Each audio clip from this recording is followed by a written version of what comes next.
Good morning, RC Racing fans, and welcome to the Eskilstuna Motorstadion for the finals day of the EFRA 1/8 IC Track European Championships 2016.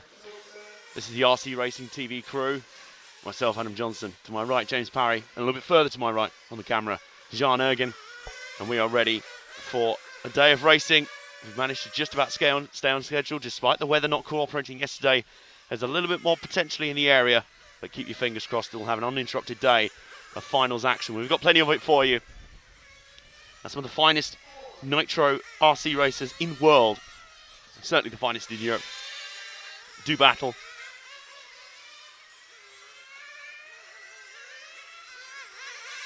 For a place in the final and a place in the EFRA Hall of Fame. So we head into the first of the lower finals then. I would assume this is just the warm-up, although it seems to be counting as if it is the actual race now. I'm just a little bit curious as to what the situation is here. I'm assuming this is the warm-up for it.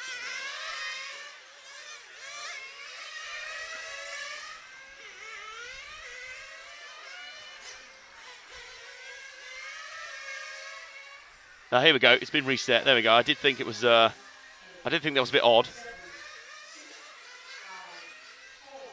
So I think they'll come around into the pits now. I was going to say the timer started as if the race had begun, and it has gone again. But I don't think the race has actually begun yet. I think they are just on their warm-up laps. It would surprise me greatly if they were. Yeah, the warm-up is underway. So while they're doing that, let's show you the starting grid for it, shall we? Now, in all of the finals I got through, you watch the top three. Those are the ones we want to watch. So don't be surprised if we actually don't see that much of the leaders in the lower finals, because we are obviously focusing on the guys that are transferring through.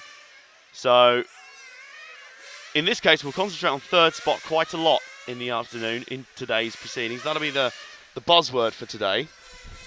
So there's the one that you'll want to focus on the most, is where Brent Turfbrink is going to be rolling off. There in the third spot. Thomas Livbom in fourth will start as the first on the outside looking in. The first of those guys on the outside looking in. But Henrik Christensen and Per Håkan Persson start with the advantage. Henrik Christensen has been one of the strongest in this group down the back, but obviously did not quite get the same sort of good qualifying runs yesterday. It was a slightly disrupted day yesterday. We had 3 hours of rain delays, cancelled one round, but we did manage to get the final two in, so a total of 4 rounds of qualifying were completed, as well as yesterday's heart-pounding Super Pole session, which I implore you to go and check out on the channel once today's session is done, or once you've got a moment. It's just absolutely magnificent to watch. Great entertainment and a great spectacle, watching some of the world's finest duel it out. And it was Robin de Hont who took the Super Pole yesterday. A little bit of a surprise, but this kid's been showing some great form all day today. He has been looking really good, so don't be surprised if this guy is up there in contention for a podium spot. He's my sort of outside pick to win here, but more and more I'm considering whether that underdog status is warranted. Funnily enough, over on the timing screen on the other side, it's actually displaying the message from yesterday after the rain delay, but we don't need to go through that. So here's the grid then for the first race of the day. This is the first of the lower finals. This is the 1/16 final B. So I think this will be the last 32, if you will. It's Henrik Christensen that will lead them away ahead of Per Håkan Persson. Bent Turfbrink third, and then three on the outside looking in to start. Thomas Livbom, John Pedersen, and Kurt Mikkelsen. Those will be the guys to focus on. Those will be the guys to watch as we go through. An all Scandinavian affair. It's the Swedes versus the Danes. There is exactly a 50-50 split of either country as well here. So thanks for joining us as well, Kevin, on the stream. First one in the chat. We encourage you to get involved on the chat. Throughout the day, the YouTube live chat is to your right on tablet and desktop, and down the bottom if you're on mobile devices. So I want you to let us know how you're watching and how you're enjoying today's action on finals day. And also get involved on the Facebook page, the Facebook group, and across social media. So, we get ready for the first race of the day. What's interesting to note here is that the grid runs all the way along the straight. Obviously, there's only 6 cars starting this race, so you won't see that. But Jean's just giving a clue. There you go. That full length of that straight. Instead of coming around to the HPI hairpin there, just to the left of shot, they'll start full straight. And as they go around the first lap, that barrier will close across, forming the regular layout. So, with that in mind, let's get racing underway on finals day with the EFRA 1/8 IC track Euros 2016. And away they go. And good space. He gets a solid start from Christensen. That's just what he needed. But of course, we're watching for the third place battle. So there's your leader. Let's drop to second, third. There you go. Let's watch these two. There's the battle for second. And in fact, those two might be at an early advantage because the two behind have had a nightmare start. They're all over the shop. A little bit dopey maybe. Everyone a little bit tired after 3 days of action here. Remember, the drivers will have been here a little bit longer doing practice as well. So right now, we're following the second place car. That's actually Thomas Livbom, who's got a good start. He's profited from the early shenanigans behind him. And if we drop one car back, that'll be the white and orange car. That'll be car 5 of John Pedersen. There's the guy we need to follow. This is the guy we'll follow because he is in the third and final transfer spot. We got clarification on that this morning. As they go flying down the back straight, round the banking, and into that HPI hairpin we noticed before. Back and forth through the S-bends.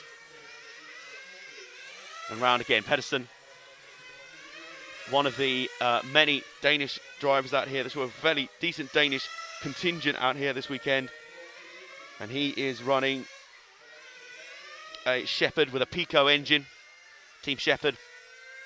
Obviously representing strongly out here this weekend as usual. And this is one of their many drivers with the Pico engine in the car. High on the bank. It's interesting to see the contrasting lines through those corners. You'll see some guys really working hard to get down and get tight to those apexes on the inside. But contrastingly, you'll also see guys like Pedersen go high in the banking.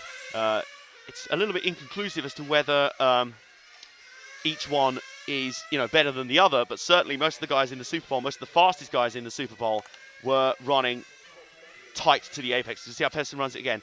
High, high. Tries to pinch down tight at that time. That appears to be the preferred line. And we want to watch this battle quite closely because the fourth place car of car 3 of Bent Turfbring is actually pulling back into play here. Because, in fact, Thomas Livbom has dropped down. He has faded. So Pedersen now is the second place car. Christensen has legged it, by the way. He's absolutely out of here. There's not really much that's going to stop him outside of some sort of divine intervention, really, at this point in time, or a flame out, of course. But there's John Pedersen, the second place car. Oh, a little bit slideways there, as Darryl Waltrip would say. And then if we just drop one car back, that third place car is Bent Turfring. He's now moved up into third. He's back to his starting spot. And he's looking pretty all right, considering, he runs wide there, a little bit sloppy. This early in the morning, mistakes surprisingly easy to make. Well, mistakes are easy to make in these cars anyway. They are tricky cars to drive. Especially in yesterday's conditions as they were. But Turfbring continues and has moved back into the third spot after a problem for Livbom. But expect these lower finals sometimes to be a little bit interesting because just when you think they are set in stone, they kind of go another way. They go on the opposite route and sort of surprise you with just mistakes. People just struggle to be consistent at this level. And that's really the sort of big buzzword that you hear me saying throughout the day in these lower finals. Consistency is what these guys ask for, and they don't always get it. And that's the real skill at this level of RC racing. So Turfbring, at the moment, though, is in a pretty comfortable spot. He is about 4 seconds up, 4.5 seconds on Thomas Livbom. And in fact, if anything is more likely to happen, it looks more likely that he's going to chase down John Pedersen for second spot, which won't really help in the grand scheme of things. I mean, they're both transfer spots, but it means, one more car between yourself and the trap door. One better spot for the next round when you transfer into. Remember what we'll be watching for today are what we call the double bump ups, the double transfers, where guys go multiple positions and go through multiple rounds to climb up. And I think we've got a DNF for Per Hacken Persson. In fact, I don't think he even took the start. And we've got a flip here. That's Turfbring upside down. Now that's a point, because where is the next car in line? I thought it would have been Thomas Livbom, but I actually can't see where Livbom is. We'll see where they come around this time, round the corner. So Christensen first, Pedersen second. We know that for certain. Now, has Kurt Michelson actually got through into third spot now? Let's pay close attention here as they come across the line. No, it looks to me like Bent Turfbring, the guy we've just seen upside down turn turtle, is still third. So I think he got very lucky there, because I think Michelson had some problems at almost exactly the same time. In fact, at this point in time, there are only 3 cars running on the track. Turfbring right up at the top. John Pedersen, I can still see on the track. The leader's back out. But bearing in mind as well, we have to take into account pit stops today. That's going to be a factor as we have pits in as well. Now, the fuel windows on these cars, they aren't that big. The fuel tanks aren't very big at all. So in the off-roads, you normally used to see them going 10 minutes or so. A lot shorter here. We'll be seeing a lot more of those fuel stops. So the order will change quite gradually. We are actually following the guy who scored third right now, John Pedersen. He's back up to third. So Turfbring had fallen to third after going upside down. We're back to following the third place car, John Pedersen, car 5. As he navigates around the lap, we'll keep a keen eye on the weather for you. It's 10 past 9 local time. Some rain is threatening at around 10 a.m, but it's at around the same ratio where we were threatened with thunderstorms yesterday at 4 o'clock. The same chance of that. And we were lucky in that we avoided it. So let's hope the weather is a little bit more cooperative today. Round the EFRA hairpin. John Pedersen. I also forgot to touch wood there. Touching wood now. John Pedersen then is actually second now. So Bent Turfbring is back into the third spot. Kurt Michelson is fourth, and I think a lap behind Bent Turfbring. So I think this top 3 is pretty much set as it stands. I mean, there's still mechanical issues to take into effect and to consider. But for the moment, you have to say a lap advantage. And in fact, Michelson, I think, is fading. He's being lapped down in front of us. I can just see as well car 2, Per Hakan Persson, who's finally making laps. He's not going to make it through. Obviously, he's about 12 laps down. He's only just started the race, in effect. But he's out there for... Oh! And a flip for John Pedersen. Now, that shouldn't affect him too much. He may lose second to Turfbring, which he does. Turfbring goes through. Pedersen is third. But at this point, being 2 laps ahead of fourth place, you can almost afford to be a little bit sloppy. They've got this one in the bag, so long as they don't hit anything terminal, knock a connection loose, knock a wheel off, as we saw for Oliver Mack yesterday, the defending champion of this event, who's had a torrid time in the qualifiers. He will be, if he wants to go back-to-back, he's going to have to do it the hard way. And we'll see that later on RC Racing TV, live here at the Eskilstuna Motor Stadion. And Turfbring and Pedersen can afford to play among themselves a little bit. They're 2 laps up on Kurt Michelson. Henrik Christensen, by the way, is a lap ahead of everyone. So the gap's fairly vast this early on. It's a small grid anyway. It was only 6 cars made it out there with the truncated entry list around the HBI hairpin again. And we have 1 car that's only made 3 laps in 6th place. That's Per Hakan Persson.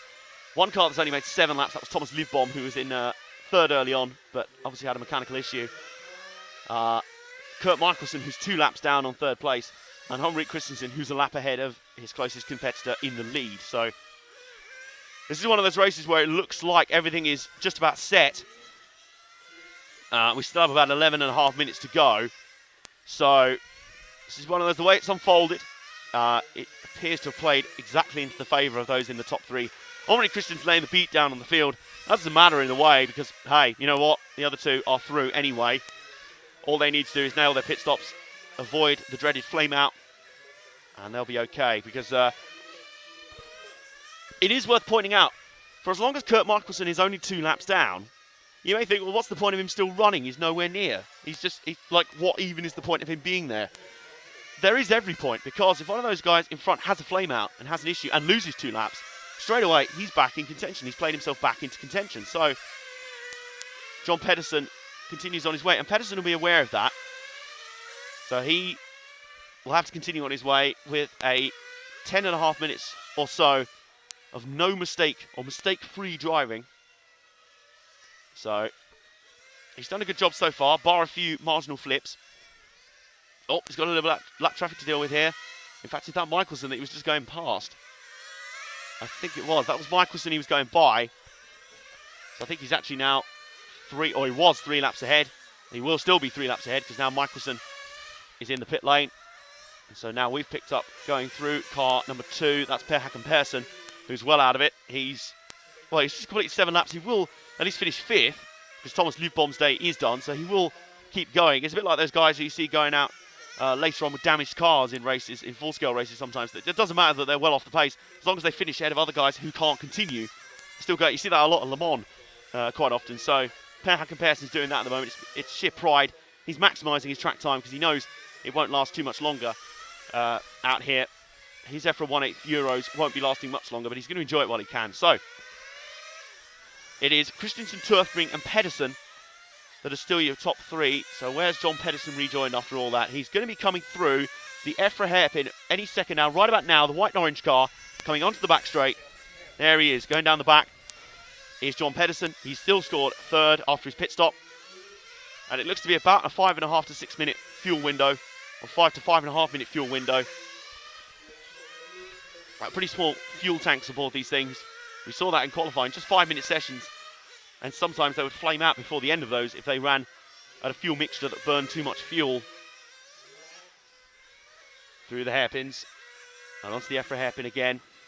And now on the back. Literally at this point, Pedersen's job is fairly straightforward. Just keep all 4 wheels on the car. Keep all of them turning. Nail your pit stops and you're fine. You've even got margin for, you have actually got margin for error. A lot of times we say there is no margin for error in motorsport. He does actually have some margin for error, because he is now scored as a whopping 3 laps ahead of Kurt Michelson. Michelson is not on the same pace as these guys. Per Hakan Persson has moved up to 5th by dint of at least starting the race and completing laps. Livbom will be scored last.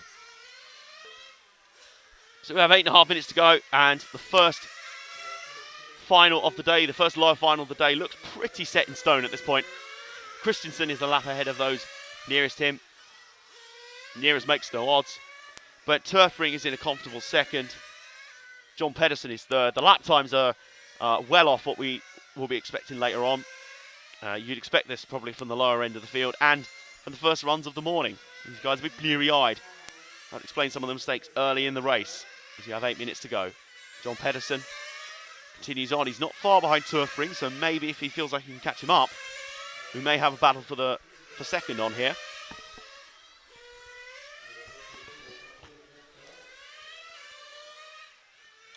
And I think actually Turfring is on a slightly different fuel strategy, so I think the 2 of them basically alternate the position of 2nd. Whenever one hits, the other assumes that role. So Pedersen's still in 3rd at the moment. He is, at the moment, about 2 seconds down on Turfring. And Henrik Christensen, you might see another white car just behind them, looming to view at any point. That's Christensen coming up to put a lap on these guys. He was about a lap ahead of these guys anyway. He will officially be a lap ahead fairly soon. Christensen's been in the pace gap of his own.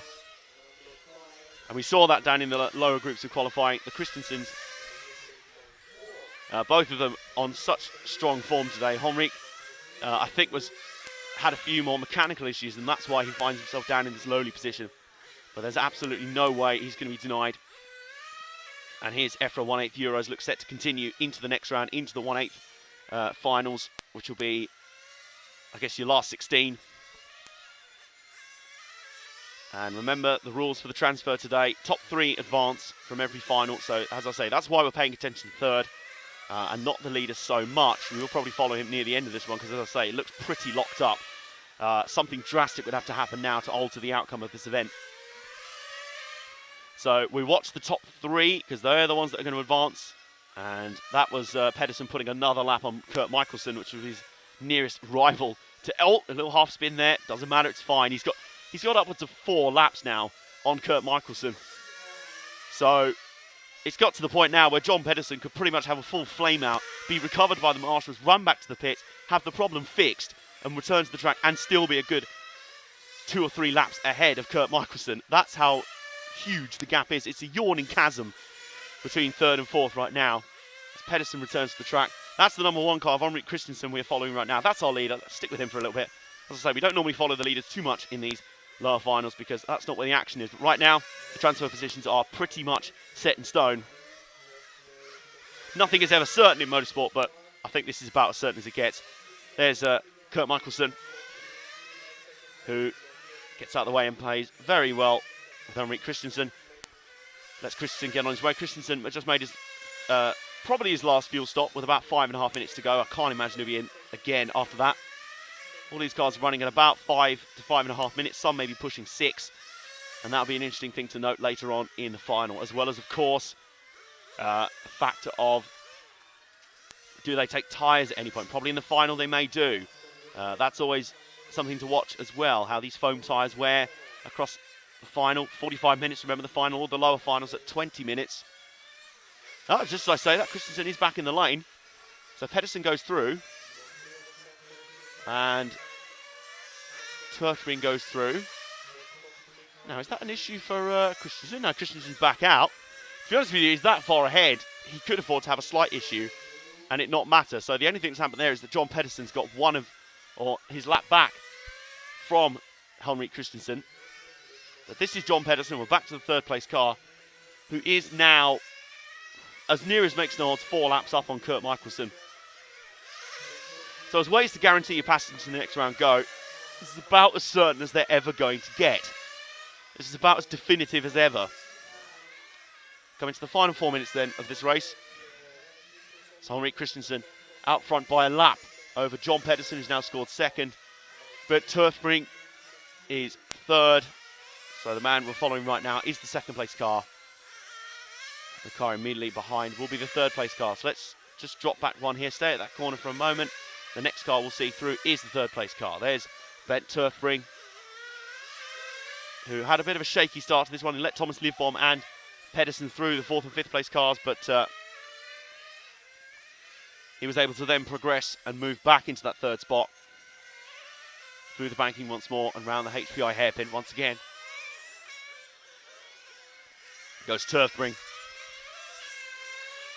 That's Per Hakan Persson. The next car you'll see behind him. That car is upwards of 11 laps behind Turfbring. So he's not in contention, as I say. Per Hakan Persson obviously had an issue on the start of the race, and that kind of ruined his race from there on out, but he's determined to keep going. He won't be scored last, obviously, as Livbom is the one DNF from this one. Persson hoping to at least finish his one race for the EFRA 1/8 track Euros 2016. I think after all the rain yesterday, I'm getting paranoid that I can keep seeing drizzle. I don't want to. Oh, Turfbring slows. I don't think that was scheduled at all. Turfbring was very slow there, and it looked like he'd gone past the pit entrance. He's been recovered by one of the marshals. What's going on with Turfbring? Has something drastic happened? Now we have a look at the scoring monitors, because he has about 4 laps in hand over Kurt Michelson. Now, where's Michelson out on track? He's coming across the start-finish loop now, the scoring loop right in front of us, the gold and black car. The gold and black car coming through the first turn, now up to the TCAL turns. There he is. There's our fourth place car. And let's keep an eye. Has Turfring got back out there? I think he has. And I think he is just about okay. He'll have only lost a lap or so on that. So, there's Michelson. There's Michelson going forward. There's a fourth place car. And in fact, the next car up the road is your third place man, Turfbring. So he's coming through the TKR turns right about now. The white car with the white car coming through the far end of the track now. There he is. There's Turfbring. And it just demonstrates what I was talking to you about the gaps in this field. How he was able to have a problem there. I think he flamed out just before the exit or the entrance of pit road, and was still able to get out and still has a good 3-lap advantage of Michelson. He only lost about a lap on him in the end.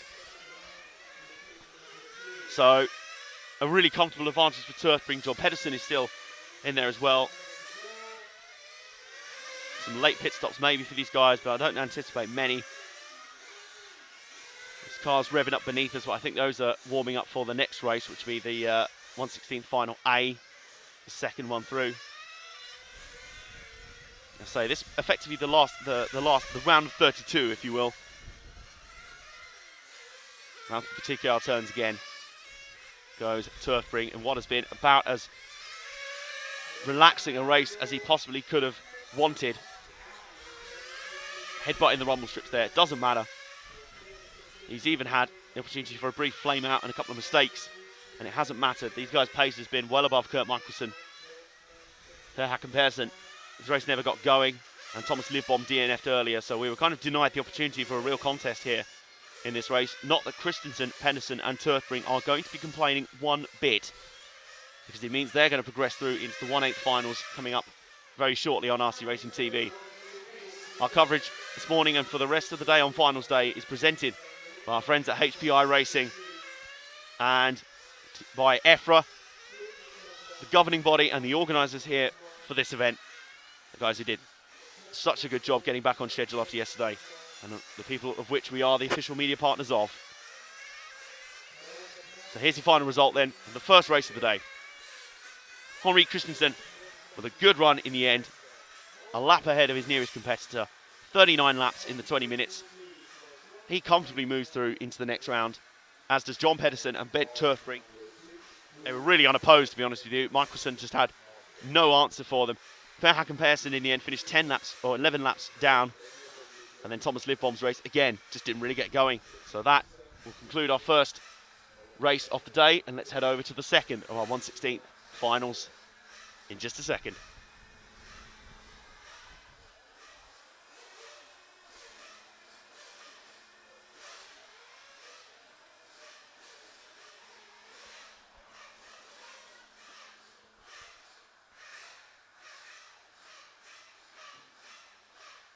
So here is your starting lineup for it. 7 cars this time. That should hopefully give us a little bit more of a contest for that transfer spot. Jorgen Elwing will lead them away ahead of Sebastian Christensen, the other Christensen, who has to be favourite probably for this race, you'd think. Bjorn Olsen, although I have just seen Leo Arnold down there as well, who should be much further up the order than normal and should be expected to be much further up than he is. His qualifying just never really got going yesterday, so in fact, I don't believe he was actually present in that many of the races yesterday. James, good morning. Good morning. How are you? I'm doing all right. How you doing? You had your coffee? Had a coffee. I fiddled with cameras. The world is good. It's a standard morning for you, really. Yeah, pretty much. Hello, welcome along. Thank you for joining us.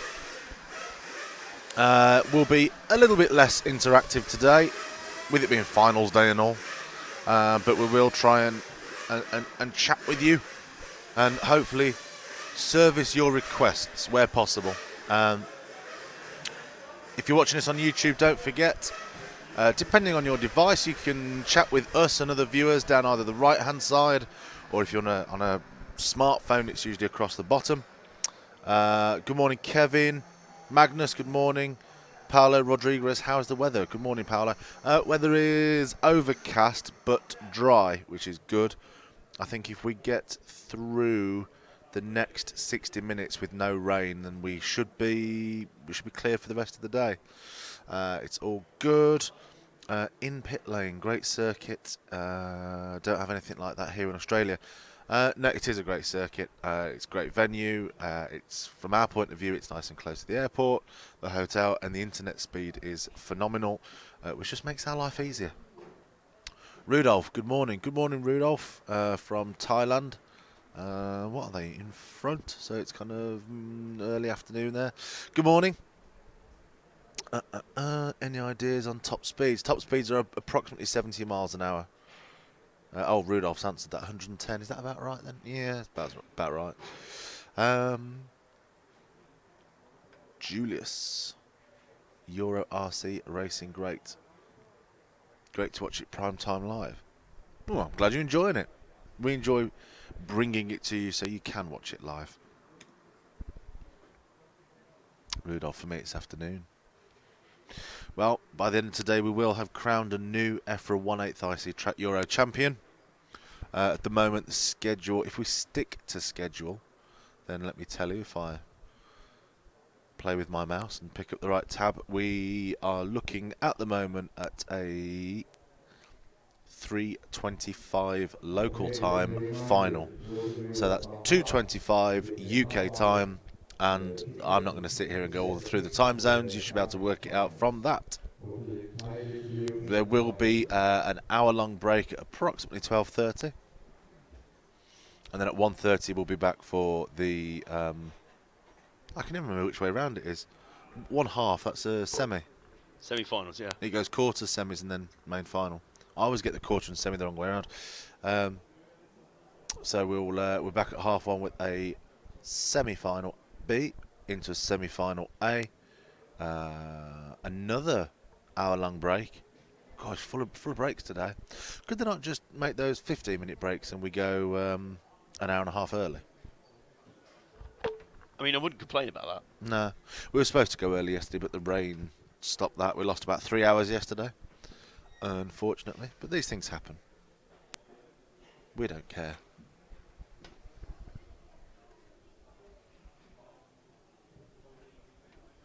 So we are. Is the timer on? We are 4 minutes and 10 seconds ish away from the next race. It's eerily quiet here at the minute. Finals day is a bit more heads down, a bit more serious, people preparing, unlike the qualifying, which is kind of, what's the phrase I'm looking for? Bullet train? What's the word I'm looking for? One after another. Stack 'em and rack 'em is qualifying day. Have you seen the Marshall point number 4 at the end of the straight? Is he now has a table to protect him From wasps. I don't think the table will protect from. It's from 70-mile-an-hour cars, I guess. Oh yeah, I can see that. It's like a shield. Yeah, that's something new today. There, no one got hit yesterday, so maybe it's just A precaution. better late than never, I guess. The fact that Marshall Point 4's been sat there for 2 days already, but there we go.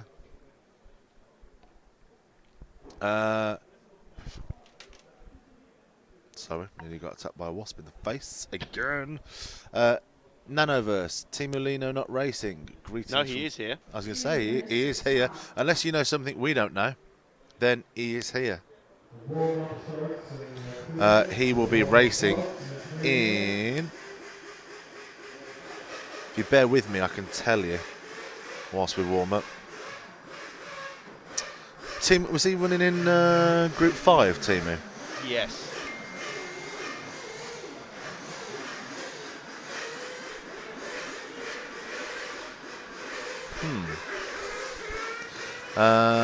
So will that put him straight into a semi? It will depend on his result overall. Let's have a look. Here we go. Timu will next be racing when I find him on the screen. He's in. He'll be in quarter-final A. Yep. Which means he will be out in 11:55 local time, 10:55 British summer time, and if you are in Finland, I guess you're in Finland, you'll be on the same time as Sweden, maybe. Central European time, yeah, I think so. So yeah, it'll be 11:55. So look forward to that.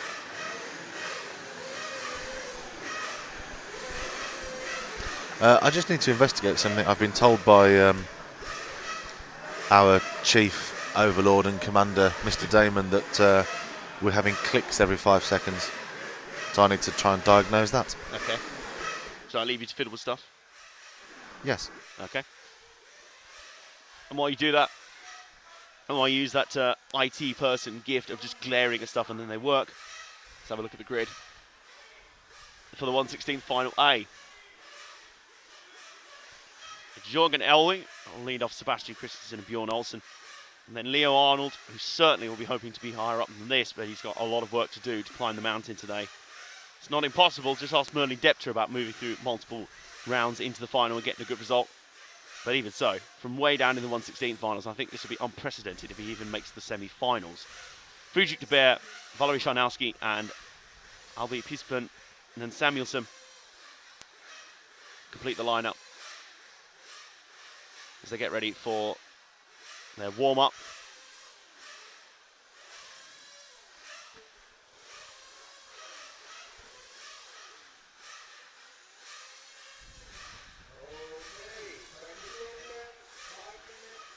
And away they go. I've just noticed something on the timing we're using up here. It sometimes counts the warm-ups. Here we go. It's just set the warm-up up. So we've got 5 minutes of warm-up now.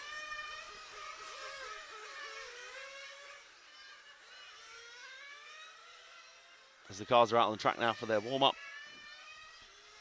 I'll have a few minutes of that, and then they'll get racing. Hopefully with the one extra car in this field and some more, or some less reliability issues, we'll get a proper battle for the transfer spots. It'd be nice, as the last one was kind of locked up after about 5 minutes or so. But as I say, that is how the proverbial cookie crumbles sometimes. That's how things work out. And we wait for the next one. There is the tiniest smidge of blue sky through the clouds somewhere in the distance. I mean, there's a lot of cloud around, but, you know, it's marginal at the best, but there is the tiniest spot of blue sky trying to poke through. It's really not a huge amount at all. Just trying to look at which way the clouds are going. I think they're moving to the, I believe, west of us. And as I said, around 10 AM, it'll be when, if there's any weather to come, any negative weather I should say, to come, that'll be the time it's predicted to do so. But hopefully, cross the fingers and touch wood, and the weather will cooperate for us. Because funny enough, the next time it's predicted to rain today is actually at 5 o'clock.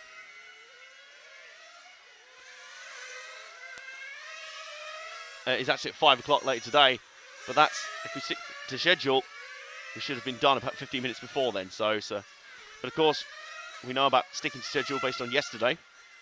So we'll see how we go. We've got time to play with, and we will bring you all the action here on finals day, regardless of what happens.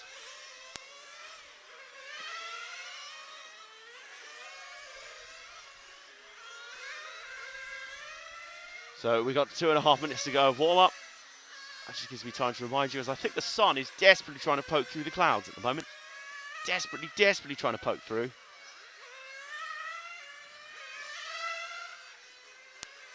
It's desperately trying to poke through the clouds above us. And it might just be succeeding. Not by much, but it's a nice change anyway. So as it tries to do that, I'll just let you know that we are RC Racing TV, as if you need a reminding. We're RC Racing TV. We are here covering the EFRA 1/8 IC Track European Championships 2016. And our coverage is presented to you, the viewer, by HBI Racing, by EFRA, the governing body and the organisers of this event, and by EFRA, by those guys basically, and by us, Adam Johnson, James Parry, and Jan Ergen. A couple of minutes to go of warm up. The sun is precariously close to poking through. It's going to be entertaining just watching that. There is blue sky there. It's just about, come on. You know you want to come through. Come on. Go on. It's not like Mrs. Doyle now from Father Ted. Now just check the weather once again on AccuWeather. Showers at 10 AM predicted, but it's 51% chance of rain. They said that at 4 PM yesterday for thunderstorms, chance of rain 51%. We didn't get a thing. Not a single drop landed on the circuit at that time. But earlier in the day we did, so Mother Nature and the weather can be very cruel. From here on out, we'll play it by ear, and we'll get cracking as best we can to get through finals day for you.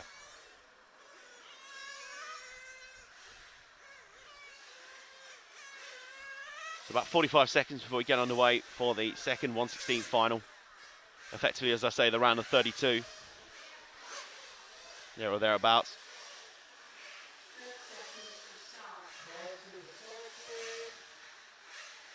And the cars are now headed to the track. Headed out on circuit, ready to start. I see Simon Kurzbuck crewing for one of the drivers. Crewing for car 7, that's Armin Piesman and Samuelson.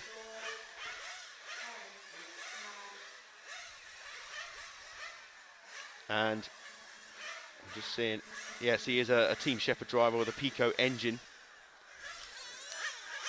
So, get ready runs for the second race of the day. Leading them off will be Jorgen Elwing. And Sebastian Christensen and Bjorn Olsen are in the prime positions. Can they hold them for 20 minutes? Away they go. And it's a great start from Sebastian Christensen, but almost a too good start. Contact there, and Christensen's right front's damaged. I think there's damage as well for the pole sitter Jorgen Elwing. What a disaster for those two. I think there is some slight damage to Sebastian Christensen's side. You see the right front bowed up there. You see it raised up off the ground dramatically.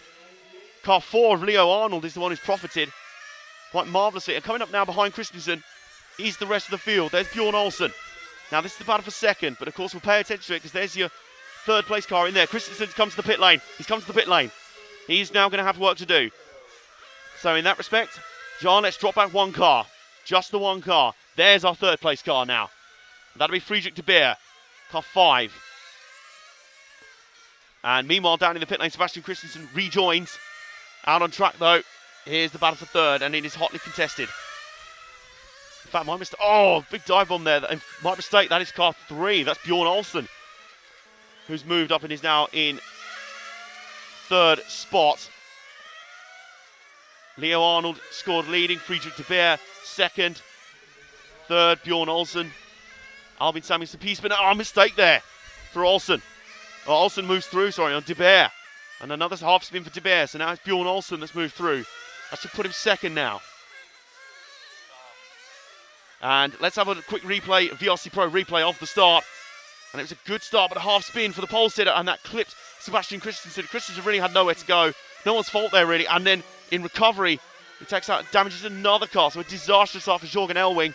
And I think he damaged Valery Sharnowski. That was the guy he got into. Meanwhile, as we come back to the action, Bjorn Olsen is all over the shop. A half spin and a flip for the third place car as well. This is already a lot more action-packed than the previous round, but I wonder if attrition's going to quickly take hold. Leo Arnold's made a run, has made a break for it, and he's leading rather comfortably in car 4. Bjorn Olsen, the car we're following, he's scored second as they come across the line. And Friedrich de Beer is now back to third. So, I tell you what, Jean, stay on the EFRA hairpin just for a second. Stay on the back straight for just a second. We will find our third place runner. Here he comes into shot now. The white and yellow car. That's Friedrich de Beer. He's your third place runner. After that early confusion, here's your third place driver. He negotiates those S-bends smoothly. His newest rivalry, Albin Piesman and Samuelsen. As a car has been recovered across the track. And I thought out of the corner of my eye, it looked a little bit like Leo Arnold. Let's see, what car is being recovered back to the pit lane? Can we see? And we're in the lane. Is that car 4? It's hard to tell. I think our graphics in the way. But if that's car 4, I think it is. That's Leo Arnold. That's Leo Arnold that's out. What an absolute disaster. And he's frustrated. He's shouting down to his crew down there. Desperate to try and get back in this one. It's been such a poor outing for him. Been struggling in the qualifying sessions as well.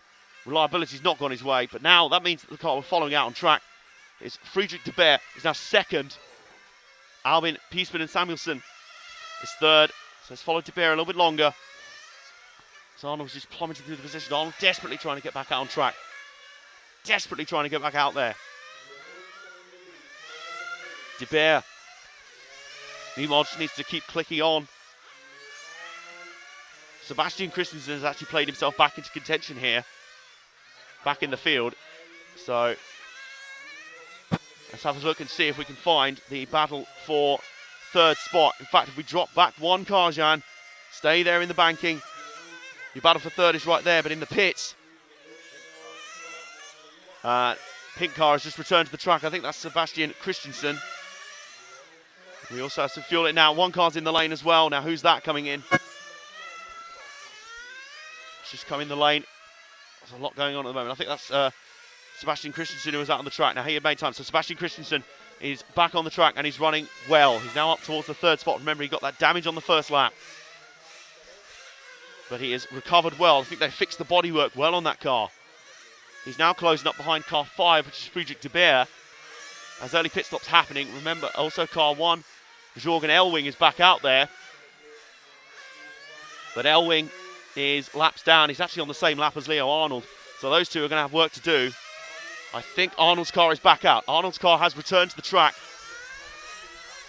Both of them are back out, but Arnold's car's slow. Car 4 is slow again. That thing is just not working for him at all. It's been the story of his weekend, really. What a shame. But De Beer is his second place runner then.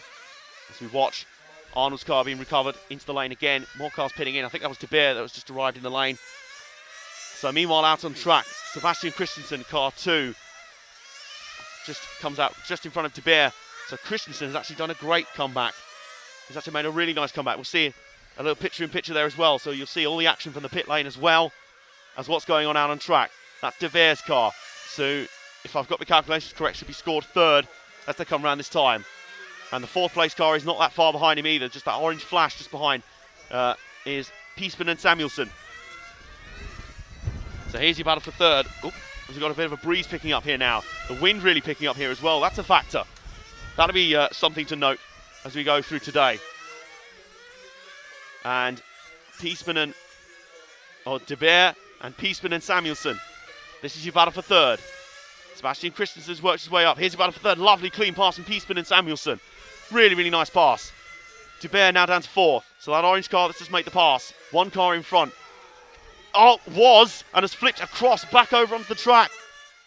And the marshal's got to recover him quick. Meanwhile, Friedrich de Beer is on the main straight now. He's now back into 3rd. It's topsy-turvy stuff. Absolute havoc out there. And Jordan Elwing continuing on. Arnold still trying to get his car refired and running. More just to get some pride and some laps on the board more than anything. But De Beer is 3rd. Sebastian Christensen moved into 2nd despite that disastrous start where he got damaged. Let's have a look at what happened to Piesman and Samuelson on the VRC Pro replay. He'd already flipped. I think he must have caught the inside rumble strip and he flipped right across back over onto the back straight.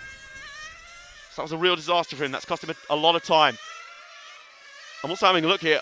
Yeah, he is a long way back now. He is about, I'd wager, he's about 13 seconds down on De Beer. So that's a shame. What was a burgeoning battle for position has gone away now due to that major mistake from Samuelson. And mechanical issues for other. Sharnowski has not made it back out. He only completed the 1 lap after that first lap crash. Leo Arnold is desperately trying to make it back out there again. His car returns to the circuit once more, just to try and complete laps, really. He's down 9 laps on the leaders now. So there's no way he's going to make a run for qualification here. But at this point in time, laps on the track is all he's looking for. He's had an awful weekend with that car. It just hasn't worked out. And sometimes you'll have weekends from hell as a driver. And that's definitely been the case for Arnold today. De Beer, meanwhile, is suddenly looking in a very, very good spot. He just needs to keep it relatively clean. Have a look here as well. Just having a look at... Now, Samuelson has run faster laps than De Beer in this race, not consistently. But the bigger problem that he has is that he's still 12 seconds down. He's still 12.6 seconds down. Although, I think it was 13 seconds about a lap ago. It gaps down to 12.4. So I think Samuelson is faster over 1 lap. The problem is he's now got 13 seconds to make up. He effectively has to make up more than a second a minute, which is eminently possible, given that they're lapping at about 2 and a bit laps per minute. But he's going to have to make up a lot of time here, or more probably hope that De Beer has some sort of issue. But the German has looked relatively smooth. Down the back straight again. Through the banking once more. High, and then middle of the line. Missed the apex for quite a way through the HPI hairpin. That's not a textbook way around, but at the moment he does have a little bit of breathing room. And on the point, Arnold as well. Another reason why Arnold is out there, of course, is you never know what can happen to the guys in front. There could easily be flame-outs. There could easily be big issues for them. So there's always a reason to keep going in these races. There's always a reason to continue and hope for the best. Meanwhile, I think De Beer is actually putting more time on Samuelson. But I think Samuelson has just made a pit stop. That would explain that gap. So we'll see if De Beer makes his stop this time. Does he come to the lane this time? Nope. Round he goes again at around a 5-minute ratio. Around a 5.5 minute time period for pit stops, maybe a little bit less than that. A little bit more down the corner at the far end. Around again. The breeze is definitely picking up a little bit here. Now, it's interesting to try and work out which way that's coming from, whether that's going to affect the drivers on that long straight, buffet the cars a little bit as they come through. And we got a car upside down, that's Samuelson. Elsewhere, good spot, Jan. He keeps going down the main straight. It was car 7. Into the TKR turns, that's Peaceman and Samuelson. Down in the pits, meanwhile, we have cars all over the place. Bjorn Olsen, the leader's in. As was car 5 De Beer. That's Peaceman and Samuelson that we're following down the back straight. It's gone from bad to worse, his race, really. He looked like he was in contention for a transfer spot, but now it looks like it's been taken away. De Beer, meanwhile, appears to be a little bit slower. And it is all over the shop, largely. There may even be some damage to that car. So, in that respect, let's see, Jan, if we can find our third place car. And I found him on the main straight. He's going through the first turn, the white and yellow car 5, through the TKR turns. There's our third place man, Friedrich De Beer.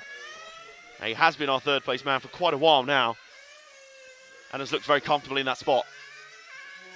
Jorgen Elwing is still continuing, Leo Arnold still continuing. In fact, Samuelson is now a full 2 laps down on the leader and a lap down on his nearest rival, which is De Beer, the guy he's fighting for that transfer spot. So at the moment, we are now in the position, it's almost like if this were a snooker match, we would be in the position, Samuelson would be in the position of needing snookers. He needs something to go his way now. He needs a big mistake, a flame out for De Beer. But at the moment, Samuelson looks the more likely to make the mistake, as De Beer very kindly lets Olsen through, the leader. Olsen we've barely talked about because he's had a faultless race. He's that green car just in front. There's your leader, and then there's your third place car, approximately a lap down on him. De Beer will not mind a jot that he is a lap down to the leader right now, because it doesn't matter. Both of them, as it stands, are going through. Sebastian Christensen still second, and still very solid, coming back from that nightmare start to the race, where he got involved in an incident with Jorgen Elwing, and then which also involved and took out Valery Scharnowski. Leo Arnold is still continuing. He is scored about 9 laps down on the leaders now, and he is about 7 laps down on 4th place Samuelson and 3rd place De Beer. So really, he's going to need a miracle to make it through this one. De Beer continues the march and has continued very effectively. He's looked very good in this heat. He's looked largely faultless, even when he came under pressure from the faster Peaceman and Samuelson. He was not phased. He was not affected in the slightest. He just kept his march going. Through the first turn again.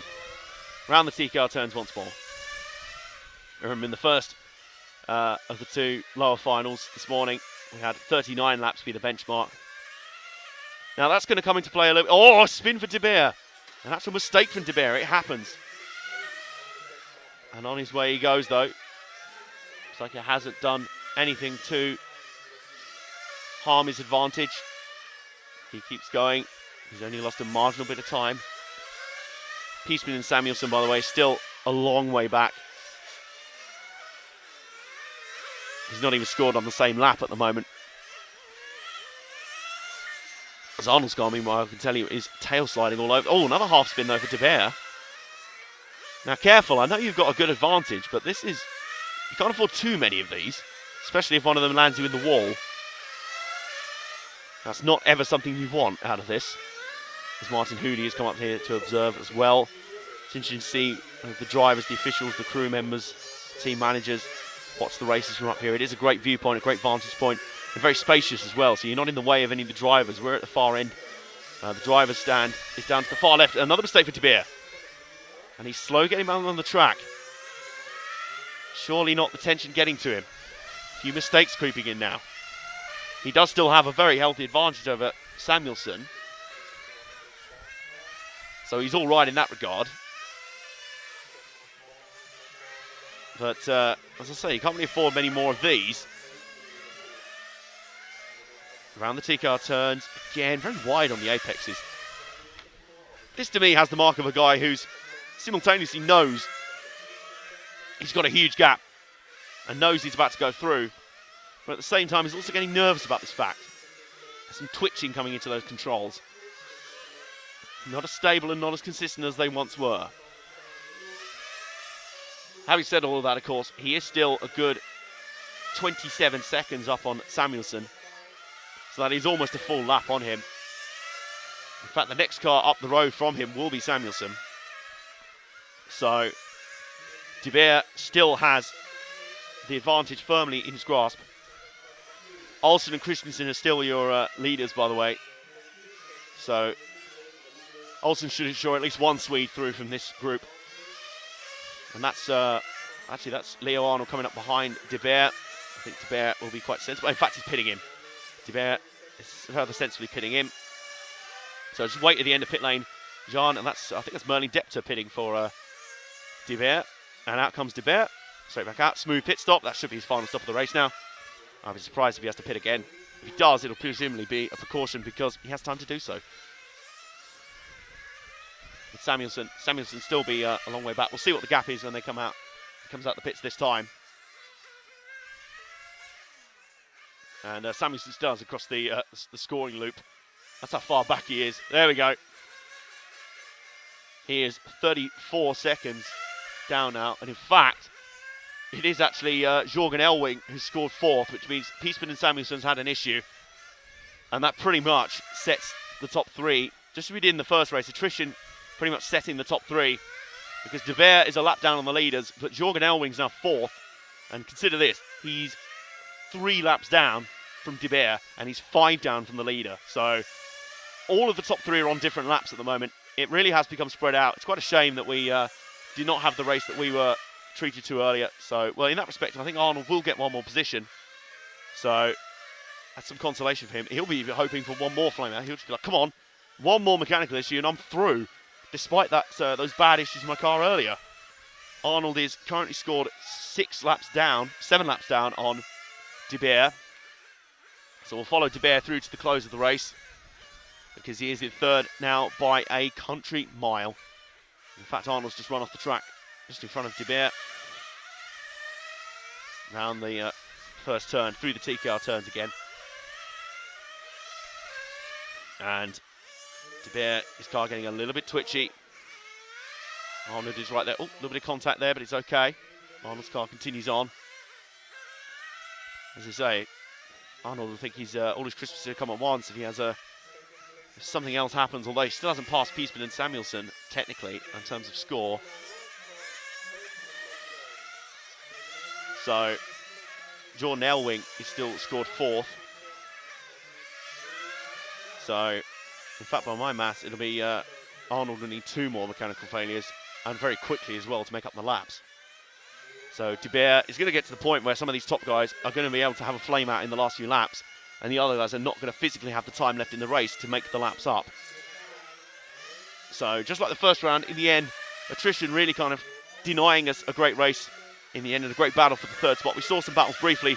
Samuelsson clearly had the car speed, but just put himself in too much trouble, too many mistakes, and then the car gave up on him, which is a real shame.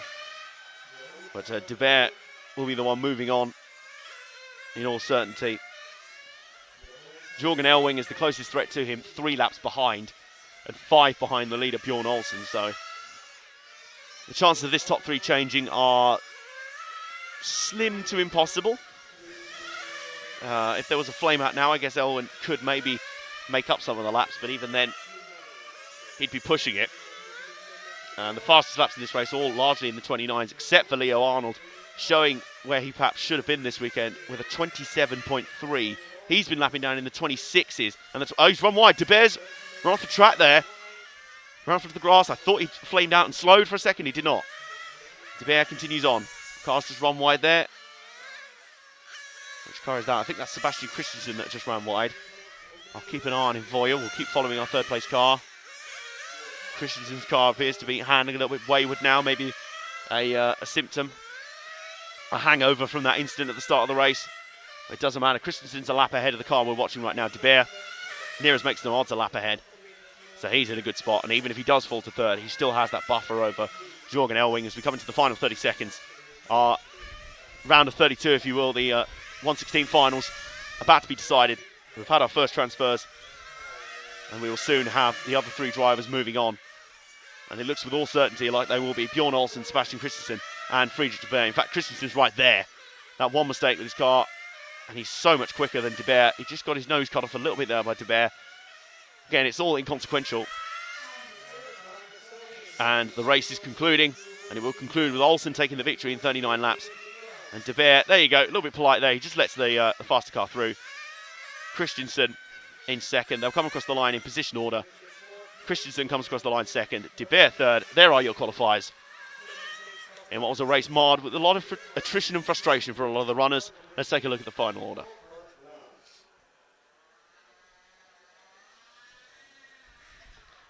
It is Bjorn Olsen who wins it out in the end. And really, he was unchallenged for the entire race, it has to be said. Sebastian Christensen in the end second. A good run for that car and that team. And Friedrich de Beer, with Merlin Depter hoping to crew that car, comes home third. 2 laps down from the winner, but crucially 3 laps up on 4th spot Jorgen Elwing, who after that first lap, first corner instant, really was struggling after that, but still did well to come back and finish 4th and threaten an upset if there were more mechanical issues. Leo Arnold, well, story of his weekend really. Fast, but fragile car. And Piesman and Samuelson, who was challenging for 3rd spot for a long time, didn't get it done. And Valery Charnowski's race never got going after that first lap incident. And very interestingly, we're now moving into the 1/8 finals. And there are some pretty big names in this roster and in this lineup, including the man who's just patting me on the shoulder, the reigning champion of this event, Oliver Mack. He is well down. He had a really bad time in the qualifiers. And I'll tell you what, if he's going to win this one, James, he's going to have to do it the very hard way. He's going to have to go through up to 3 rounds just to make the final to defend his title.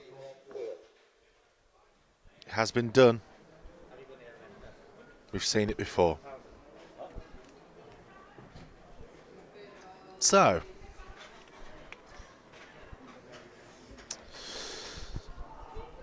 coming up next, what time are we on? Oh, we're on schedule. Quarter final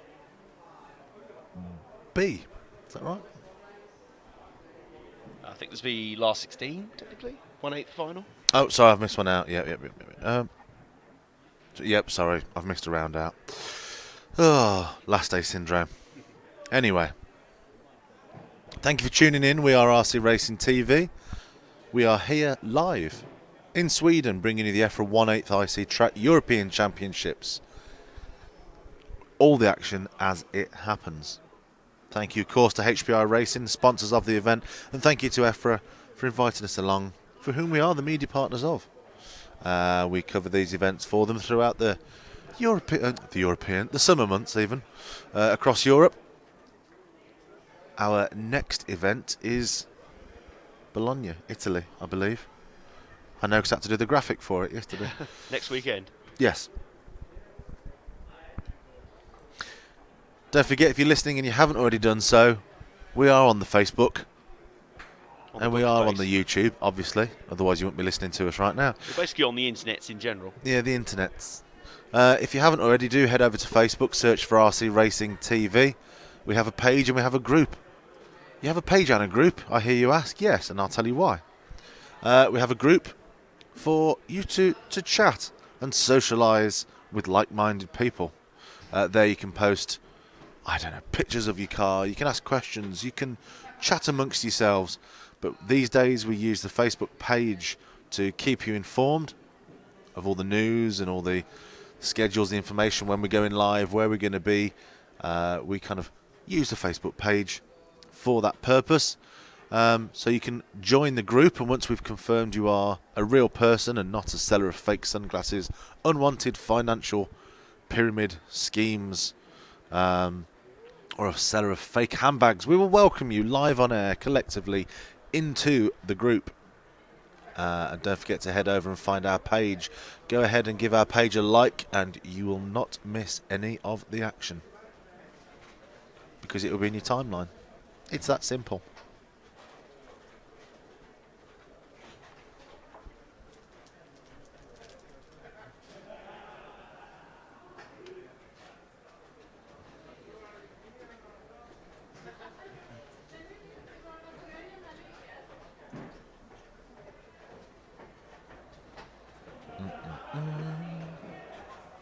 Just looking to see if anyone's waiting to join the group.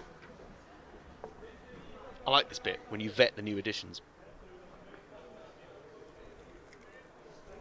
Yay. Hey, I've got some plop. he's got a plop. No, look, really. Plop bar. It's a plop Refreshing, chocolate tasty bar. snack. That fuels RC Racing TV. That's only the new sponsor. Because I just have a Mars bar. I don't think we should be sponsored by plop. Other chocolate confections are available. Right, I've got to do a quick vet and welcome at the same Ooh, I time. like this bit. Welcome to Monica Gong. Welcome to RC Racing TV group. 29 friends in the group. I'm a little bit worried. It says you're a sales account manager for an RC company. Please don't spam us. I'll welcome you in. Welcome, Monica. Thomas Lamb, one friend in the group, lives in Singapore. I wonder if that friend is... It is. I thought so. It's Ben Panic. And Zach Ryan, who shared the media office with us at Neo. I believe Zach Ryan's also a friend of Shane Van Gisbergen. Because when he was watching at the Neo, he was like, check out my boy Zach Ryan. So welcome Tom Lamb to the group. Ashley Ansdorf. Looks like a bit of a photographer. Sorry, not Ashley.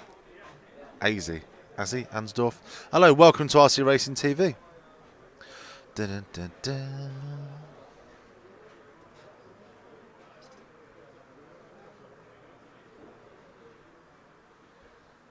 Oh no, here's a pronunciation I'm going to get completely wrong. Takehito Komaru. Friends with Nice. Chris Circus. Hello, welcome to RC Racing TV, all the way from Japan. Married. Daniel Anderson. Lives in Sweden. Homer Simpson is his profile picture. Hello, welcome to RC Racing TV.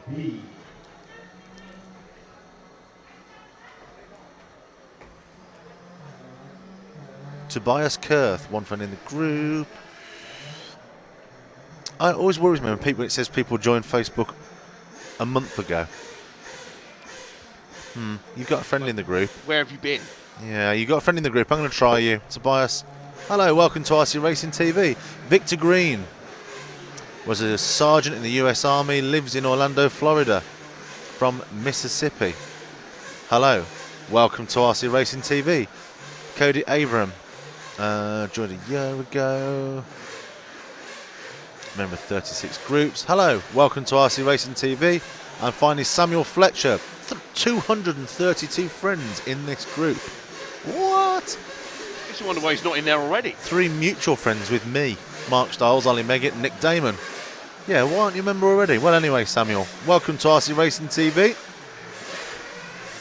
I've got a suspicious account, and I'm not sure whether to allow this person in or not.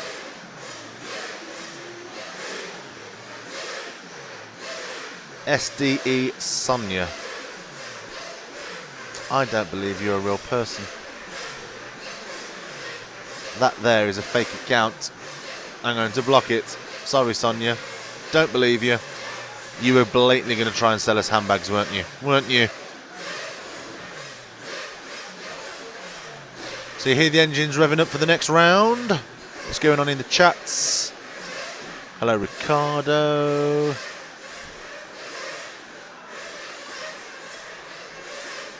Smithy Gamer. Hello. Lots of people having chats about RC, and there's not enough time for me to go back and try and join in with the chat. Do head over to there if you want to know what this whole chat thing is about. Well, if you're watching on YouTube, look down the right hand side. If you're watching on YouTube on a phone, look down the bottom. There's a chat area. Come and join us, or join them. Finals day, we don't spend too much time in the socials because we just haven't got time. We'd be interrupting the action. Are you fully plopped out now? my Mars barred out. Oh, of course, yeah, you went Mars, didn't you? I prefer a went to good Mars. plop. Well, you had a plop and I went to Mars. These breaks between races are very entertaining. So we go into, is it 5-minute warm-up? Yeah. 5-minute warm-up. Nothing to see at the minute, so don't worry, the cars going around the track are not racing.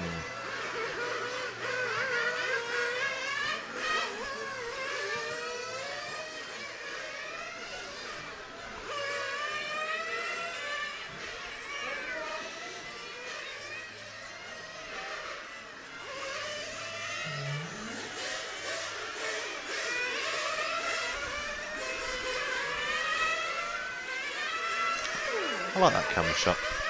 It's a good one.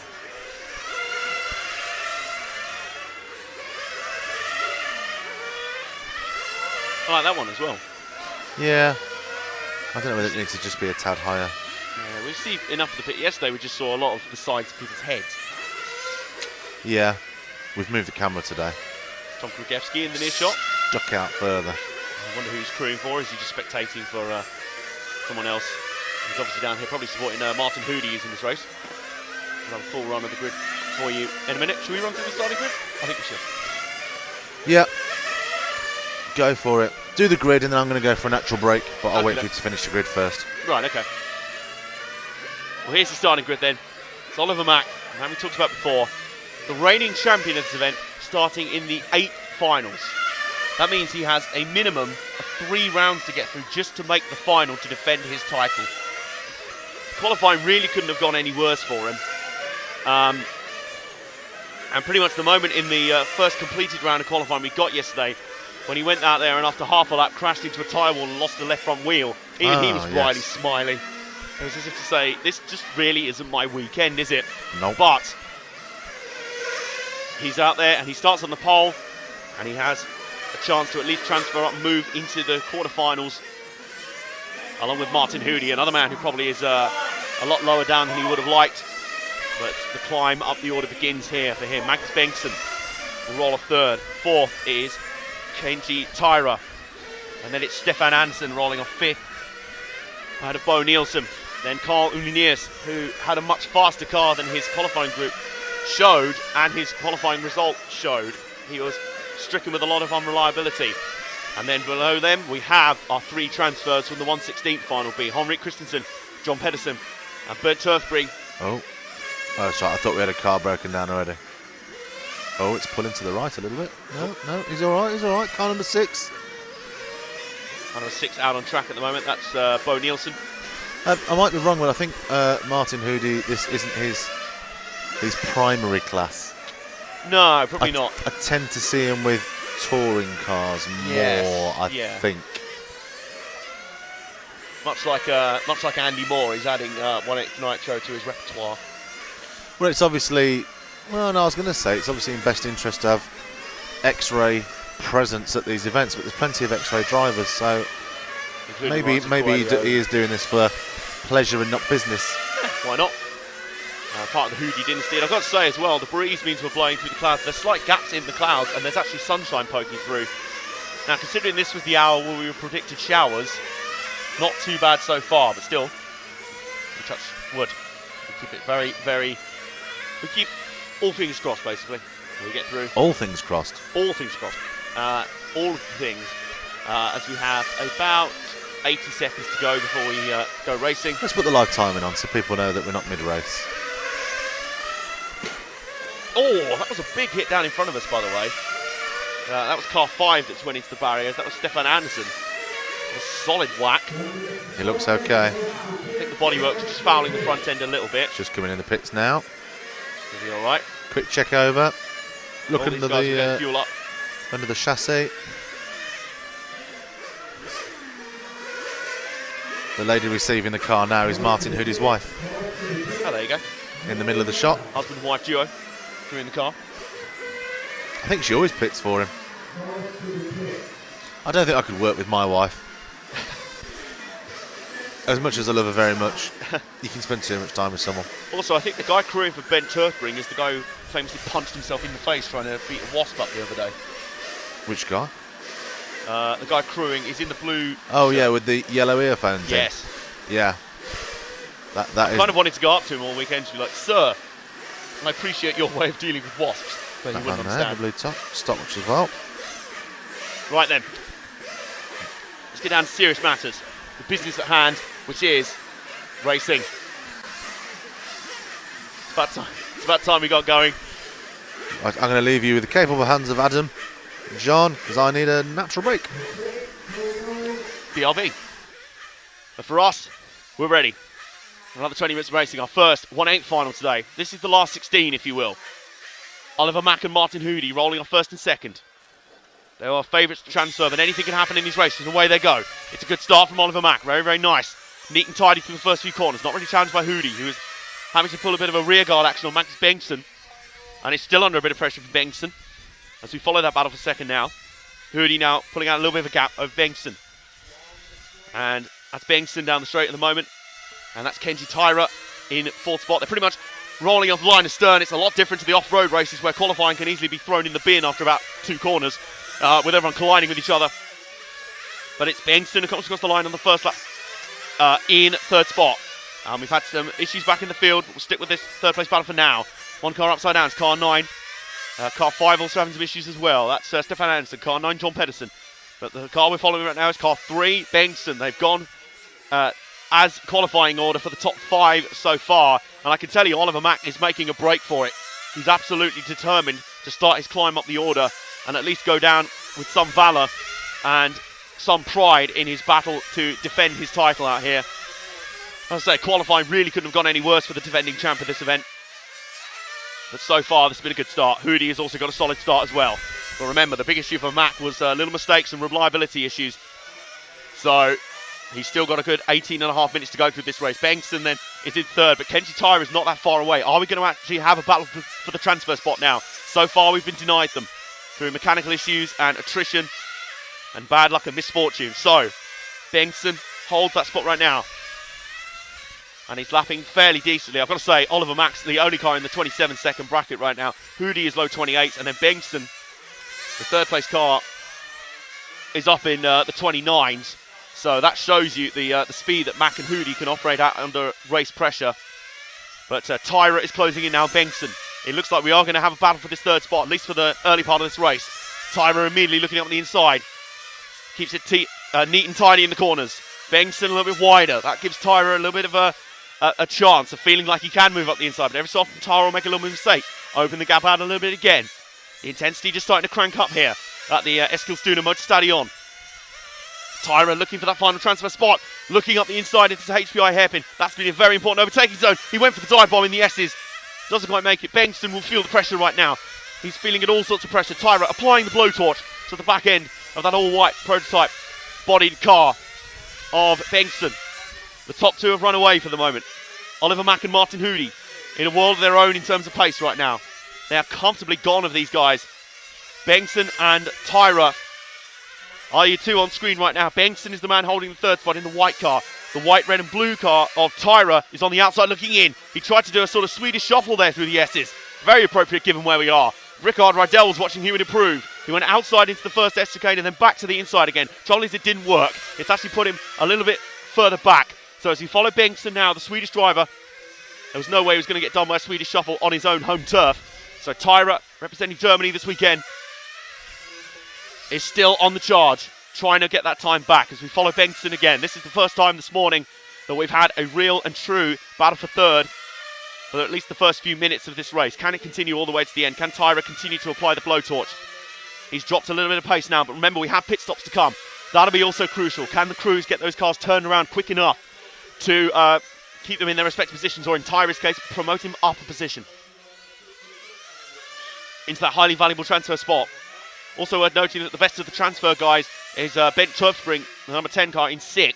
So they've got work to do if they want to do the double bump up. We probably won't see any out of this one.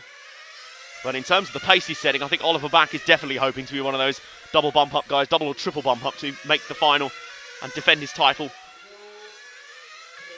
But for the moment, Bengtsson is leading a merry dance. I can just see off to my right, Oliver Mack has just pitted now. So the leader makes his first stop. I think Hootie will be probably in the lane just behind them. 4.5 minutes, 5 minutes, around that time. So we continue to watch this battle for third, and when they get to the pits, it's going to be absolutely engrossing. If they come in at the same time, it's been an absolute nail-biter.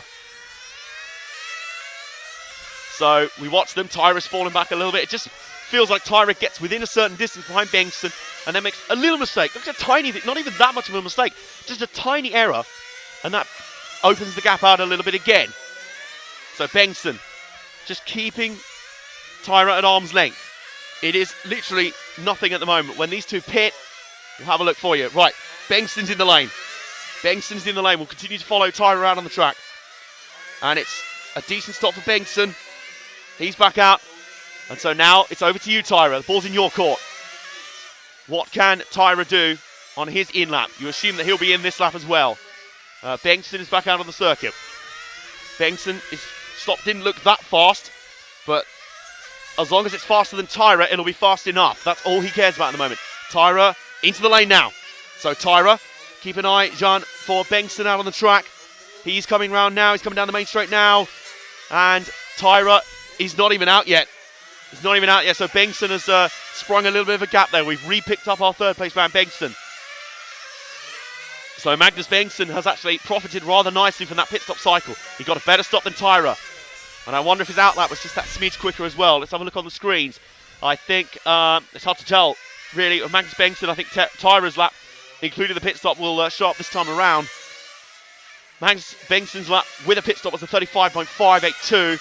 What was Tyra's lap with a pit stop? 37.0, so 2 seconds in it, or at least a second and a half. And that was what was pivotal there. We continue to follow Bengston. Tyra now, that gap has leaked out to about a second and a half. That is the transfer spot, but he is still in the balance, which is what we've wanted to see so far today. I can also keep an eye, as I think one car has had an issue back there. Carlo Linnaeus hasn't even started, by the way. So we can keep on. Mac and Hootie are continuing to keep this race on a lockdown. And after both of their respective struggles yesterday, they'll be hoping just for clean runs into at least the next round as the sun pokes through the clouds again. It's going to be that sort of day, I think. But as long as the weather cooperates, we'll have a great day of racing here. And this is building rather nicely. Bengston just has the slight advantage. What's his laps looking like? A little bit quicker lap by lap. Just a few tenths here and there. Tyra needs to refocus and get that pace back on track. If he can, that's the question. Or at least hope for a good run here. And it says a lot about Mac's pace that he is actually coming up to lap these two very shortly. So it says a lot about the pace that Mac's setting, that he's not far behind these guys. They're in a world of their own, but they don't care about anything else. They just care about this final transfer spot. And at the moment, Bengston holds it, and Tyra is the man on the outside looking in.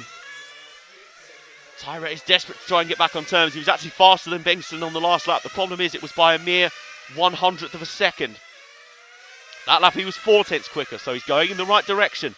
Tyra's starting to close the gap in again. I think Tyra probably has the better ground speed by not too much, but the problem is he makes the bigger mistakes. He lets the bigger gaps eke out, and he has let the gap eke out even more, I think.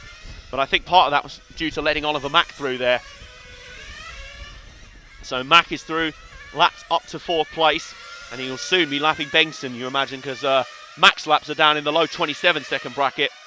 Hootie's are in the high 27s, and these guys are lapping around the 28s, the high 28s, so they're about a second a lap slower than these guys, maybe more. But as I said, none of that matters a jot to Bengston, who's the man we're following right now. He's the 3rd place driver, and he's holding on in there really nicely. As I think it was on a Stefan Andersson or John Pedersen, or both Andersson and Pedersen have had issues in this race, so they are DNF. So effectively, we now have 7 cars competing for 3 spots, all within laps of each other. I think Henrik Christensen's actually lost a lap. So it's Brent Turfbring who's the best of the transfer guys up in 5th spot. But he's away behind Tyra. He's about 4 seconds behind Tyra, so he's not too far away. And he's in position to profit if something disastrous happens to these two. Bengston has put a nice gap on Tyra now. We're continuing to follow the 3rd place driver. That is Bengston. As he continues his march, he is just gapping Tyra lap after lap. It's really, really consistent stuff. This is how you win these motor races. This is how you win these RC races. This is how you get the big transfers. You just stay consistent even when the pressure looks like it is unbearable. You really make those laps count and you make the pressure count. Bengston is eking out to about a 5-second advantage exactly over Tyra. The gap is just leaking out steadily. It'll be interesting to see what the pit stops do this time. What happens on the pit stops this time, I should say.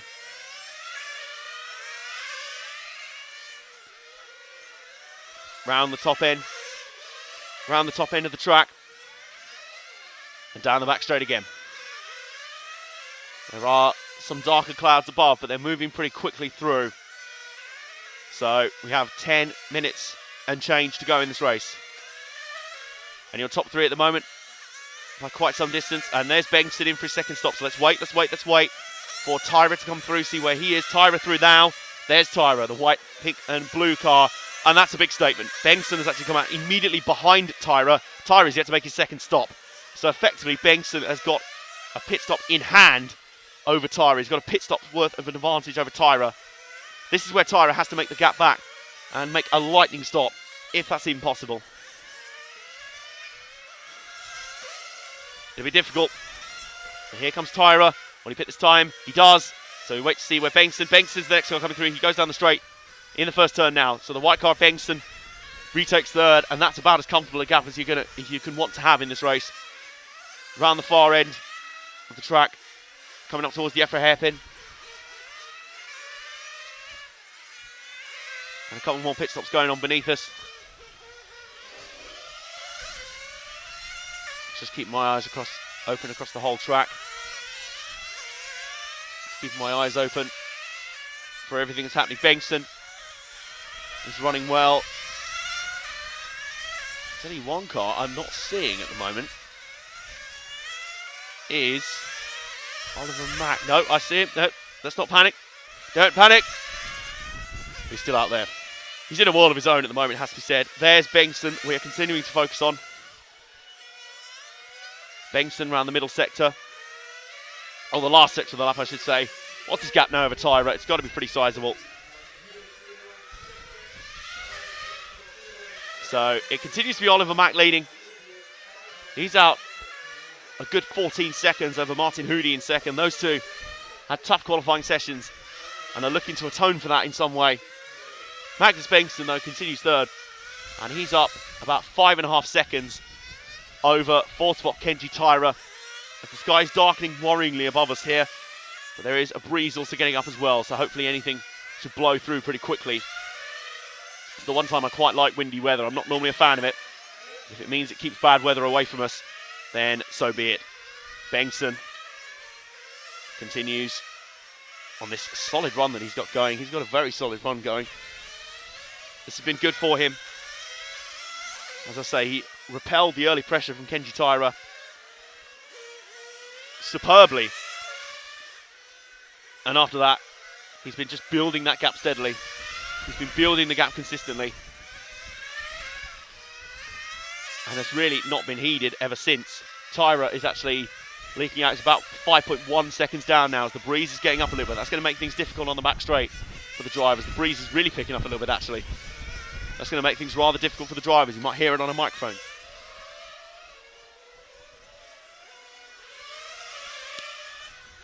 As we continue on, and that's actually Oliver Mack coming up behind Bengtson again to put a second lap on him.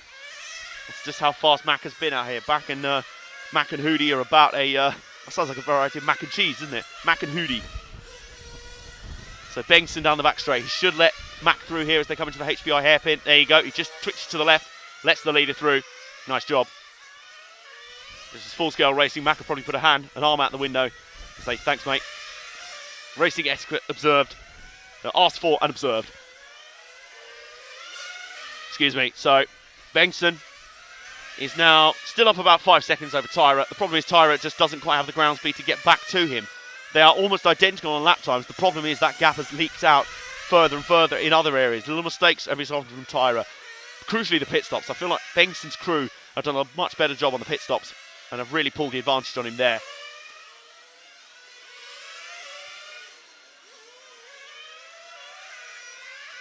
So Bengtson continues on his way. He's got about 6 minutes to go. 6 more minutes for that car to hold together and get him through into the quarterfinals of the EFRA 1/8 IC Track European Championships. Our coverage today and all day through finals day of this great championship is presented to you on RC Racing TV by HPI Racing. We thank all of you who entered yesterday's HPI Friday contest. And then we are also presented by EFRA, the official governing body of this event and the organisers of all European RC racing. Well, they're the European RC racing calendar that we follow, and we are the official media partners for them. And it's our pleasure to be along for the ride. We thank them for having us along once again for another year of great quality RC racing action. Remember that it does not stop here. In the next 2 weeks, you've got 3 events across 3 countries as we watch Bengtson continue on his way. You're not missing anything on the track, by the way. I will let you know if anything major happens. A lot of the drivers on the roster have actually stepped away. Stefan Andersen, John Pedersen, issues for them. A couple of other guys seemingly having issues. There's not many left up there. But the 3 guys that are Oliver Mack, who's on a pace of his own at the moment, a step above even Martin Hoody. So a final pit stop then for Magnus Bengtson. And has Tyra pitted on the same lap for once? I think he might have done.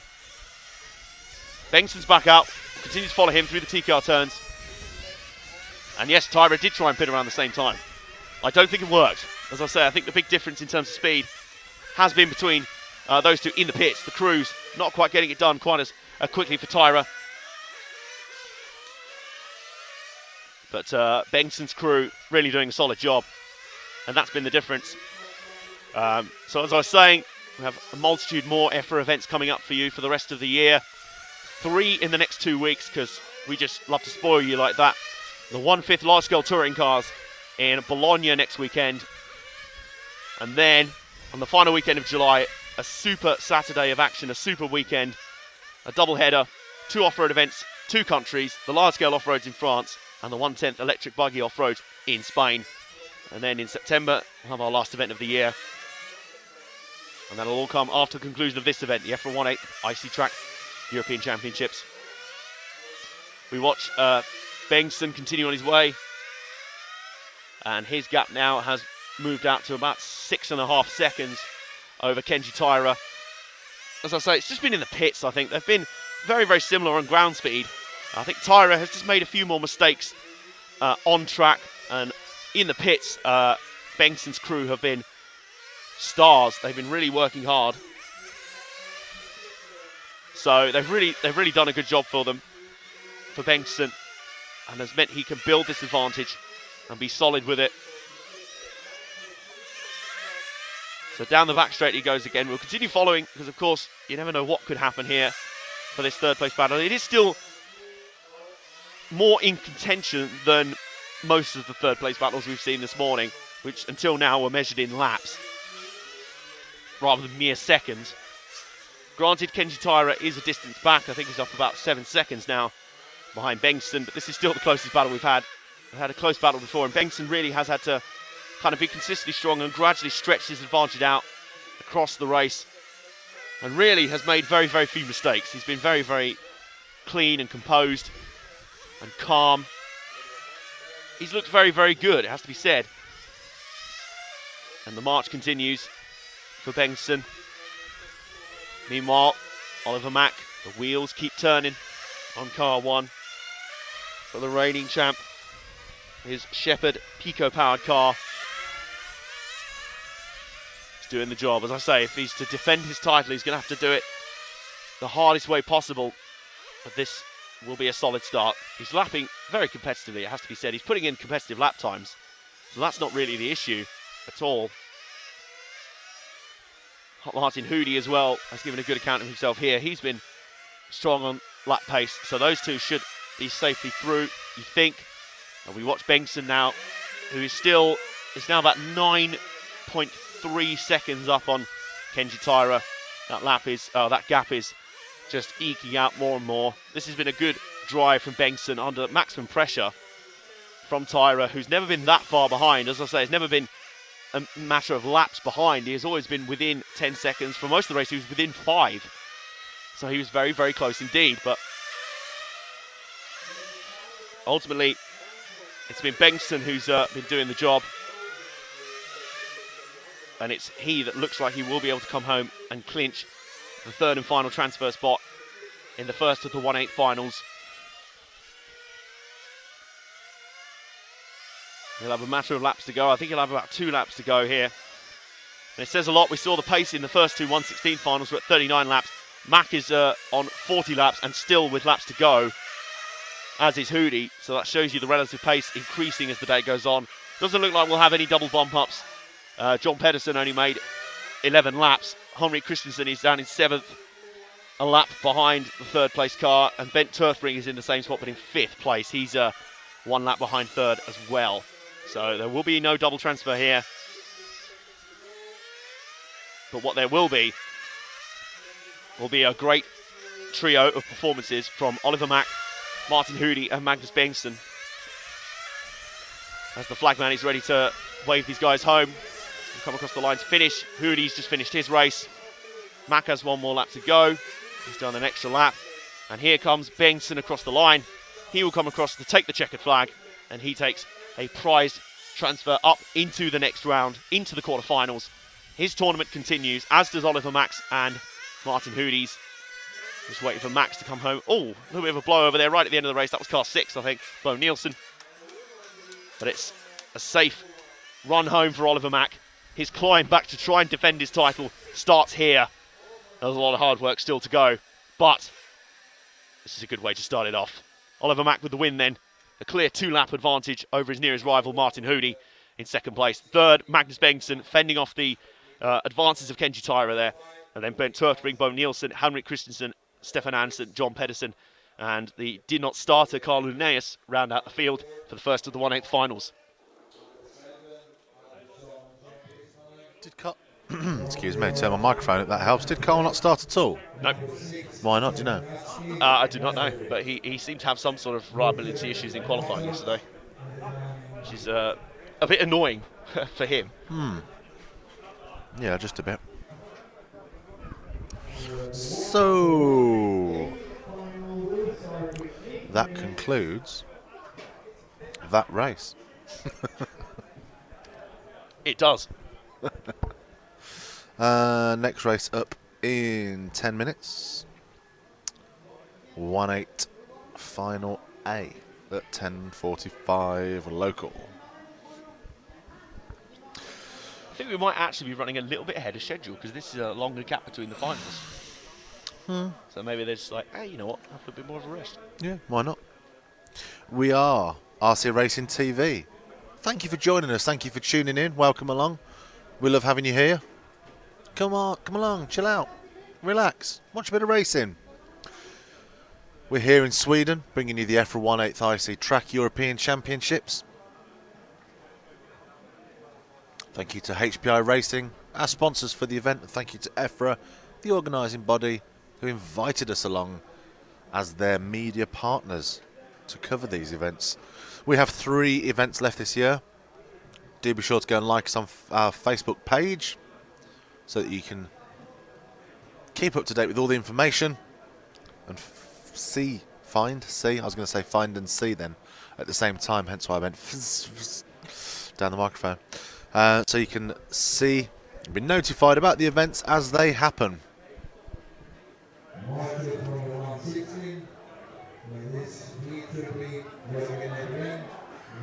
Do you need a natural break? You know, I was going to wait until after the next race, but we've got enough of a gap, so... Yeah, we've got 8 minutes. Well, we'll be tactical. 7-8 minutes. Yeah, why not? Go now. You can interact with your people. And do more vetting on fake handbag salesmen. Adam has more natural breaks than any person I've ever known. So it's best to, I would say, make hay whilst the sun shines. Go now. Don't chat to me. Go now. Go now. The sun is almost shining. Go now. I'm turning you down. Go now. Go.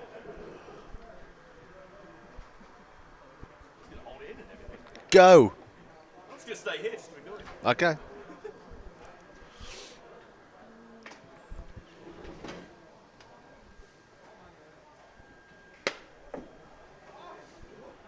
you want anything while I'm down there? No. What's he doing? Get your earplugs out for a little bit. You want to go away? Just go. No, John, how's he doing? When there's no time, you fly down. Strange boy.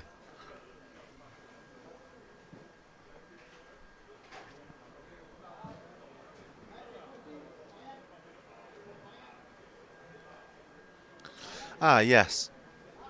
I have a bone to pick with someone. James Healy.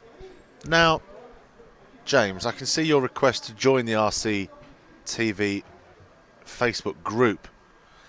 Now, I was pretty certain you were already a member, so have you unjoined and rejoined solely for the purpose of getting a shout out on air? If you'd have just gone over to the YouTube chat, I would have given you a shout out on air. But nevertheless, with 83 friends in the group and 5 mutual friends with me, James Healy, welcome back to RC Racing TV Facebook group. Are you watching on live chat at the minute? Are you talking? No, can't see you.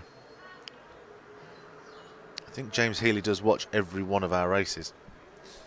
Just tune into all of our coverage.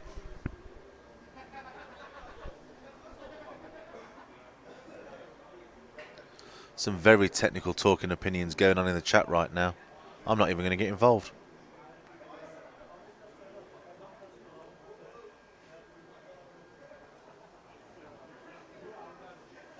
Joby Job, is your maximum comment in regard to the comment that came out from Turkey last year?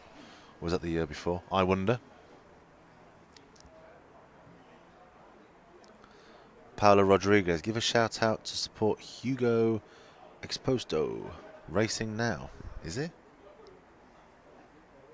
Yes, he is. Car number 1, driver number 1.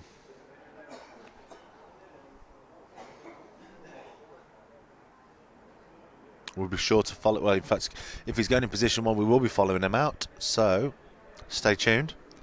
4 minutes.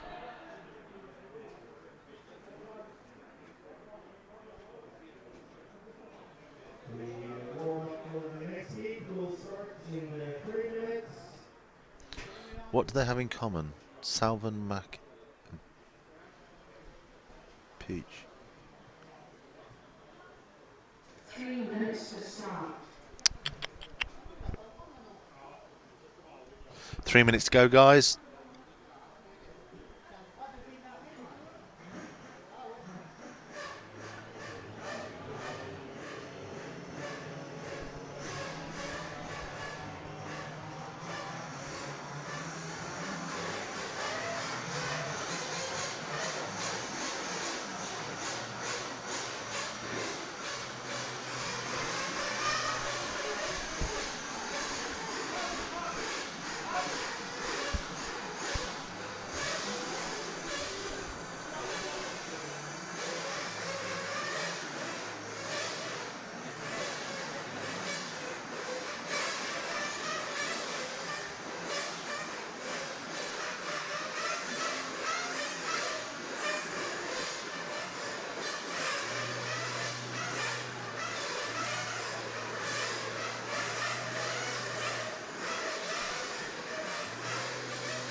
John, would you do me a favour? Would you go and would you take that battery off the charger? Put that one on it. Please would you go and swap that on the Canon without moving it? Thank you.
He's back. He snuck up. I was wondering when you noticed. Say again? I was wondering when you noticed. I hadn't noticed, no. I need you to talk so I can set your levels back. Okay. Well, I'll tell you what I'll do. I'll run you through the starting grid for the next race, which is the 1/8 final A, of which the cars are out on track now for their warm-up. Let's have a look through the starting grid. It's Hugo Exposto of Portugal on the pole for this one. One of only 2 Portuguese drivers here this weekend, I believe. I mean, the other being Bruno Coelho, so it's a pretty good representation. And Exposto has shown some good pace so far this weekend, but just like everyone, a few others that we've seen, not really allied to much reliability. His qualifying rounds were pretty frustrating, especially considering that he was one of those guys that went out in round 3, which was then cancelled because they did not complete it due to the weather. Speaking of the weather, this is the hour that we were predicting showers, and the clouds have actually cleared, and there is actually blue sky and sunshine threatening to rain down on the circuit, which is wonderful to behold. So Exposto will be hoping that signals a change in his fortunes as he rolls off first, looking for a place in the quarter-final. Torsten Muller had similarly poor fortune. In fact, this could be the heat of poor fortune, to be honest with you. Philip Romer rolls off third, as well as ahead of Alan Levy, the Austrian, in fourth. And then we have our pair of pretty talented Hungarians who in their group in qualifying always were probably the most impressive. So we'll see where that lands them relative in terms of pace to everyone else, and we'll see if that can get them up into the next round. Those being Tamas Seiji and Vendagush Guliai. Soren Olander and Bjorn Olsen are 7th and 8th. And Olsen is the first of our 3 transfers, of course, from the 1/16 final that you saw this morning. Sebastian Christensen and Friedrich de Beer are the others of those. So there's your starting grid. We've got a couple of minutes to go before we get racing here. And I have a feeling this might be a little bit more of an open field here, because of course in the last one it was pretty obvious that from about halfway around the first lap that Oliver Mack and Martin Hooley were not going to be denied a place in the next round. But this time around, I have a feeling Exposto probably has to be the favourite. But of course, he had those reliability issues for so much of yesterday that blighted his charges. So that'll be what really makes things interesting in that respect.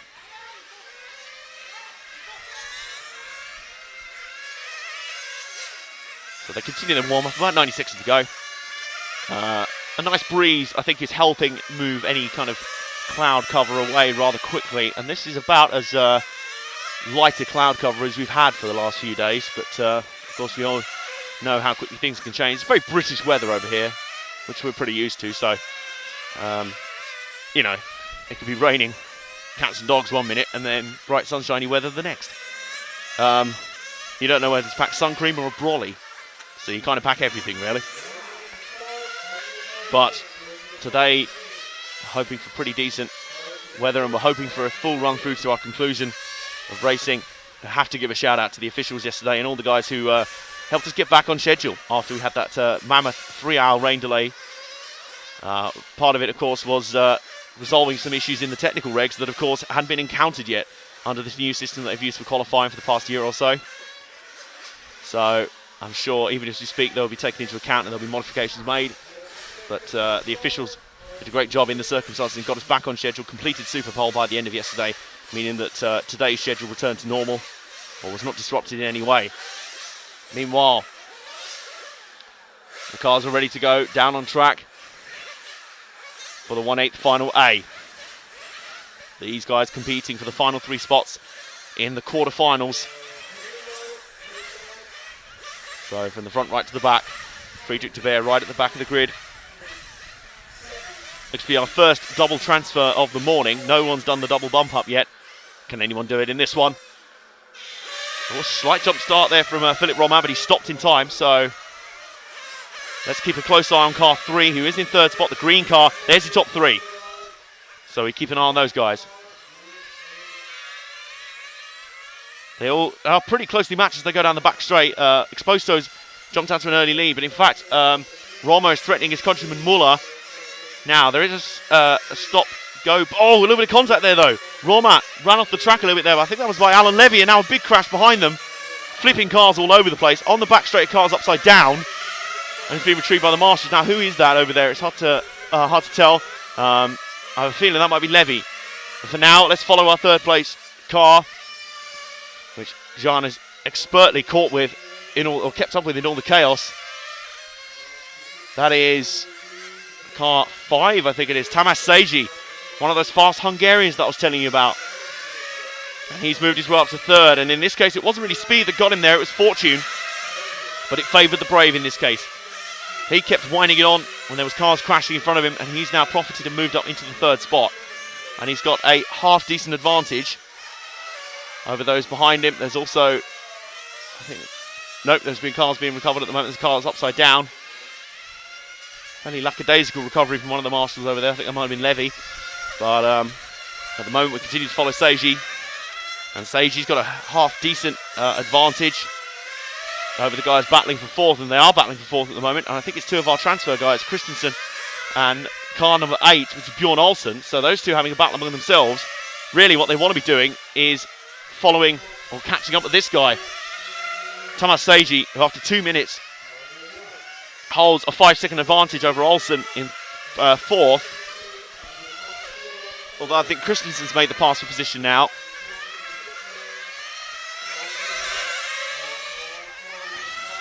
I'll tell you what might be an idea, Jean, is if we stay in the next corner for a minute or two, stay on the EFRA hairpin, and the next 2 cars, I'm going to stop the orange and green cars. There's your battle for fourth. Now, these are the guys battling for the first position on the outside looking in. And there's a car upside down on the back straight. Was that one of our lead guys? I'm not sure. We'll see when timing and scoring updates this time around. I don't think it was. But this is a fierce battle between 2 of our transfer guys. Christensen in the orange car. And in the green car, it's Olsen.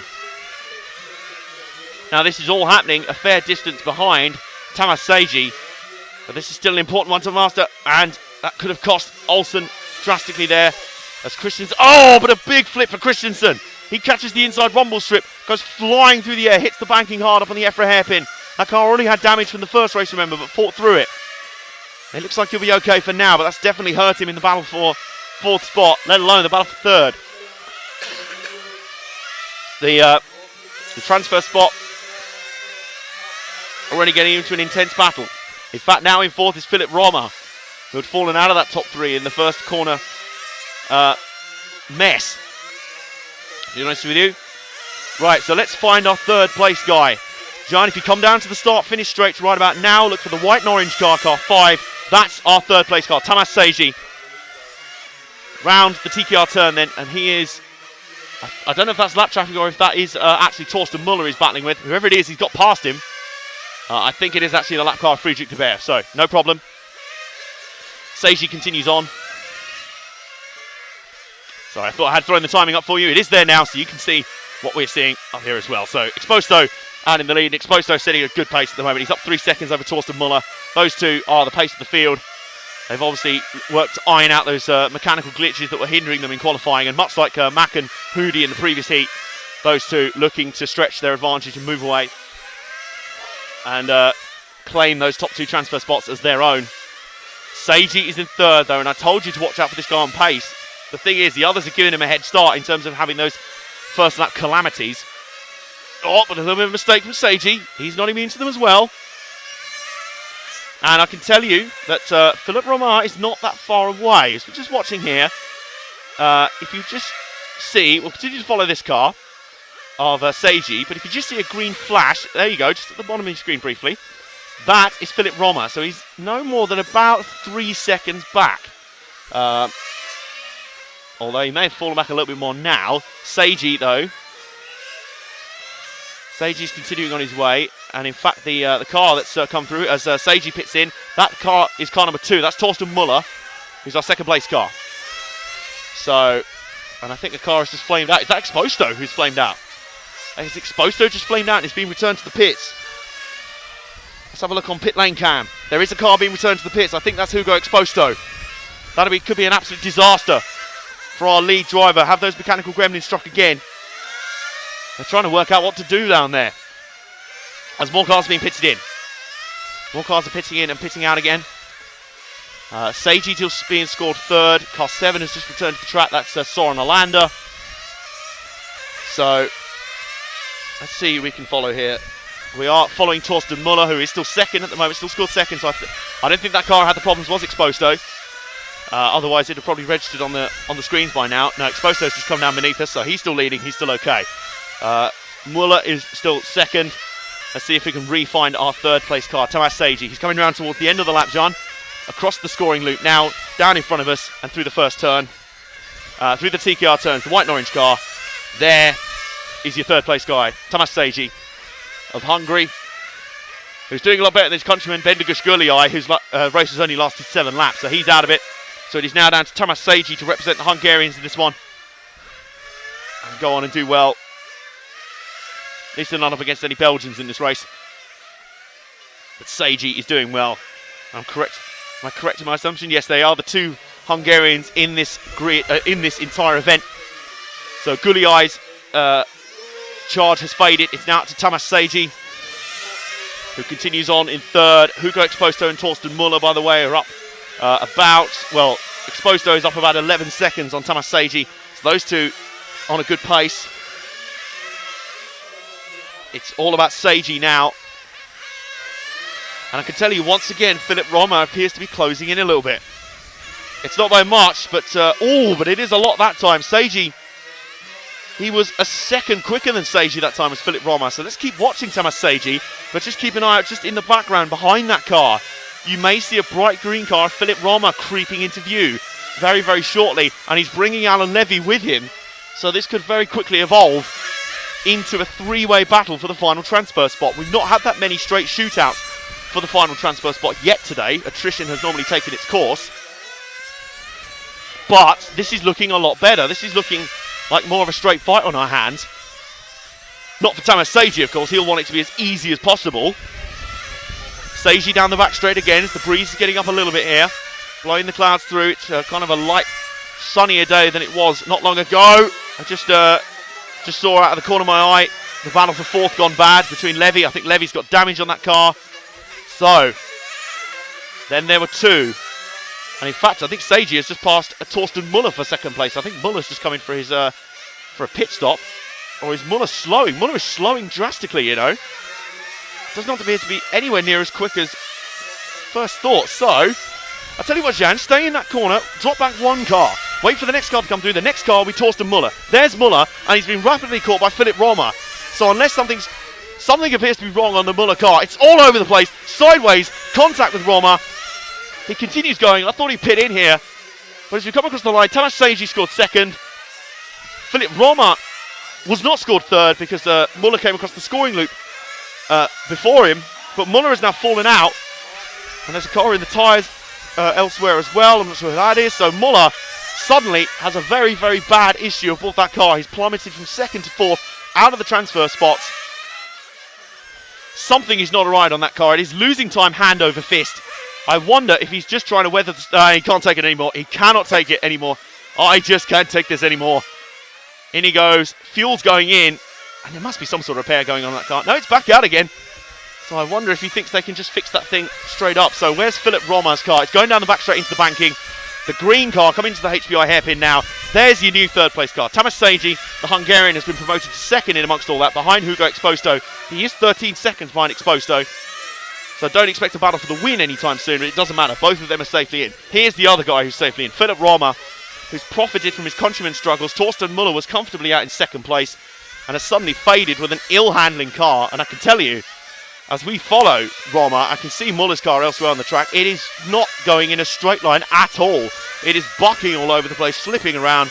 It looks horrible to control at the moment. Something very badly wrong on that car. I don't know if it's leaking fluid onto the tyres. Maybe the brake bias is off. Some damage to the handling on that thing. It is being passed hand over fist. It looks like he could barely accelerate the thing. It looks like as soon as he puts the throttle down, he gets no response. And it just veers off around all over the place. Meanwhile, here's here's Philip Romer. Now, the next car behind him is actually Sebastian Christensen in the transfer spot. So I don't think that car that you're seeing behind him is a battle for position. Car 5 of Tamas Seiji, though, is slowed in. He's on the scoring loop. He's just beneath us. The Master's running him back to the lane. That's Tamas Seiji. So whilst we continue to follow Philip Romer out on the track, Tamas Seiji being ran back into the pits. Drama here in the transfer spots as other cars being pitted in. I think Romer just pitted beneath us. He did. So Romer just pitted. Someone else going back out there. Exposto's gone through for the lap. But one car I'm not seeing return to the track is Tamas Seiji. I think Seiji's day might be over. And what a real shame that would be for the Hungarian. It's not returning to the track, is it? It doesn't look it. So what does this do to the top 3? I'm almost certain that was Tamas Seiji who flamed out his car 5. Oh, that's a bad pit stop for Torsten Muller as we're still on pit cam at the moment. Meanwhile, back out on the racetrack. Let's see. Tamas Seiji has fallen to 3rd, but Alan Levy hasn't actually passed him on the track yet. So Tamas Seiji's back out there. Tamas Seiji's coming down across the start-finish line now and through the TKR turn, Jan. Around the TKR turns now, the white and orange car. That is Tamas Seiji, who I think may have gotten away with it. He's now being scored 4th, but he is actually, I don't think, out that far behind Alan Levy. I'll keep my eyes open for him. But Seiji now, something happened to that car. I think it flamed out on the track and he lost crucial time. He is now, how far behind is he? We might have to go looking for Alan Levy in a minute. He is 7 seconds down on Alan Levy, who is making some mistakes of his own. Jean, I tell you what, if you come down to the HPI hairpin, look out for the yellow, orange and green car coming down there now. He's in the S's. That's Alan Levy. There's our new 3rd place driver, the Austrian, who's profited from the troubles for Tamas Seiji as this 1/8 final takes another twist. Tamas Seiji with the flame out. He's down to 4th, but he's still in touching distance of Levy. If he can get some good laps going, and Levy's made some mistakes out here. I've seen that car skittering around a bit and in various barriers. Down the back straight he goes again. More shouting from the pit lane. A lot of Bart's commands, to be honest with you. You just have to shout to hear yourself think out here. So all of that means that Hugo Exposto is basically out on a lap on his own. He's about a lap ahead of Philip Romer. As we have a pit stop for Alan Levy. Now let's see what this does. Tamas Seiji goes through. Levy rejoins, not far behind Tamas Seiji at all. And he's actually bringing Sebastian Christensen in 5th into play now. So this is really starting to get intriguing here. And we'll just wait until Tamas Seiji comes through the start-finish area, through the scoring loop as we follow Alan Levy. And Tamas Seiji is about to cross the scoring loop now, Jan. So if we can pick him up, he is the 3rd place car. There he is coming beneath us right now. Good job. Tamas Seiji back into 3rd spot then in the pit cycle. Levy with the pit stop. Has this worked out well for Seiji? Did his flame out come at just the right time? It pretty much put him on fuel cycle. Did he get away with it? We will soon find out as this intriguing battle for the transfer spot takes another twist. Hugo Exposto and Philip Romer look like they're in safe territory now. They look okay. As long as they can avoid the dreaded flameouts, they look okay. And in fact, Tamas Seiji's ground speed is looking really, really nice. He was about a 10th up on Levy that time. The gap sits at 2.3 seconds between the two, which is pretty much nothing at all.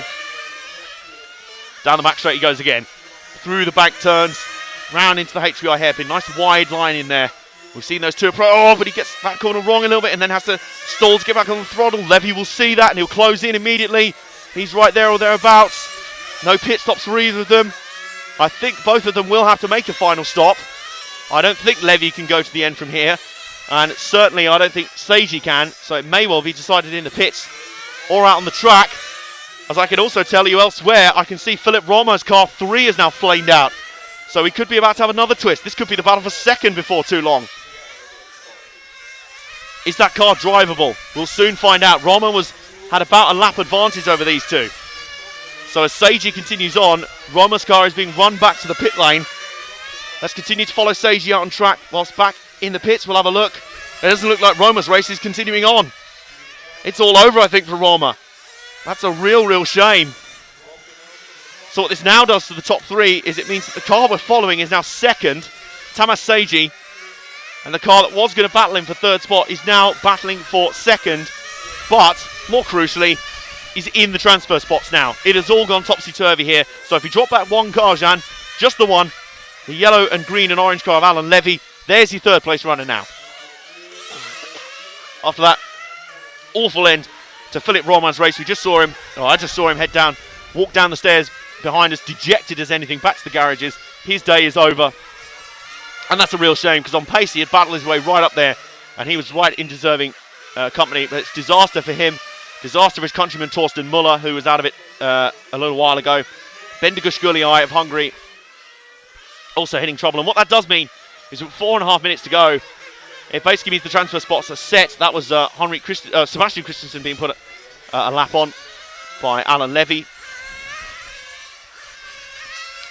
And Tamas Seiji has worked a good gap as Hugo Exposto is coming round to lap both of them. I think Alan Levy might have pitted again because the gap's leaked out. No, Alan Levy is in second now. Tamas Seiji is third. He's presumably made it a pit stop because I can see Tamas Seiji still on the track, and he's still third. So that gives you an idea of the gap. He's up about a lap over fourth spot is Seiji. So this is Levy we're watching right now as the second place runner, and it's been a topsy-turvy old race for him, and he'll pit in for the final time. So whilst he's in the lane, let's see if we can find a Tamas Seiji. He'll be coming down the start-finish straight right now. There he is coming through beneath us, and he'll come out right behind Alan Levy. So Levy's actually gained a spot in all that. Good final stop for Levy. He's gained a position. Ultimately, doesn't matter. I mean, had it not been for the flame out for Roma, this would have been a tense battle to the finish between these two for the final transfer spot. As it is, they can afford to have a frolic, if you will, have a battle for second place. It will mean they just get a slightly better qualifying spot for the quarterfinal. Seiji then has had a bit of a topsy-turvy race. He had a flame out early on that appeared to put him out of contention, but he got lucky, I think, in the end. It was pretty much in his fuel window. He didn't lose that much time at all. And with the issues of Roma, that takes the pressure off of both of these guys. They can have a little battle. You just see Levy's car just ahead of him. Meanwhile, Hugo Exposto a lap ahead of both of them. Oh, side by side down the back straight. And Levy, in the end, I think, decided discretion is the better part of valour and let Tamas Seiji through. Decided not to try and take it side by side at over 70 miles an hour. Generally a sensible idea. Half spin for Seiji. These two can afford to have a little battle, just as long as they don't damage each other's cars. But if they're both good drivers, they will keep out of each other's way to a degree. They've got 2.5 minutes to go. They have absolutely no reason to get into it here, because they're both in those transfer spots. And Soren Alander, by the way, in fourth spot, is a full 2 laps behind these two, or a full 1 lap behind these two. So, barring flameouts or massive disasters, these two are in the quarterfinals and are in the next round. And Tamas Seiji, well, his pace in qualifying has warranted this. As I say, he's been a little bit wide there, and Levy goes through. It's like dancing, isn't it? After you, no, I insist. Very polite, a lot of manners. As I say, that's exactly what they can afford to do right now. They have, Levy has flamed out. Levy's flamed out. John, we need to bring it back. Just past the EFRA hairpin. He's flamed out. Now, this could be a late twist. Now, Soren Alander suddenly has a massive opportunity. Is Levy getting that car refired? It's completely stopped. The marshal's trying to relay it back across the track. That's Tamas Seiji. Let's see, we're going to have a look on the pit cam briefly, see if we can see what's going on there. Levy's out. Levy's out. He's flamed out late. Oh my word, another late twist. So now where's our third place runner? It'll be Soren Alander in a minute once it's scored correctly. I'm having a look. I don't think they're going to get that car refired in time. But Soren Alander, as we're watching in the back of shot, trying to see if that car can get running again. Where's Soren Alander? He's been anonymous in this race, and suddenly he might be about to pounce for a final transfer spot. He's the red, yellow and white car coming across the scoring loop now, down the front straight and through the first turn. Soren Alander is about to take third spot at the death here. He's through into that final spot with 40 seconds to go. Tamas Seiji now effectively has the pressure off. Bjorn Olsen is now fourth. Levy's down to fifth and a lap behind Alander. What absolute tragedy. And he just shakes his head. He cannot believe it. And Alan Levy, he was so close to a transfer spot the heartbreak and the drama of scale racing is just as much, if not more so, than full-scale racing. You can bet your bottom dollar on it. But Soren Alander, who's been anonymous for most of this race, running his own race, running a fairly quiet race, to be honest with you, is now suddenly on the cusp of going through to the next round. And he's coming through into the HBI hairpin right now. And the flag man is out ready to bring him home, ready to drop the flag on him. And what a race for Olander. I bet he wasn't expecting that a few minutes ago. But that's why you always should stay in contention, stay running right to the very end. You never know what can happen to your competitors. Two of the guys running in the top 3 transfer spots had flameouts late in the race that took them out of the running. Philip Romer and Alan Levy. A shame for both of them. Massive frustration for both, but massive elation for the top 3 drivers on your screen. Hugo Exposto, who had a pretty faultless race in the end. He ran strong throughout. Thomas Seiji comes home second. So keeps the Hungarian representation going in this event. And then third is Soren Alander. A dramatic late denouement for him means that he goes through when he probably wasn't expected to. He was 5th about 6 minutes ago. Bjorn Olsen then 4th. Alan Levy, what absolute heartbreak. 45 seconds to go. He goes from 2nd to 5th after a late flame out. Sebastian Christensen 6th. Friedrich de Beer 7th. Philip Roman knows the pain of Alan Levy. He had a flame out similar to him just a few moments beforehand. And then Torsten Müller and Bendigus Guliai's races ended a lot earlier. And we now have about 8.5 minutes before the next race, which will be the first of our quarter-finals. So we really are starting to get towards the sharp end of town rather quickly. And I have good news for you. The patch of time where there was rain expected has passed. And we've had nothing but fairly clear skies and patches of sunshine. There's cloud lingering, but it's fairly light. So looking okay. And the next round, quarterfinals, will be starting in earnest in about 7.5 minutes' time. So we thank you for joining us on finals day here at the Eskilstuna Motorstadion, one of the finest RC racing venues we've seen. A great, great track here, a great off-road track that'll be in use next year. Yes, it is spelled right. Let's double check the spelling. But we're just updating for the quarterfinals now, which we'll see some pretty impressive guys in there. Remember, this is where Oliver Mack and Martin Hoody transferred into. They'll be looking to make another transfer up into the semi-finals. But they'll have guys like Marco Vanni, Philip Sting, Andrea Pirani, the Brit, former World Touring Car Champion, Andy Moore, the 1/10 B Nitro European Champion, Tom Krugevsky, who won that title in Turkey last year. And has been on pretty good form so far this weekend, so plenty of competition. We're getting towards the sharp end very, very rapidly as we move through today's action. It has got a little bit, the breeze has got up a little bit. It's a bit nippy, but that's okay. Compared to, I think it was Portugal, wasn't it, where we were pretty much in sweltering sunshine for most of the day. And it was fairly mild, but we have about a 6.5 minute rest between the previous race and this one. Coming up, the first of our quarterfinals. And as I say, the timetable really moving forward very quickly now, which we appreciate. So the first of the quarterfinals to roll off at about 20 past 11 local time. That's in about, well, 6 minutes time. And then we have both of our quarterfinals, and then we have a practice run for the finalists who are already there, who will not be competing in the semi-finals. So that'll be for Simon Kersbrook and Robin DeHaan. And we have a little bit of a break. And then the semi-finals will roll off at 1:30 local time, which is in about 2.25 hours. So the semi-finals will roll off there. And then after another break, we'll be rolling off for the main final at 3:25 local time. That is 2 UK time. And it's sure to be a cracker, because this has been as competitive a field as I've seen out here. It's not been the biggest roster out here, but it has been a very, very competitive field. All eyes will be on the likes of Simon Kurzbuch, the TQ and the world champion in this discipline, and Robin DeHant, the man who won that heart-pounding Super Pole session last night. But there are plenty of others in there. Dario Balestri, Silvio Hackler, Robert Peach, the other guys in the Super Pole, they've been on great form. Gilles Goschkamp also there, a former champion in this discipline as well, former European champion.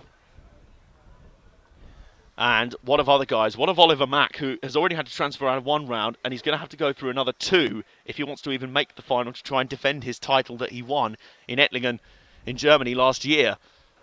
He's going to have to do it the hard way. He's wearing a wry smile for most of the day, but he made it through his last 16 final pretty easily. He'll be hoping for more of the same here, but the class of field has stepped up. He's got a lot of work to do from the 8th spot. So we are live on RC Racing TV for the finals day of the 2016 EFRA 1/8 IC Track European Championships at the Eskilstuna Motorstadion in Sweden. And our coverage is brought to you by the great folks at HPI Racing. Thank all of you who entered yesterday's HPI Friday contest. We hope you enjoyed it greatly. And we're also here thanks to EFRA, which we are the official media partners, and they are the organisers and governing body of this event. And we thank them for having us along. It's very nice to be along for them. Right at about 3.5 minutes to go before cars will be back on track. I'll be right there when they do.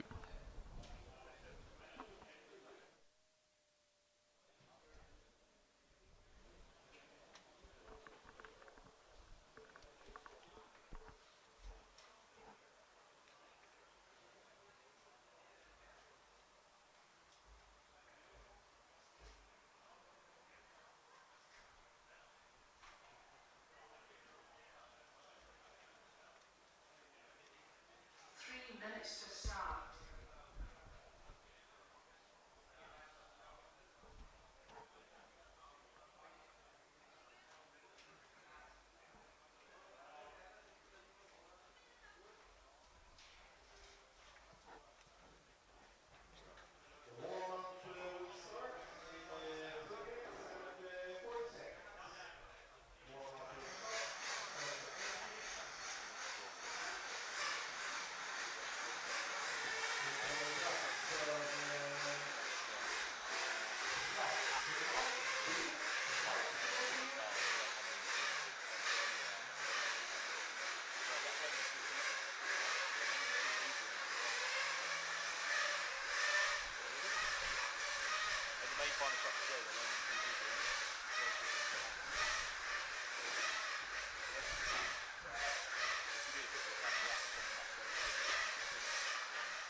Hello folks, welcome back to RC Racing TV. Apologise about that. That was a brief technical delay. Well, I'll tell you exactly what it was. It was fairly simple. The power went out very briefly. We had a very brief power cut here in the pits. It was one circle. I think it interfered the timekeeper and the officials' computers and our own. Literally, it was just a complete blackout. It's gone. So we are back up and running, and we're looking okay. You haven't missed a thing. They postponed or held the drivers from starting their warm-up until the power issue had been resolved, because there's obviously no point in doing a race where the timing computers aren't working. So, with that in mind, do you want to have a look at the starting lineup for this race? Yes, you do. So the starting grid will be up in just a second. And then Nicholas Johansson will lead them off ahead of Andy Moore, the 2%, the former touring car world champion. And then Andrea Pirani, third, who showed some good pace in qualifying, but just lacked that little bit of consistency to get him into the semi-final contention. Philip Sting, then Marco Vanni, fourth and fifth. Tom Krugewski, the 2015 1/10 ICB European champion. So a young driver coming up through the ranks and moving up. If he can make a semi-final here, that was about his goal for the weekend. Perola Hard, seventh, and then it's our three transfer drivers from earlier. Oliver Mack, the reigning champion of this event, and a man still with a lot of work to do to even get to the final for a chance to defend his crown. He still has this round and then another one to get through to even make it there. He's made it through one round already, which is the last 16. Can he do it again? How many transfers can he do? He might have to ask Merlin Depter for some advice on that one, because Depter did exactly that last year. I think he started at this level.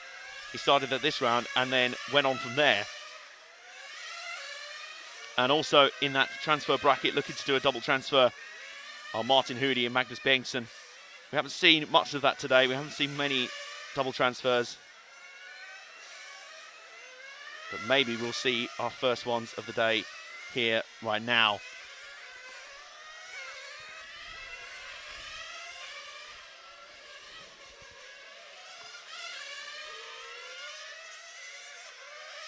So there's your starting grid. We're just ironing out the bugs after the power glitch earlier. Just a few minutes to go. We've got about a minute to go before the start of this quarter-final. Ready to go as they come back into the pit lane. There you can actually see, remember I mentioned Merlin Depter a moment ago, he's just on the end there on the pit lane. In the black serpent jacket. I don't know if he's crewing for one of these drivers or just watching on. You can see the crews ready with their drivers. And they'll head out onto the starting grid. Martin Hoody's car heading out. He's got a lot more work to do than in the last round again. The same for Oliver Mack. 20 minutes of racing for a spot in the semi-finals of the EFRA 1/8 IC Track European Championships is about to commence.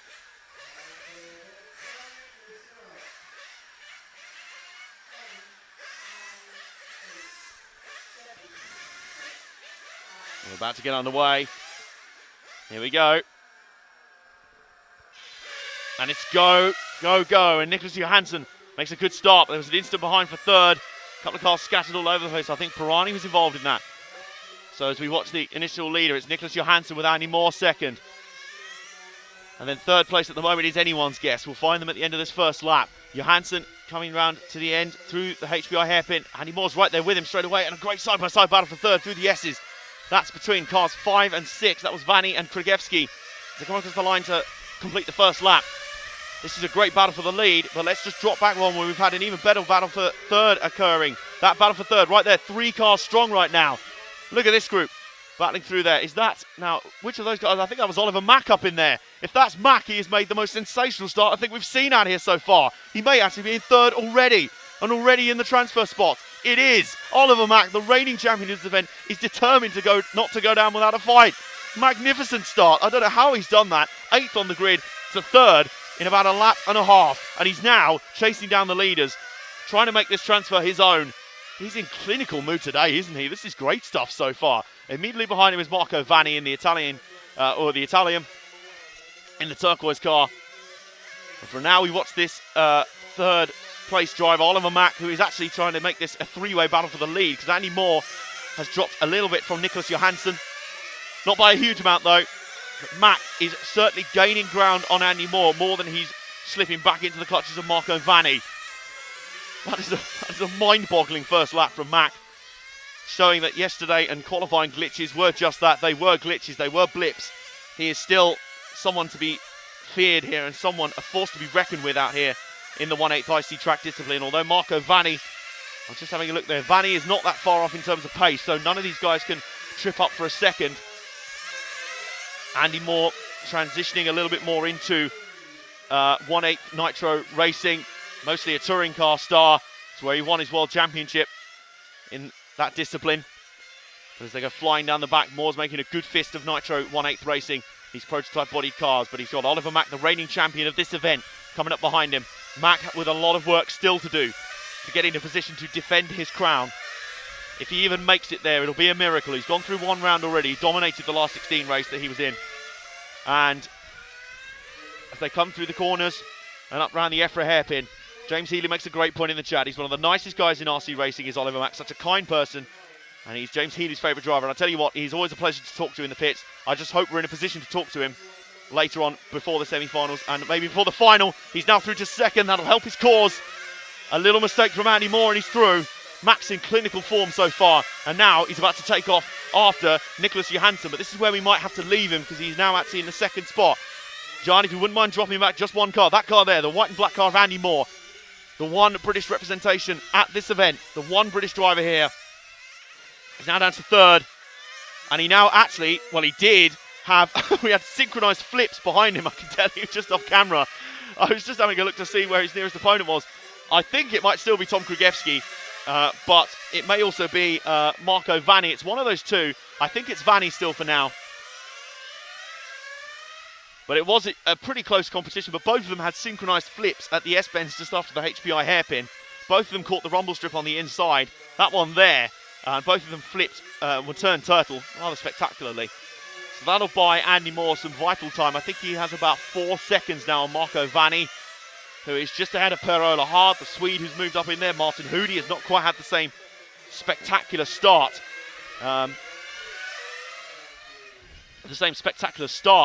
As Oliver Mack, but he's also working his way up and he's setting some good lap times, I can tell you.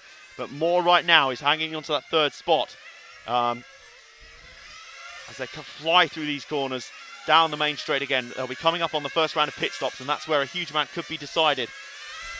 In fact, I think I'm just having a look. I think Mack's car has just been, yes, it's just had its first service of the race. So Mack's just fallen out of the top three very briefly.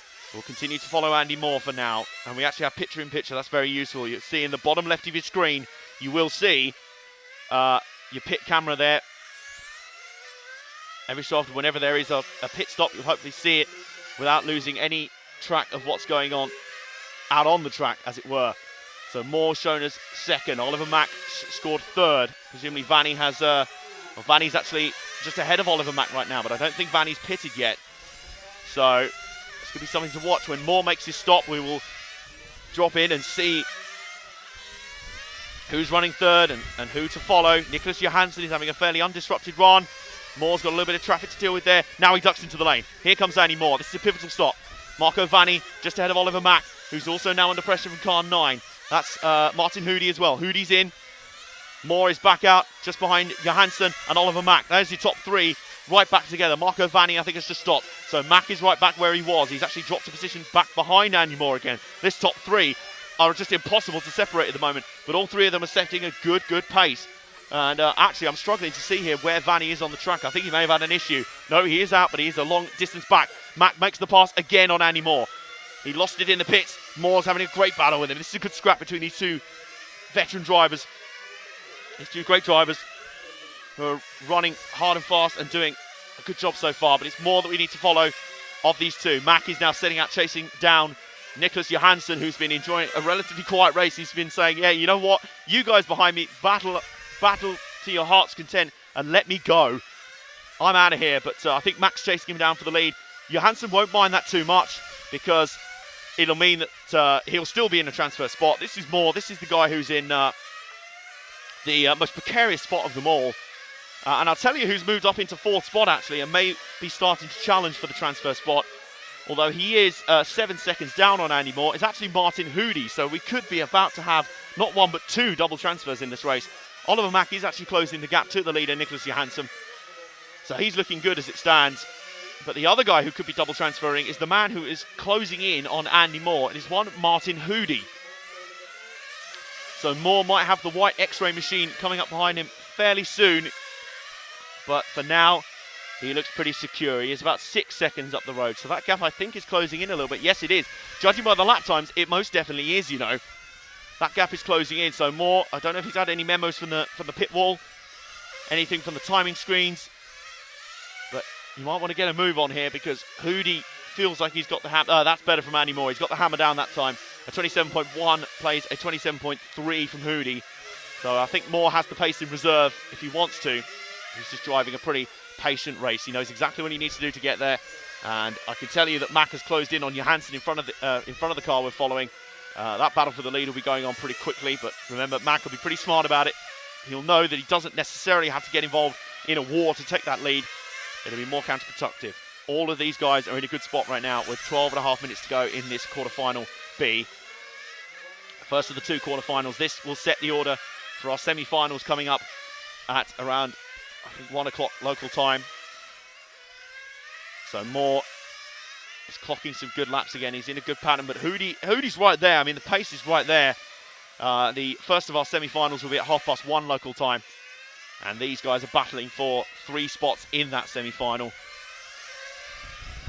Of which at the moment, Nicholas Johansson, Andy Moore, Oliver Mack and Andy Moore hold at the moment. I think Mack's just been in for a pit stop. I think Mack's short pitting quite a lot.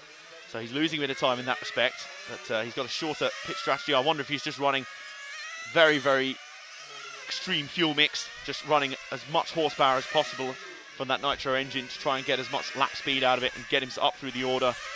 Maybe there's a way they can lean it off now. They're in a better spot, but it doesn't matter. He's still in 3rd, so that strategy is working just fine for him. As we check out down in the pits again, that's car number 4 of Philip Sting being pitted in. See it in the bottom left, he goes back out there. Sting is in 5th spot at the moment. The breeze is picking up a little bit. That'll affect the driving just a tiny bit, especially down that back straight. They'll be caught in a little bit of a crosswind there. You might think they're so low to the ground that they won't be affected by it, but especially with that massive gurney flap on the back of the car, that big rear wing generating drag and downforce, depending on the settings on the car, that will have an effect. But it is mild gusts of wind for the moment. Through the EFRA hairpin again, Moore is pretty solid. Matt is not far up the road from Martin Hoody, but I think Hoody still has a pit stop in hand. As I say, Mack is on a sort of earlier pitting strategy. As some of the guys from the 2nd semi-final are already coming through here. We've just been asked a question. I reminded the viewers earlier. We have just been asked in the chat by Martin Zevenhoven. Thank you for joining us. He has been asked why we're filming Andy and not the leader. Well, that's because Andy Moore, at the moment, overall, once he makes his stop, will be the 3rd place driver. We generally focus on the 3rd place car because that's the final transfer spot. The top 3 drivers go through. So we look and follow 3rd place a lot of the time to see where the battle will be for the final transfer spot. And a lot of the time, it's very intense. It's very fast and it's very exciting. And at the moment, I'm just having a look. I think, I'm not sure if Moore has made his 2nd stop yet, but Mack is about 4 seconds down on him. It's now Perola Hard who's 4th, and he is about 8 seconds up the road from Mack. So the top 3 are starting to break away rather nicely. Pirani is not doing quite as well as we'd expected. And I think an issue has befallen Martin Hoody. Yes, it has. I think he's flamed out. So Hoody has now crashed down the order. I'm trying to look. I think his car is still running, but he has lost 2 laps, or 3 laps to the leaders, which in this sort of race has absolutely killed him. There's no way he can come back from that, surely. In fact, I think that was Hoody's car that Moore just put a lap on. So there will be probably no double transfer, considering that Magnus Bengtsson, the winner of that last 16 final, is down in 9th place and is actually 2 laps off the leaders. Oliver Mack has now taken the lead ahead of Nicholas Johansson. That sort of pace shouldn't surprise us. He's running an incredibly fast strategy. I think short pitting as well. And he has taken the lead, and his lap times are some of the fastest we've seen out here today. His best is a 27.0. He's up there. This is more very much the speed that we expected out of him. And this is your exact reason why we're following more. He's in third. He's the last of the transfers. And if anyone behind makes a charge, then this is where we'll want to be watching, because this will be the final transfer spot, one of the most hotly contested positions out here today in any event. Remember, in the semi-final, you do have a sort of second shot, because 3 from each semi-final go through, but you also have the 2 best fastest laps from the 4th and 5th place finishers that go through. So 2 of those 4 drivers also go through. It's a little bit convoluted, but we'll keep you up to date right here. You won't miss a single second of the action. You haven't so far this weekend, in spite of rain delays, power cuts, and a lot. And we will bring you all of the action for the rest of the day here on Finals Day on RC Racing TV from the EFRA 1/8 IC Track European Championships 2016. Our coverage presented to you by our friends at HPI Racing and by the organisers and the governing body of this event, EFRA. And Andy Moore still continues on. And a fair point being raised again by Martin Zevenhoven. He's saying that the lead over 4th place is big enough not to focus on him. Yeah, you'd think that lead's big enough, but in some of the lower finals earlier today, we've seen guys lose positions from comfortable spots. They've been up almost a lap over 3rd place, over 4th place I should say, and have lost the time through due to a flame out. So there is literally anything that can happen in these races. And in that context, a 5-second lead for Moore over Pirani. Well, it is now Mack in that position. Mack's just ahead of Pirani. That's basically nothing at all. That's a very, very slim margin. So I think what we might do here, because we have followed Moore for a while, is, Jean, if we could just stay at the HPI hairpin for a second, drop back 1 car, the next car through will be Mack. There's Oliver Mack coming through now. He's just made his latest pit stop, and he's now 1.6 seconds up on Andrea Pirani in 4th. So here's the battle for 3rd as it stands. Round we go. Nicholas Johansson's retaken the lead. Andy Moore now 2nd, Oliver Mack 3rd, but Mack has been the first of the leaders to pit every time, so we expect him to shuffle back through. But right now, he is up just a little bit over Pirani. I think Pirani has just made... oh no, Pirani is still there. Pirani is challenging. Remember, he's got to take his opportunity while he can. It doesn't matter if Mack is still on a pit stop cycle. Pirani's right there. He's got to try and close in. He's got to try and take advantage. The reigning champion's in his sights, and a potential transfer spot is there. He's working very hard. He can see the target right there, just in front of him. Pit stop still to come as well. I think Pirani's still got a pit stop to come. Remember, Max made his stop on this cycle, and Max got to try and stay out of trouble as well, because if he cycles through, okay, he could cycle back to the lead here, but what he can't afford to happen is get involved in an instant with another driver who's battling for position with him. This is a legit battle for position, remember, but we're fairly certain that Pirani has a pit stop to make, so I wonder how Max is going to play this. Is he going to be ultra defensive, keep it behind him, or does he see the position or hold him off? It doesn't matter in the end. He did a good job. Mac held him off for long enough, and Pirani ducks into the pits for his scheduled stop. So Max should now cycle out once the others have made their stop.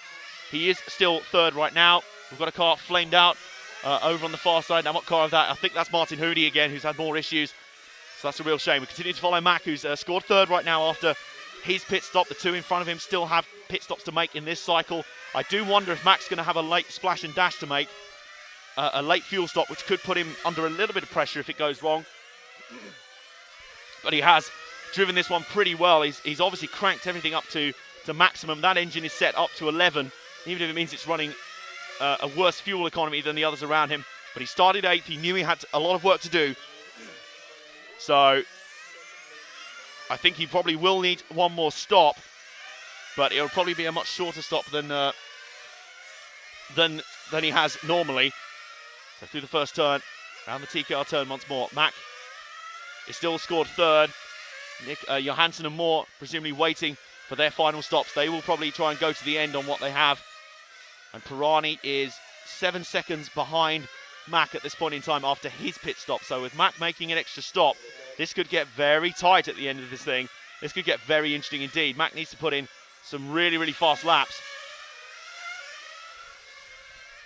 Mack has a little bit of traffic to deal with here. He does it effortlessly. Perola hard, gets out of his way. And Mack is really, really on a tear right now. He's putting in some of his best laps of the entire weekend. He's working so hard. Hoody slumps off the driver's podium, dejected. His race is over. His tournament's over, and a real shame, because he was looking pretty good in this one. He was looking good for a potential transfer spot as well. Mack is... I think the risk... Here comes Mack. Right, Mack's in for his final stop. 4 minutes to go, and Mack is in. This can't be a very long pit stop at all. He's got 7 seconds on Pirani. Has Pirani gone through? No, Pirani has not. Pirani's directly behind. Mack is now coming up towards the far end of the track, off to our left, Jan. He'll be coming through the next corner right about now. In fact, Pirani's gone through. So the next guy in there's Pirani. Pirani's gone through to third, and there's Mac. So Mac has now fallen to fourth overall, a net fourth spot. Depending on how the pit, I think he pitted at the exact same time as the leaders, so he took his extra stop at around the same time as the leaders. So he has now dropped behind Pirani, who I think will try and go the rest of the way. So Mac's going to have to do this on the racetrack if he's going to try and make it through to the semi-final to continue his title defence here in the EFRA 1/8 IC Track European Championships. But Pirani now has turned the wick up. He's running some really good laps. He's in the sub 27 second bracket. He's down in the 26s. This is going to be a flat-out drag race to the end here. If Pirani can make it, this is going to be so tense. Mac is going to have to run him down on the track. That's if Pirani can make it. We're pretty sure Pirani can. He did pit a few minutes after, a good minute or so after Oliver Mack. So even if Pirani has to make a splash and dash, oh, it is flipped. He clipped the inside rumble strip. Could it be all over for Pirani? The smallest of mistakes has handed third back to Mack. Oh, what a disaster for Pirani. That's a real shame. Let's try and keep these two in the frame so we can see the distance between them. Right, there's Mack coming across the top of the side now. If we hold it at the first corner, next car through will be Pirani. There's Pirani. So there's the gap now that has suddenly leaked out. Just one mistake for Pirani. And it appears Mack has been handed the advantage. He's made another mistake. I think Pirani's actually, he's just kept going. I think he's actually got some handling issues there. He's made a few mistakes, and that has really affected things. That's a real shame. We were set for a grandstand finish to this race with Mack having to make that late stop that put him at a disadvantage. But in the end, Pirani made that mistake. It was a small one, but it was a fatal one in terms of his chances, you think. It is now up to Mack to bring it home. Let's see if we... Oh, a massive crash, and Pirani's had a massive incident in the midfield. There's the incident. He's actually lost a wheel, I think. He's got some left front damage. Can't see the other car that was involved. He's leaking fluids on the track. So car 6 of Tom Krygewski, the 2015 B European champion in the 1/10th discipline. Pirani's still going. That car looks like it's damaged on the left front. I think there's a bit of bodywork hanging off as well. A lot of damage to that car. That's surely put a torpedo in the side of his chances for good now. And Pirani's still going though. He's trucking on to try and keep in fourth spot. And we've had another flame out down there. I think that's Marco Vani, who was already, I think, a couple of laps down, had an earlier flame out. Pirani's car is hobbling right now and is lacking all sorts of traction. So, with all of this in mind, let's find Oliver Mack once more. Mack has just come through the TKR turns. He's at the far end, round the bank turn at the far end of the track. He'll be coming through the EFRA hairpin any second now. He's the next guy in frame. There he is. There's Oliver Mack, who has had a tough old race out here today. It's been tense as anything. He's been made to sweat in this one, and he's had to work very hard. He had an effortless time in his last 16 race, his 1/8 final, to make it through there. There's your first run. He's now on the verge of making it through a second round. He still has another round to get through to even make the final to defend his title that he won last year in Ettlingen in Germany. But in the end, the gamble paid off. And I think Pirani is definitely out now. He's had another incident as Max just goes past him. Pirani's race is definitely over now. And it's actually Philip Sting up in fourth spot, but he is 15 seconds behind Mack right now, so about 2/3 of a lap down on Mack as they tick down into the final seconds. Meanwhile, up front, as it has been for most of the race, it's been Nicholas Johansson, who has been largely undisturbed. He's in the end had quite a peaceful race, but he still had a lot to do, a lot of hard work to do. He comes across the line to take the flag. Andy Moore, the former touring car world champion and the one Brit out here, he will continue in this event into the semi-final, and Oliver Mack takes the third and final transfer spot. The first double transfer of the day for Oliver Mack, and he's into the semi-final at the very least. He is not going down without a fight in his title defence here. Oh, let's take a breath then, shall we? I think we need it. That was an intense race. And so let's have a look at the final result then. It was Nicholas Johansson who wins it by about 4.2 seconds over Andy Moore in second place. Those two and Oliver Mack will be moving on. Mack, in the end, third place. He worked really, really hard. A tap on the shoulder here. He is delighted. He knows just how much of a hole he was in after qualifying yesterday. And when we spoke to him on the first day here, he knew he was in for an uphill struggle. But he is taking the fight all the way, isn't he? He's one of the nicest guys in the garage. And he is enjoying every minute that his tournament continues and his reign as European champion continues. And boy, was he under some pressure. He was leading that race. He was one of the fastest out there. He was under massive pressure from Pirani. His pit strategy put him in a little bit of a hole. But in the end, the gamble paid off. Philip Sting ends up finishing 4th. Ahead of Pero Lahard. Magnus Bengtsson 6th, one of the other transfer guys. Then Andrea Pirani, so close to getting the final transfer spot. Had a disastrous final 5 minutes. 7th in the end. Tom Krugevsky 8th. And Marco Vanni 9th. And then Martin Hoody had a disastrous race. And he completes the 10 in the end. So Johansson, Moore and Mack are your top 3 that advance through. And I think potentially to make up for that Power Cup, we might be moving forward on schedule here. So I might be cracking on straight into the next warm-up, straight into the next race, and it will be semi-final, quarter-final 2. So I'm getting ahead of myself. Quarter-final 2. So we know 3 guys who have moved on into the semi-finals: Johansson, Moore, and Mack. Now we have 10 more drivers competing for the final 3 spots in the semi-finals, and there's some serious big hitters in this one. The likes of Michael Salvin, Rick Vralnik, Timu Laino, Lars Haugen, and our transfers Mergia, Sposto Seiji, and Orlando. This is going to be a battle right to the death. This is going to be an incredible scrap. So, as they commence their warm-up, I'll show you the grid for it. Michael Salvin, the veteran, the Serpent Doyen, is about to roll out, and he will lead this group off on the pole as he looks to get into another European semi-final. He's used to being at the sharp end of these events, and he's looking to be there once again, leading Team Serpent. Michael Fransson, one of the many Swedish home hopefuls, will roll off 2nd. Rick Vralnik, 3rd for the Netherlands. 4th is Victor Wilk. And then 5th is Matthias Eriksson. Some good Swedish representation in this one. Timu Lainu, another veteran, the Finnish ace. 6th. 7th is Lars Haugen. And then the back 3 are our 3 transfers from the last 16 finals. The 1/8 finals earlier. Hugo Exposto from Portugal. Tamas Seiji from Hungary. And Soren Olander, another Swede.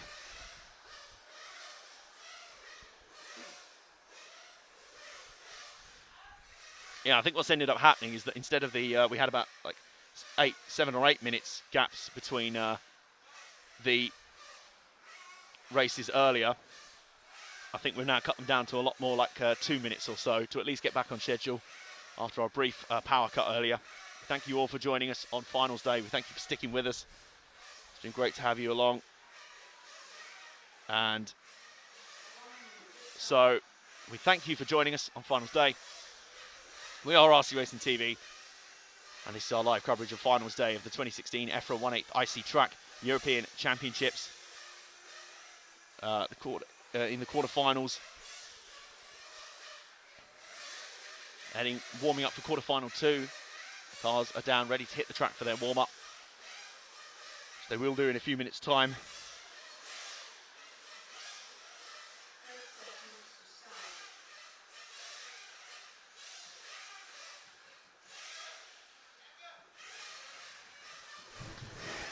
If you've just tuned... That was a great start. You want to start again? If you've just tuned in, thank you. We are RC Racing TV. We are here live from Sweden for the EFRA 1/8 IC Track European Championships. Thank you to HBI Racing, our sponsors for the event, and of course EFRA, the organising governing body who have invited us along to bring this event to you via the interwebs of YouTube.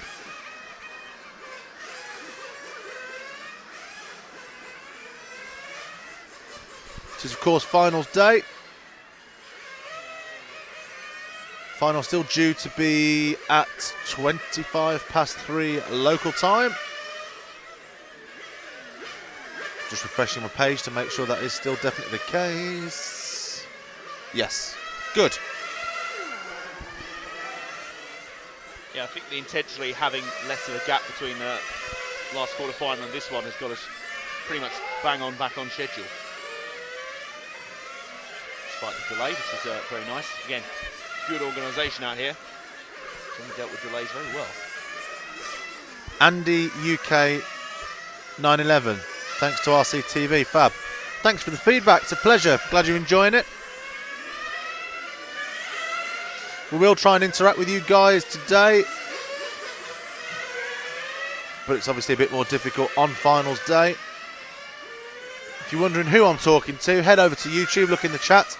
We're obviously already on YouTube if you're listening to us, but head over to the chat section, interact with some of the other viewers, go and have a chit chat. No more Nick jokes. What jokes are they?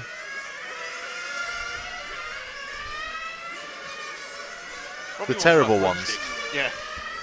Probably one about sweeping and, stuff like that. Why have you gone really quiet? Have you been fiddling with your knob? No, Have you been fiddling with your knob? I have not. I never fiddle with my knob on air. That's Well, unprofessional. you were perfect a minute ago, and now you've gone quiet. That'd be unprofessional. Why would I do that? You've been fiddling. It's probably because I'm not shouting at stuff happening on the track just yet. I'm going to super glue your knob solid. Oh, that's a bit excessive, mate. Great coverage, guys. You would have missed the action if you'd have stayed focused on that. You would have missed that action if you'd have stayed focused on Hyundai. You see, but we always pay attention to who's third at a given point, so we would have switched over to him anyway. Just because you can see one camera view, do bear in mind that we are sat trackside looking at currently 4 monitors, the whole track from left to right. We're on it. Don't worry about it, Martin. We're on it. We ain't missing anything. We've got 6 eyes. Not each, between 3 of us, that is, obviously. That'd be weird. That'd be the ultimate commentator, 6 eyes and 3 mouths. And no hands, so they can't fiddle with knobs. No.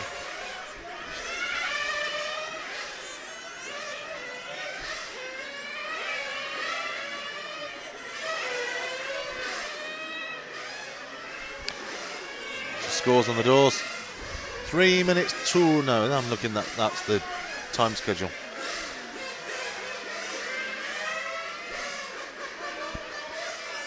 One minute 45 till the start of the race. 1 minute 45. I've not seen anyone get a stop and go yet. No, give it time. I've only just found the stop and go area on day 3. Well, technically day 4, but we didn't broadcast on the first day. Don't know about you, but I'm ready for my own bed. Yeah, I think so.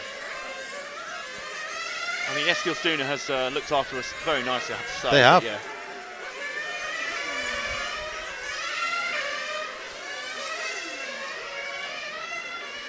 Let's get a bit of crowd down here, actually. It's not even the finals. I think it'd be a good turnout for the finals. Lots of locals. Yeah. In fact, I wonder if...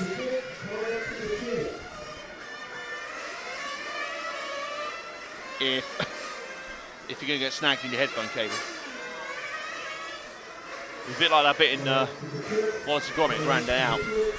I meant to do something earlier, and that was to put the tripod on the outside of the rostrum. And I completely forgot. End of this race, remind me. And we'll zip tie it to the outside, I think. It'll get us a better angle down. You'll be able to get right down into the pits then if you wanted to. Anyway, talking technical on air. Going to leave you in the capable hands of Mr. Adam Johnson. I'm a bit loud again for some reason. Chief knob twiddler when no one's looking. He's always doing that. I resent such accusations. Andy, UK 911, more info on the cars. We would love to, but it's all about the racing today, not Yes. the technicals. Next time. Ask us earlier next time. Tune in on qualifying or practice day and ask that question. The race is about to commence. If I talk a bit longer, will it make you worry? No. Over to you. Okay. Quarterfinal A is about to start. And away we go. The final 3 positions in the semi-finals up for grabs here. And it's a good start from Michael Salvan. You wouldn't expect anything less from the veteran as he goes around the far end of the track. Franson and Vralnik trying to go with him. And it's relatively clean back in the field. A little bit of shenanigans at the back with the transfer runners.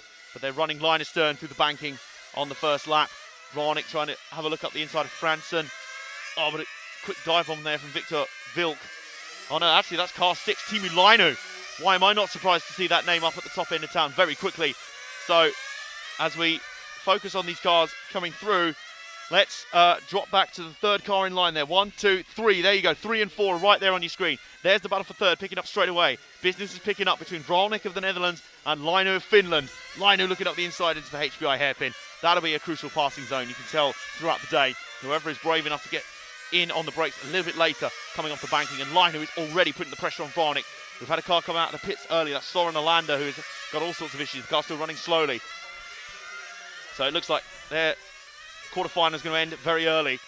But Lino now is actually pushed Vranic back towards Franson in second place. So this is a four-way battle for 3 positions. 4 into 3 does not go. I don't know much about maths, but I know that much. So Vranic looking to try and pass Franson. He's thinking that the best form of defence is attack. He has to get to the back of Franson, and that causes a little bit of a chain reaction. Franson actually slows. Has he touched something in the back of Franson's car? Because Franson's car suddenly slowed all of a sudden. And is now losing a lot of pace. It's hemorrhaging positions. It's now down to 6th place. Out of nowhere. Very, very strange there. So Vranic through to second after a marginal bit of contact with Franson. It was pretty harmless. But something obviously affected on the back of that car. Are you just talking about car 0 there? Yeah, Yeah. no. Car. All right. Keep your eye on this car 0. Not the camera, but you keep your eye on this car 0 coming around the infield now. Yeah. He's got some serious problems. It's not handling. It's not driving very fast. Really, he should be bringing that into the pits, in my opinion, because in a minute he's going to have to get out the way of some very fast drivers. Yeah, I think so. Including this lead battle, which now sees Vranic take the lead off of Michael Salvin. So if we just focus on the third of these cars, look at this. It's the 2 veterans. This is a great battle between Salvin and Lino. There's not much. What these two don't know about top-level RC racing, you can barely fill a postage stamp with. And they're having a great scrap right now. Second and third, they are just ahead of Victor Vilk, car 4. So if you see a bright yellow car just behind them, there's your 4th place runner. Behind him is car 5, Matthias Eriksson. This is your battle for second and third right now. We're going to watch these two because that's where the action is for now of the final transfer spots. And a lovely pass from Lino. Clean as a whistle. Exactly what you'd expect. Great, great pass. Cool as you like. And he marches through the EFRA hairpin. And Salvin now powering down the back straight. Now he is under pressure. If it's possible for him to feel pressure, he would be feeling it right now. With Victor Vilk closing in behind him for that third spot. They're going to come past Soren Olander. That was the car we were talking about before. The car that was not handling. It's all over the shop. Why it's still out there, I'm really not sure, because he is down 3 laps on the leaders. And at this point, it's more walking distraction at that point. Salvin's up at the EFRA hairpin, coming down the back straight. Now into the banking. Down the HPI hairpin. So there's Salvin there. So much action to focus on. We need eyes. We need 360-degree vision, to be honest with you. But Salvin will be grateful for a brief respite because, in fact, Vranic is now coming under pressure. Oh, Victor Vilk, sorry, is actually coming under pressure from Matthias Eriksson. So that's distracting him from battling Salvin. Round the EFRA hairpin once more. And Salvin, you'll see him coming up behind Soren Olander here. This is the car that's all over the shop. Very wayward handling, trying to finish the race. Luckily, he gets out of the way of Salvin. Does not disrupt the lead battle. Meanwhile, in front, Lino's just made his first stop. Salvin goes on another lap. So this will be important. Where does Salvin come out in relation to Lino? Meanwhile, Rick Vranic is in a good position. I think he's also pitted. Salvin coming up round the EFRA hairpin. Down the back straight once more. Through the banking and through the HPI hairpin. And Victor Vilk is not far away at all. The next car in line is Victor Vilk. Lino is not far behind either. Lino's made a pit stop. Salvin's now in the lane. Salvin's now in the pits. Salvin now with the pit stop. Lino's going to go back through. Vilk is going to go back through. So Lino has leapfrogged Salvin by quite some distance. Salvin returns to the track. Has a little bit of damage there. He gets involved in some contact with car number 2, I think that was. That's Mikael Franson, who lost some time. So Salvin is out there. Doesn't look like the car is disrupted too much handling-wise just yet. So we'll see when they come through this time where Victor Vilk comes out. In fact, Victor Vilk is now ahead of Lino. Victor Vilk is in the lane now. We pay attention very closely. Salvin's coming round. Now this is the battle for third happening right in front of us. I think Vilk's going to beat Salvin out. He is. So Salvin beaten off the pit road. And the all-yellow car of Victor Vilk is 2 cars ahead of Salvin. He's down at the far end of the track. He's the all-yellow car. He'll be in the EFRA hairpin any second now. He's right there. It's Victor Vilk. There he is, going down the back straight now. In the banking. Through the HBI hairpin, clipping the apexes. Really nicely. Salvin now in hot pursuit. Lino is now scored in the lead. Victor Vilk second. Something has happened to Salvin. I think he had a drive-through penalty there. He has a drive-through penalty there briefly, so he just stopped in the stop-and-go bay. James, you'll wish to see someone get a stop-and-go penalty, has been rewarded. Salvin So Salvan now under pressure. We are following Victor Vilk, who is the car now scored third. Clipping the apexes. And he goes, this is a good stop from Vilk. It's Lino, Vralnik and Vilk. And actually fourth place right now after Salvan's indiscretion is Matthias Eriksson. We're following the third place car of Vilk right now. Timu Lainu has done a great job, a very, very Oliver Max style job to move up from sixth starting spot and take the lead here. And he's lapping about as strongly as anyone has done all day. So through the S-bends once again for Vilk. Matthias Eriksson is actually not too far behind. The next car in line is actually Matthias Eriksson in car 5. So this battle for third spot is really, really going to step up a gear in just a minute. You can see Eriksson visibly closing in on Vilk. Vilk now going through the EFRA hairpin onto the back straight once more. Eriksson is right there. He's almost in the same frame. Almost in the same shot. Two Swedes battling for the final transfer spot into the semi-final. Vilk a little bit ragged through the S's. Not a huge amount. Eriksson closing as well.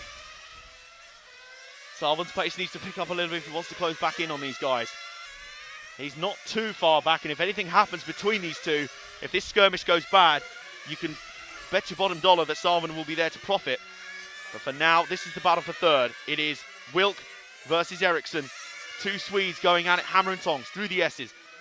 Vilk tightening the lines, chopping the nose off of Eriksson. They're banging wheel to wheel. Eriksson with a great pass. That was a really nice overtake. And Eriksson goes through to third. It looks like he has the faster car, but Vilk back up the inside. It's getting physical. They're banging wheels out there, banging fenders. This is great stuff. Some real wheel-to-wheel fighting for that final transfer spot. It's Lino and Vralnik who are now starting to gap the rest of the field. Victor Vilk and Matthias Eriksson are right there. And of course, the longer these two battle, the more this brings Michael Salvan back into the equation, because both these guys won't be going as quick as they possibly can. They'll be distracted by each other. It's the ultimate paradox of racing, isn't it? So Vilk and Eriksson continue their duel. Eriksson made the pass, Vilk got him straight back. And Salvan, I can tell you, is closing in ever more lap by lap. Eriksson with a much tighter line, a wide sort of out to in line into the HPI hairpin through the S's again. These guys are very neat and tidy through there, trying to counter each other's moves. And for now, that battle will subside because Eriksson's in the pit lane. Let's continue to follow Vilk out on the track because this could be a pivotal round of pit stops now. Eriksson has just made his stop. Salvan's gone through ahead. Salvan still has a pit stop to make, as does Vilk. Vilk, who we're watching right now, coming through the bank turns through the HPI hairpin, really, really tight to the apex. That's what we saw the top guys in Superpole doing yesterday. The fastest time seemed to be when he could cut down to the apexes on that corner. Vilk goes another lap. So Vilk goes another lap. Salvan's still there with him. I think Salvan hasn't pitted yet either. And there is a car stuck in the tyres down there. I think that's Rick Vralnik. Vralnik's had an issue. That's Rick Vralnik, car 3. So we'll update you on that in a second. We're just waiting for Vilk to take his pit stop. We'll see where that leaves Vralnik after it all. I think that will leave him outside of the transfer spots. He was wedged in the tyre barrier down at the TKR turns. Vilk goes on another lap. He continues. So does Salvan. So Matthias Eriksson's dropped out a little bit. Hugo Exposto having a good run in 6th place. He's not too bad. Timu Lainu still leading this thing. Victor Vilk now up to 2nd. Salvan scored 3rd. Eriksson scored 4th. And Vralnik is plummeting. Vralnik has absolutely plummeted out of contention after that incident. I don't think the car's even running now. I think it's flamed out. I think he's stuck. So Vilk now in the lane. Vilk now in the pit lane. Salvan in as well. So this is going to be a pivotal round of stops. Vilk's car dropped. That's going to cost him time. What about Salvan's stop? Vilk's still going to get out with a little bit of advantage on Salvan, but he's going to have made a little bit of time up. That's Soren Orlando, who we're watching right now. We now need to find where Matthias Eriksson is in relation to. Eriksson's on the back straight, so I think he is one car behind Soren Orlando. He'll be in the HPI hairpin now. Matthias Eriksson. The orange, white and red car, and that's car 3. That's Rick Vralnik, who after his issues is now scored. Now where's he scored? He is now scored 2nd and 3rd. So Eriksson and Vralnik are now your transfer runners. Salvan and Victor Vilk, I think both had slow pit stops. So here's now your battle for 3rd. Your battle for 2nd, I should say. Eriksson now up to 2nd, ahead of Rick Vralnik. Vralnik back through though. Liner, it's worth mentioning, is in a world of his own in terms of pace right now. So Vrolnik trying to battle his way up back towards the front. On pace, it may well be that these guys still owed pit stops. Ericsson, though, definitely has made his stop on this cycle. But Vrolnik is super quick out there. I think he still needs to stop, though. That would put him still back in trouble, back in a bit more trouble. So through the HPI hairpin once more. Through the S-bends, they go. Ericsson trying to stick on the coattails of Vrolnik. If we drop back to the second of the two cars, Jan, literally the two cars we're following, the second one of those two, the white into red car of car 5 is the man we need to be following, Matthias Ericsson. So this is the car in second. Jan, drop back one car. One car, there he is, flying down the back straight. That's Ericsson. That's the car scored third right now. Victor Wilk is on the outside looking in fourth, and is currently showing us 3.8 seconds down the road from these two. Michael Salvin in fifth, not far behind that either. So there's theoretically 5 cars. Oh, an issue for Ericsson. He's flipped. Issue for Ericsson, he's flipped. This is going to be, oh, massive hit. Soren Olander, nowhere to go. He T-boned into him. Ericsson, that may well be game over. That's got to be game over for the man who was in third. That was a huge impact. The thing flamed out. Soren Olander's car, I think, has stopped as well. So Ericsson's car being returned to the lane. They're going to try and get it. And then Marshall stacked it on the main straight. Goodness me. It's all going on. Luckily, no other cars ran into the main straight. We know from our experience of the Neo how badly that can go. But in amongst it all, probably a good idea to pick up Michael Salvin because he is now back in play. Matthias Ericsson with that huge issue. He clipped a rumble strip, flipped over, and was T-boned massively by Soren Olander. A massive instant there. And so now, where's Michael Salvin after all that? I think he is still behind Victor Wilk in the third spot. Now, Ericsson's car's back out, but it's not running. It's no way it's running. It's off to the side there. You can see it in the TCAR turns. The white and orange, the white and red car. No way. Salvin's coming up behind it now. There's Ericsson. Yeah, he's pulled off to the side. The steering's gone. Steering's knackered. It's all over. What a shame for Ericsson. A dramatic way of deciding this race. Not one you want to see. That's the white, pink and blue car of Teemu Laine, who's enjoying a nice Saturday drive in the park right now. A nice cruise by comparison. So he's in the lead. And now car issues for car 3. Rick Vrolnik down in the TCAR turns right in front of us. John, if you have a look down in the tyre walls, just to your left, down in the TCAR turns, the white and the yellow car 3, there he is. That's the second time he's done that today. He's stuck in them tyres again. Does no one want to finish third in this race? This is drama all over the place. As Vrolnik has another issue. Now, what does that do to the order? I think that may have put Salvin ahead of him again. Is Salvin now back in the top 3? I have a feeling he might be as they come across the line this time. Lainu, Vilk, and Salvin is indeed now third. So, in that respect, we're currently following Rick Vrolnik, who's fallen out of the top 3 again. Let's find Michael Salvin. He's the orange car, car number 3, who's going down into the banking right now, into the HPI hairpin. Here's your third place car. There's Salvin, who's now back up to third again. He's had a topsy-turvy old race. And car 8, by the look of it, I think Hugo Exposto has had an issue. And Salvin continues on his way. A wily old stage. He's seen it all. And he knows that these races are not done until the checkered flag drops. Victor Wilk has had a topsy-turvy race as well. But they are now second and third. Teemu Laine is in a race of his own right now. I think he's a lap clear of everyone else after all the shenanigans that's been going on. It is now Victor Wilk scored second. And this man, Michael Salvin, scored third. The Serpent Supremo through the TKR turns once again. And he now has a 3.2 second lead over Rick Vrolnik as they go flying down the back straight once more. Although I think there's an issue now for Vrolnik because he's not come through and scored yet. No, actually he has. My mistake, 3.2 seconds is the gap between the two, so still everything to play for, although Vrolnik is now taking a stop-go penalty, I can tell you, and Salvin is in the pits. There's Victor Wilk, who's just gone back out. Salvin is now, as Vrolnik goes through, Vrolnik has gone through into the lead. There's Salvin that we're following, the orange car. He's now down to fourth, and what'll be interesting to watch is what happens now when Vrolnik makes his stop, because Vrolnik is not that far ahead at all. It's going to come down to being very, very close. Does Vrolnik risk not putting a huge amount of fuel in? I've just seen a huge impact for car 7, Lars Haugen down in front of us. Now, Salvin continues on his way. And I'm going to see if we can find the white and yellow car of Rick Vralnik as he goes round. He's at the far end of the circuit. Gianni's going to be coming into the EFRA hairpin right about now. The white and yellow car, the second of the two yellow-looking cars, down that back straight. There's Rick Vralnik, who's now the man scored in third place. If he has a pit stop still to do, this is going to be incredibly close between himself and Salvan. It's going to be the battle of the crews, and Victor Vilk is also in there as well. Vilk has now dropped to third. Those two are battling for position. So Vralnik back up to second. Victor Vilk third. Now Vilk has already pitted. He pitted in and around the same time as Salvan. An issue for Vralnik now. He's fallen off the track, and he went across the track onto a different segment. He went across the grass, and he continues on. Is he going to be pinged for that, potentially? I don't think he gained too much of an advantage out of it. But it's worth noting, Vralnik has already been pinged one stop-go penalty in this race, not one so far. But the bigger question right now is, does Vralnik still have to pit? Yes, he does. Now this is the fuel stop. This is the crucial one. Let's watch for the orange shape of Salvan's car. There goes Salvan. He's through. Let's pick up Salvan. There he is. He is now third. And Vralnik is back out. And he has a mountain to climb now. 3 minutes to go. And at least 4, maybe more cars potentially through, potentially battling for 3 transfer spots. And at the moment, it's Teemu Lainu who has made this look about as easy as baking a cake. It really has been a cakewalk for him.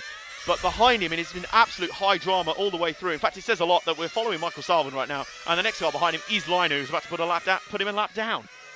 Maybe a second lap down. So, but Salvan won't mind at all about that. All he cares about is the fact that he has currently scored third place. He's in that critical third place, and he is 2.5 seconds up on Rick Vralnik, who's actually making a good gain on him here. Salvan is working that car really, really hard through the first turn. Lainu is just behind him now. Salvan will have to be careful here, because obviously what he doesn't want to do is either pick up a penalty for disrupting the race leader, getting in his way. He wants to let him through, but he doesn't want to give up any time to Vralnik, and that can be difficult. So where does he give up that position to him? Lainu is right behind him, but Lainu's not there yet, so he doesn't have to cede the position yet. It's not like Lainu's chomping at the bit to get past just yet, so Salvan just preferring to stay ahead of the leader. That keeps him on a good pace. Lainu then, Salvan has flamed out. Salvan's flamed out. No, down at the first corner, Jean. Down at the first corner, heading down into the pits. Down into the pits goes Salvan. Disaster. Just at the moment he looked like he was nearly there. He's flamed out. Right, so where do we look for? We look for Rick Vralnik. Where's Vralnik now? He's coming through the S-bends into the final sector of the lap. He's the white and yellow car coming across the scoring loop right now, down in front of us. Down in front of us on the start-finish line through turn 1. There's Rick Vralnik, who's now going to profit from the fact that Michael Salvan has flamed out in dramatic circumstances. We're looking for his car. I don't think he's even made it back out. What a way for his quarter-final to end. He's shaking his head over there. He looks disappointed as anything, and you would be. He was 2 minutes away from making a semi-final, and the car's flamed out on him. I wonder if he pushed the fuel too far. Who knows? There's any multitude of reasons why. But in this game of musical chairs that has been this transfer spot, he's back out. Salvan is back out. He's going to try and complete the race. The car doesn't look on full pace. He is down in 7th, 2 laps behind who we're watching right now, Rick Vralnik. But he's still going to be in it to win it. He's still going to try and finish this race through the apexes once more. The only guy who's had a pretty easy race out there is Teemu Lainu. And even then, there's time for it to be turned upside down. Vralnik is not that far ahead of Mikael Fransson. Fransson is now coming into play. Car number 2 is only a second back. So, Vralnik now I think will be finishing the race as he comes around this time. The next car behind him is Mikael Fransson. So Vralnik under a little bit of pressure here. He needs to get the last few corners right. He should do. He should have enough of a gap. And in an absolute heart-stopping quarter-final 2, he comes across the line and he takes the final transfer spot, which has literally been just about everyone's at some point in this race. An absolutely marvellous race. Tension abounding. Teemu Lainu had it relatively easy up front, but behind him, it was anybody's game. It was anybody's battle.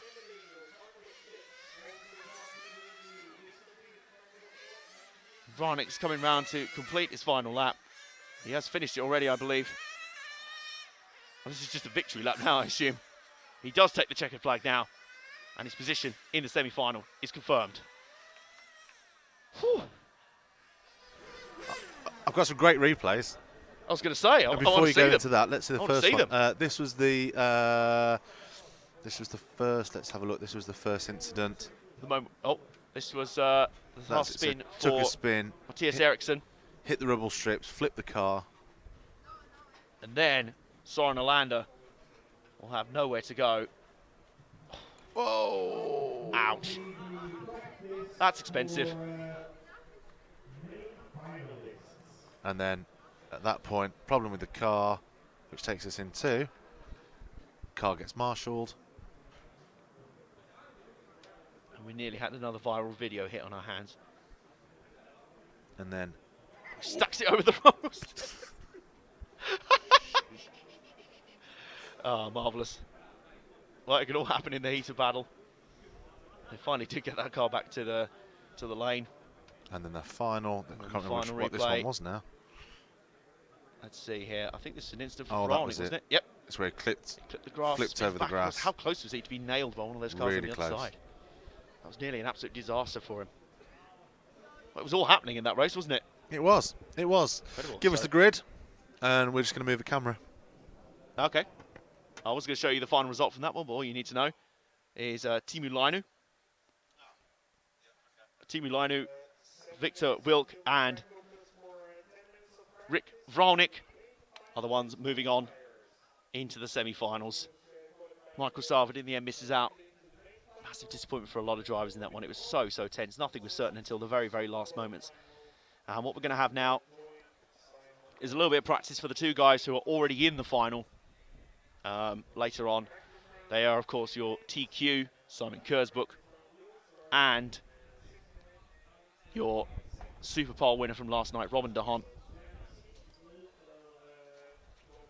So they're going to get a little bit of practice, because obviously they're not going to be in the semi-final.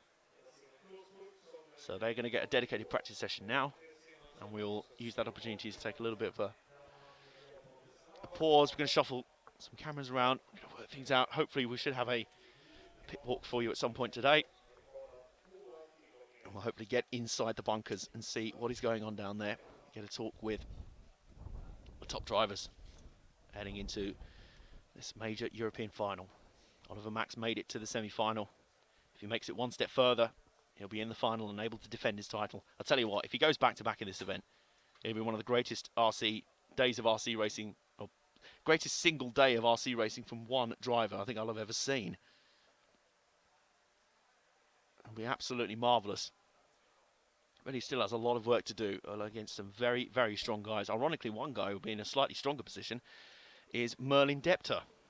Because, believe it or not, he was actually in the quarterfinals last year. He made the transfer out of the semi-final, did the double bump up, then finished third. So I think actually Merlin Depter is actually in the semi-final, so he's starting from a better spot this time around.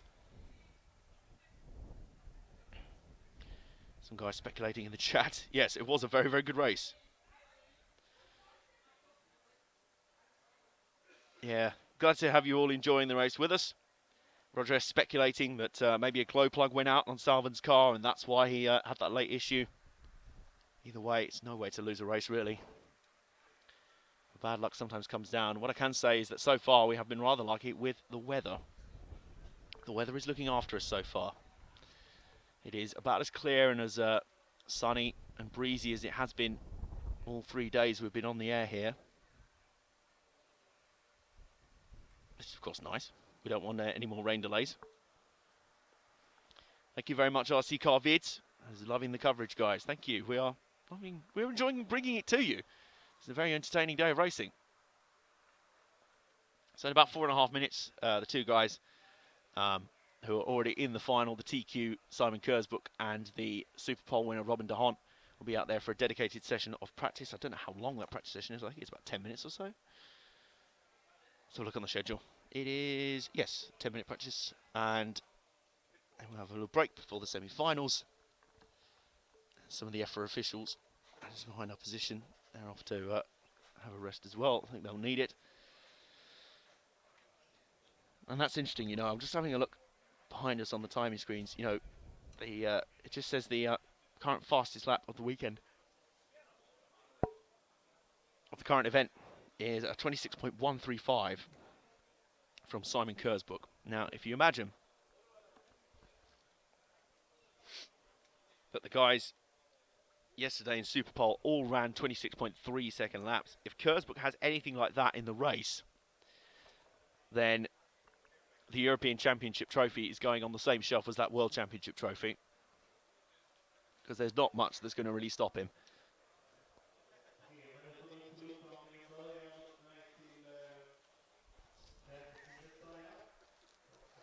John just looked like he was trying to do a magic trick. He was just handing me a sweet wrapper. 3 minutes to start.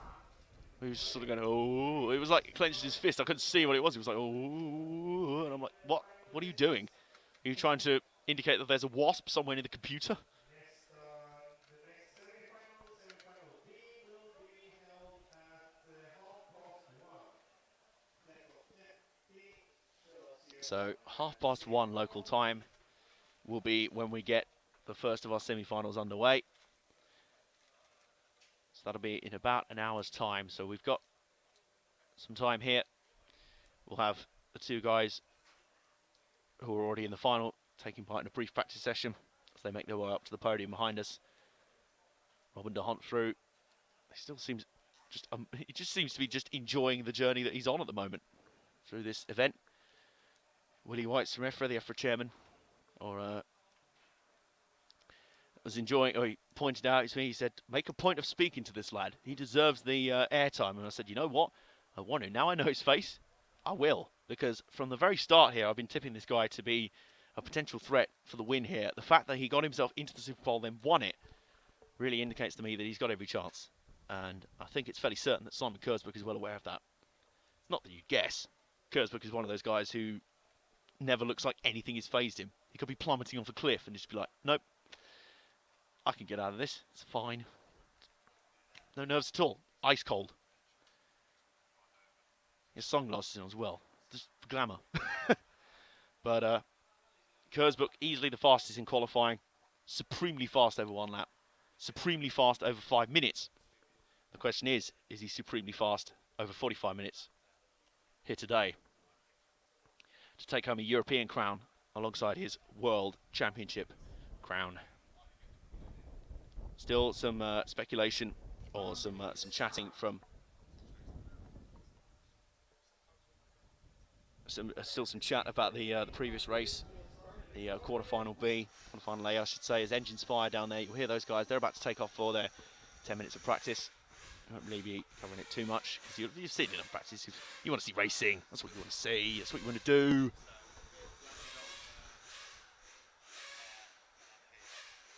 So 30 seconds to start. already talking about the previous race. Robin Banks saying it's an entertaining race. I'll give it that. It was pretty entertaining. Great coverage of the event. Good job, RCTV. Thanks, Rudolph Eigner. We're doing our best this weekend. Very good job, RCTV. Ryan and Jockey. Again, thanks. It's very good. James Healy has an interesting point to make. Ari Lamberto Calari, who is in the semi-finals. I've just realised Hello, something. James. When we had our power cut, we lost our graphic that said quarter-final. Yeah, I think I noticed it during one of the races, but hey, we were mid-race, so I didn't want to point it out. Should have said. You know. What are we on now? We are on final practice, which is for the two guys who are already qualified for the final. They get a dedicated 10-minute practice, Right. and then we have a 50-minute break. Right. We need to put a graphic on the screen, and we will take a break ourselves and get ready for the finals. Awesome. So what's coming up next? Semi-finals. Semi-final. Thank you. So join us in a little while. We'll be back live on RC Racing TV for the semi-finals.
next final to be held is semi-final B, 49 minutes, great Vi until önskar Silvio Hässler and Dario Balestri to the interview place at Roswell.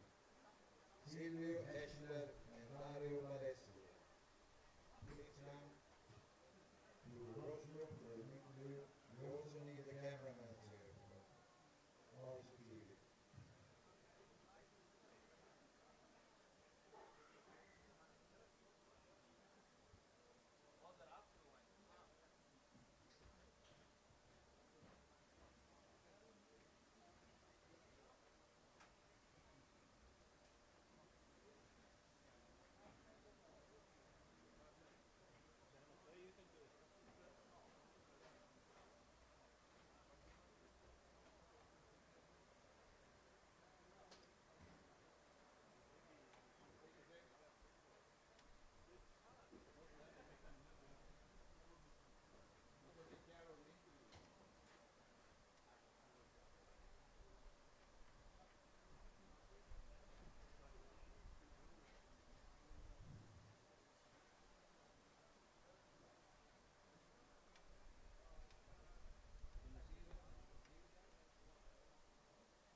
The North Sea Racing TV crew is requested to go to the rostrum.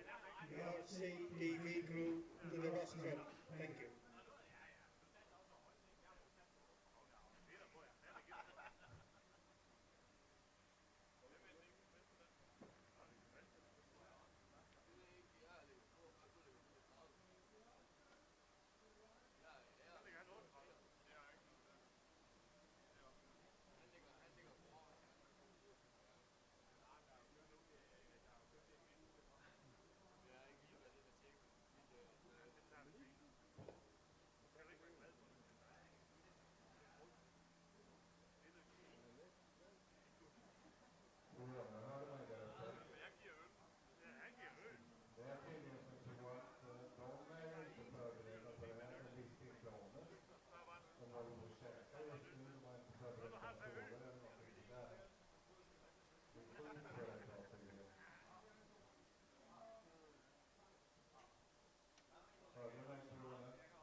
But the guys are waiting for them.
minutes to start.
Nu har vi alltså då 28 minuter till start av den första semifinalen. Det skruvas troligen nu frenetiskt på bilarna för att få dem i toppskick till denna semifinal. Och semifinalerna som körs kommer sen de 3 snabbaste 3 vinnarna i det heatet kommer gå vidare till nästa, till huvudfinalen.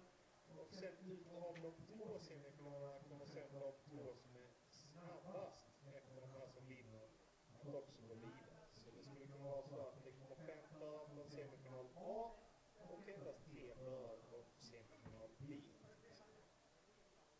Men de 3 som lägger sig i toppen i de här semifinalerna kommer automatiskt gå vidare i alla fall. Så det är där man vill vara om man inte tycker att man är färdig för idag.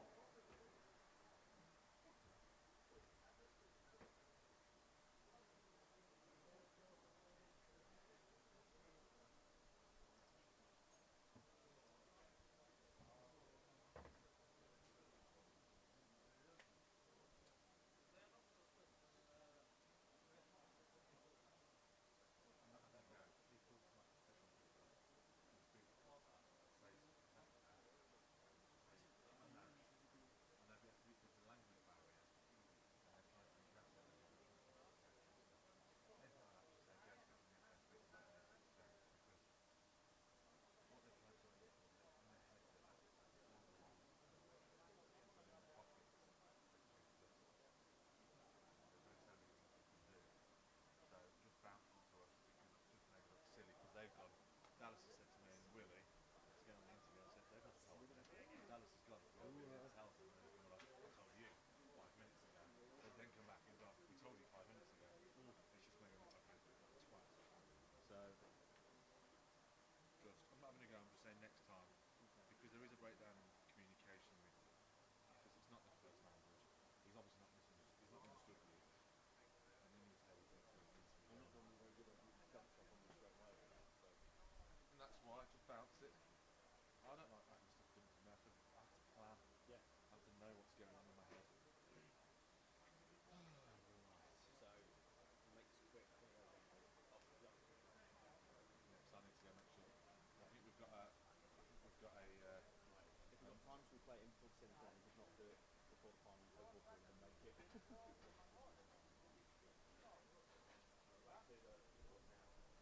I'm going to go check the mini cams because I think we've got 1 card for 2 cams. So Is the mic working?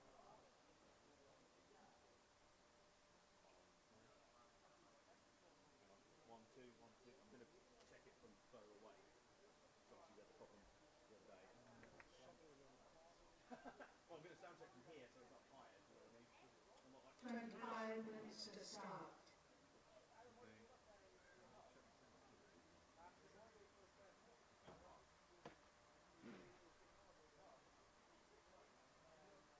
Literally, John, don't be worried about timing. Like, you used to use the time. So give me a bit of time on it. And you don't go on that far. You can go 10 minutes, we'll just play after. Just do, Okay. don't do too much of that time, as long as you're back to half time. Yeah. So should we do your first 5? Yeah. Yeah. Yes. Yeah. 5 done.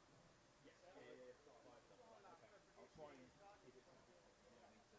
We need to go wax. We don't need to go wax through all the Bristol regional. I recognise their name faces as Gilmore and Calais. Doesn't matter.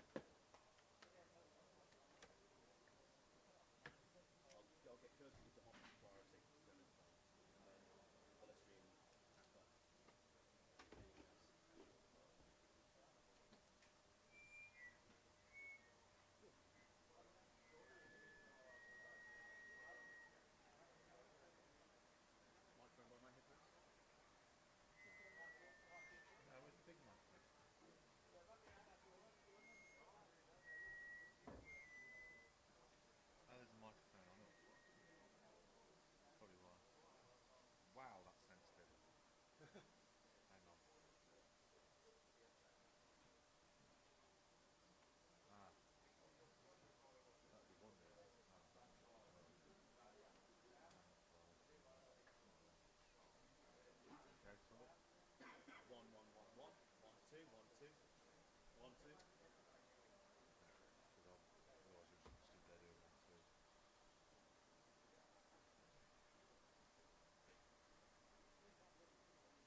ska start.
In the coming semi-final, we will have Marshall from quarter-final 3, and Marshall will be number 4, Philip Sting, 7, Per-Ola Hård, 10, Magnus Bengtsson, 3, Andrea Pirani, 6, Tom Ragevski, 5, Marco Vanni, and 9, Martin Rudi.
it's the start of the first semi. This will be semi B. 10 drivers to fight over the positions to the main final.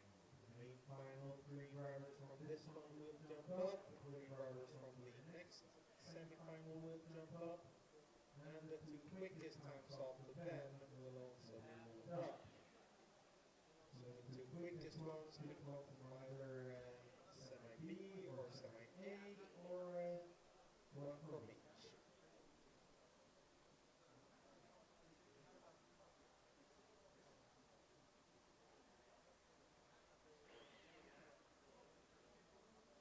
The marshal for this coming semi-final B, will be the drivers from semi-final, quarter-final B that did not qualify. And we have number 4, Philip Sting, 7, Carola Hård, 10, Magnus Bengtsson, 3, Andrea Pirani, 6, Tom Krajewski, 5, Marco Rangis, and 9, Martin Juli. They should be the marshals, and the club organizer will provide 3 marshals.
40 seconds to start.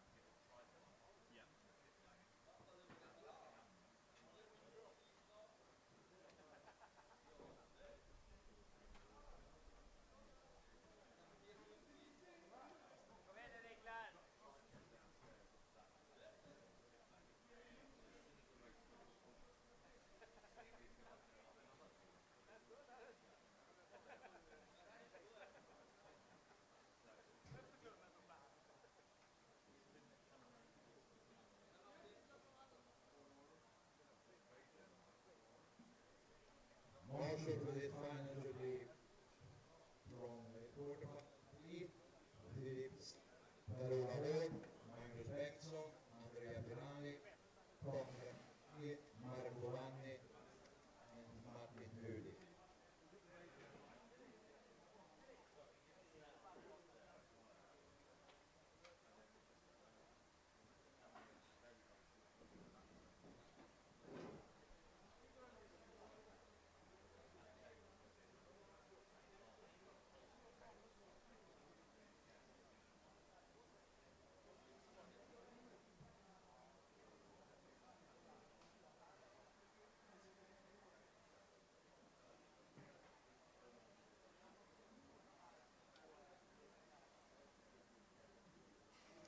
Minutes to start.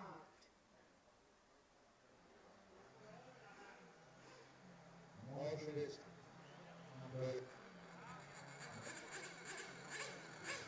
Magnus Bengtsson. Number 10, Magnus Bengtsson, to your position. Thank you.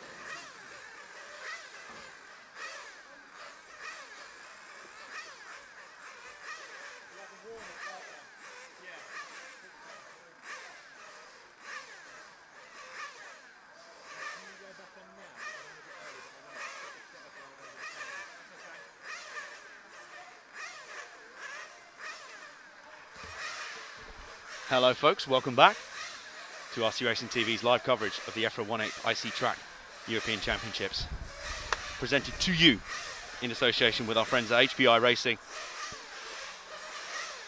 and by EFRA, of which we are the official media partners for season 2016. We thank them for having us along to cover this event for you. We are about to get underway for the first of our semi-finals. Now, we did film a pit walk for you. You'll be seeing that in a little bit. And some of the guys in this race will have been in it.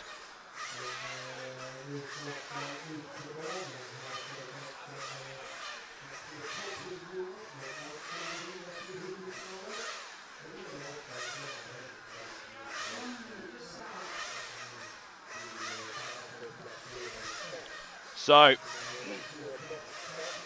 getting ready to go for warm-up.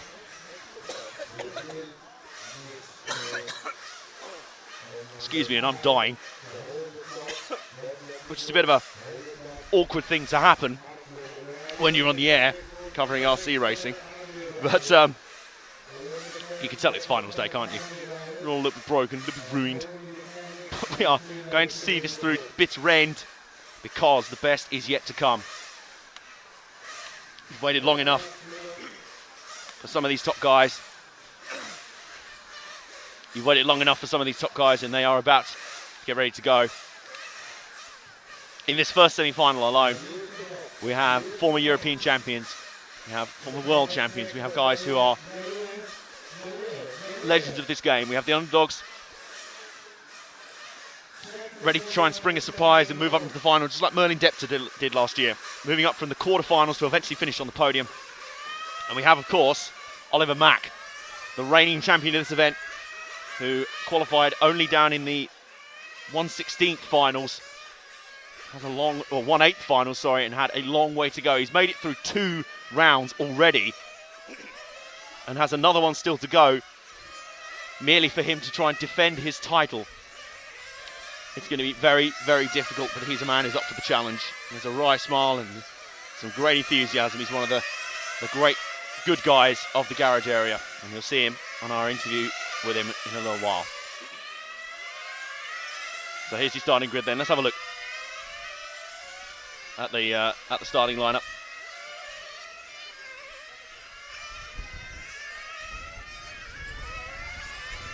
So Silvio Hackler will lead this group off as the breeze is picking up a little bit again. Silvio Hackler will lead this group away, followed by Gilles Groskamp, a multi-times former champion of this event, one of the most experienced in the garage area. Lamberto Colari, well, we talk about experience. These guys have got in an absolute spades. And then we have Carmen Riola, who's been a little bit of a surprise this weekend in that he has been constantly right near the top of the timesheet on raw speed. He's been looking very, very good this weekend. I've liked the look of him a lot. He's definitely one to look out for. Francesco Taroni rolls off 5th. Tony Gruber, the German, 6th. Marcus Hellquist, 7th, a Swede. A couple of guys who are doing strongly in the lower heats and did, frankly, a great job in those lower heats. So he'll roll off 7th, ahead of our 3 transfer drivers who moved up from the quarterfinals. Nicholas Johansson, Andy Moore from Britain, and Oliver Mack, the reigning champion of this event. And he still has another round to make it through before he can consider defending his title.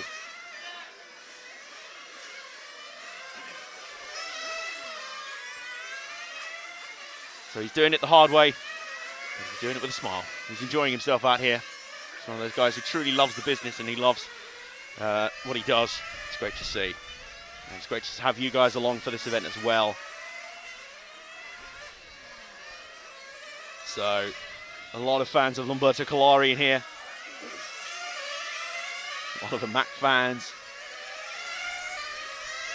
Discussion about engines and other things as well. So, in X-ray cars. It's great to have such enthusiasm in the chat, guys. It is great to have you all along for finals day in Eskilstuna, Sweden. The Eskilstuna Motorstadion has been a fine venue for this championship, and it has been just a marvellous spectacle these past 3 days. In spite of a rain delay, it hasn't slowed us down at all. It's been everything we'd expect and more.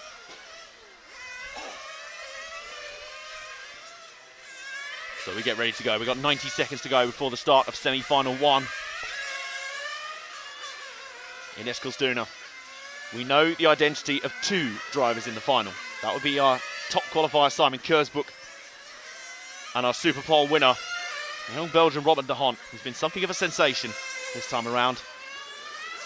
After this race, we will know at least 3 more of the drivers who go in. But remember, there is an additional asterisk on this race. The additional note is that note who finishes 4th and 5th in each race and what their race time will be. Whoever's fastest of those 4, the 2 fastest of those 4, also go through to the final to make the final 2 finishing spots. Okay, I will say it again because it is a bit of a tricky one to get your head around. So, you then basically, at the end of each semi-final, the 4th and 5th place finishes from each are put in their own group, and the 2 fastest race times from all 4 of them go through to the final. So, for example, if 4th and 5th in semi-final 1 had faster race times than 4th and 5th in semi-final 2, the 4th and 5th place drivers in semi-final 1 progress, and vice versa. I think, have I made that just about clear? I think so. So basically what you're saying is, if it takes a man a week to walk a fortnight in 10 days, something along those lines, yeah. Then 4th and 5th out of both semi-finals, do you know what? take the fastest race times Yep. through to the following bank holiday of yesterday's next week. Do you know what? I've got a better idea. There's smoke coming out your ears now trying to work this out. I've got a better idea. Let's find out definitively who the first 3 joining Kersburg and De Hont will be in the final. It's semi-final 1 at the 2016 EFRA 1/8 IC Track European Championships. And it's go! A great start from Hackler. No pressure on his shoulders at all. He drives away. Gilles Groschkamp, one of the most experienced in this field, straight on his tail. But remember, at the moment, it's not necessarily the battle for the win that we're looking for. It's the battle for that third spot. So if we drop 2 cars back, 1, 2, 3, there we go. There's our third place runner. Lamberto Collari got a good start. He is in fact attacking Groschkamp straight from the start. And right up behind him is Tony Gruber in car 6, who's made an excellent getaway. He's really launched up into that battle for third, and Groschkamp, if anything, is a little bit of a cork in the bottle on that first lap. He hasn't got up to speed quite as well. There's one car that I think had a really bad start. I think that's Marcus Hellquist, who's a long way back already. Oliver Mack also looks like he got caught in some problems as well. As the leaders come round again, it's Hackler who's made a great start. He was on super quick form in the Super Pole yesterday. All 4 of those drivers logging 26.3 second laps. And if you can do that across a consistent race distance, they'll be in contention to win it overall. But Groschkamp at the moment is definitely a cork in the bottle. These guys are backing up behind him. Collari, Gruber, Carmen Riola's in there, and Francesco Taroni. This is quickly developing into a pain train, and I think Max Cars just flamed out on the far side. That'd be a real shame if the reigning Champions Day ended like this. Meanwhile, Collari's through, and Groschkamp was trying to fend off Gruber around the outside there, but he stuck true. Groschkamp's lost a ton of positions. He is not running fast at all at the moment. He was the cork in the bottle. As soon as one guy went past, a whole train of them has slipped through. Taroni's gone by now. He's going to be down in 6th place now. Meanwhile, the 2 cars we're watching now are 2nd and 3rd, Lamberto Collari and Tony Gruber. Gruber will be a bit of a surprise if he makes it to the final. He's kind of snuck in out of nowhere, trying to tuck up the inside, trying to sneak in. Looking for the pass either way. All these guys getting ultra aggressive at this point. There's no room for error. There's no room for backing off. They've seen in the previous finals and in previous events that they've done, previous championships that they've won, that sometimes just settling for 3rd is not good, especially if you have an issue on your car. You want to bank it, you want to make that transfer certain, and you want to do it in the most clinical way possible. At the moment, Gruber and Collari are making bank on the field. They're starting to move away. Gruber's actually trying to make the pass on the Collari, I think. There's a little bit of a cork in the bottle thing, but both of them are lapping a little bit faster than Carmen Riola in 4th spot, who has actually dropped 4th spot to Francisco Taroni, his countryman. As the breeze is really picking up, that will affect the handling of these cars, especially down that long back straight. That'll be where it really comes into play, as it's blowing crosswind. Collari stretching out a little bit on Gruber. Both of these guys stretching out their advantage on Raiola, who's back in 4th. They're exchanging positions back and forth. Coming through the double apexes and then across the start-finish line once more. And I think Max Day is done there. His European Championship defence is over. And what a shame it had to end like this. He knew it was always going to be an uphill struggle, but he gave as good as he got. And that's about as much as you can ask from any European champion. Meanwhile, still out on the track are Collari and Gruber. These guys are starting to fade a little bit behind Silvio Hackler, the confident young Swiss star, countryman of our TQ and reigning world champion Simon Kersburg, who goes into the final as the overwhelming favourite. And in this sort of ultra-competitive field, that is saying a lot. But these 2 are 2nd and 3rd right now. And who's that just in front of them who's come back out? I think that's Gilles Groschkamp, who I think has been in the pits early. He either made an early pit stop or has just fallen that far behind. I can't imagine he's just fallen. Oh, contact there. Gruber with a touch. Let's drop back onto the orange car of Gruber. Just one car back. That car, there it is. There's the 3rd place car. And he was challenging Collari there for the position. The move didn't work out. The move didn't stick. So he continues on his way, but he's still got a decent gap to Carmen Riola, and that's important. Riola challenging for the last of those automatic transfer spots. Remember, Riola and Taroni, as it stands, are the 2 in the 4th or 5th, the kind of the limbo trap, if I call it. So they'll be the ones waiting nervously on the race times for the next race. And Gruber is in the pit lane. And Riola and Taroni, neither of them have pitted. Actually, that's Nicholas Johansson who's up there now. Taroni, I think, has pitted. Yes, he has. Taroni has just pitted around the same time as Gruber. So Gruber is now behind Carmen Riola on the track. Quite a way behind Carmen Riola. He's actually behind Nicholas Johansson, who's been going very strongly so far. One of the transfer runners. Remember, Mack was one of those. It didn't work out quite as well. Andy Moore is not far behind either. This is an ultra-competitive field. There's Tony Gruber. Scored that time across the line in 5th spot. The man just in front of him is Johansson. So these two are just on your screen, or Gruber's on your screen, and the cars just in front of him are 4th and 5th. 3rd place, Carmen Riola will come in for a pit stop fairly soon. I'll keep my eyes on him whilst we watch Gruber. Well, we watch Johansson and Gruber. They're not too far behind. Here comes Riola for his stop. And does Johansson come in as well? Yes, he does. So that turns 3rd place back over to Gruber. And I think, if anything, he's made a gain. That's a good pit stop. And Gruber continues on his way, and I think he's actually jumped up to 2nd ahead of Lamberto Collari. I think Collari's not had a great stop. I'll just check to get an idea as he comes around again, but I think the next car behind Gruber, who we will drop to on the start-finish straight, Jan, is the white car of Lamberto Collari. Down on the front straight now. There he is, into the first turn. There's Collari, who's now showing 3rd. Another veteran, another guy with a supreme amount of experience in scale RC racing and in the nitro classes. Collari on the march for another final appearance. Down the back straight, through the banking, once again, tight to the apexes, or as tight as possible with the HPI hairpin. Huge amount of G's must be being generated down here from those scale bodies, especially in scale dimension. Hackler, meanwhile, is in a world of his own. He's up 4 seconds over Tony Gruber, which is a yawning chasm considering the quality of this field. But Gruber has done a very solid job so far, I have to say. He'd gone kind of a little bit unnoticed, I have to say, through qualifying. He's there or thereabouts, very solid, but hadn't really attracted a huge amount of attention. And he's up there in 2nd, and he's looking good to move into the final. Could he be the Merlin Depta story of this year? Meanwhile, Collari on his way. It'll be a shock we didn't see him in the final. But this has been the sort of roster. It's been such a talented stack of guys in this field this year. 54 drivers total, not the biggest amount, but a high-quality field. And there's easily been more than 10 guys who can win this thing outright. We're watching one of them right now. Lamberto Collari of Italy has got 2 of his countrymen behind him, Carmen Riola and Francesco Tironi. And they are measuring out at about 3.9 seconds down the road. So Collari's lead, not a huge one. I mean, it's sizable enough. It's good, don't get me wrong. But it is still susceptible, especially if there's a flame out, especially if there's an issue. That's where something could really occur. I have to say, Groskamp is down in 9th at the moment, not really in contention in this race, which is a real shame. I think something was wrong with his car from the moment it hit the track in warm-up, and I don't think it's improved since then. I think he had to take that early pit stop to fix things, and that's put him behind the 8 ball. Mack well out of it, so we will have a new champion this year. Collari continues to navigate the corners very, very well. He's got into a nice groove. This is what you want as a race driver in a major final event, be it a semi-final or the final itself. You want to have that sort of gap so you can just focus. There's no one in your peripheral vision. There's no one in front, no one behind.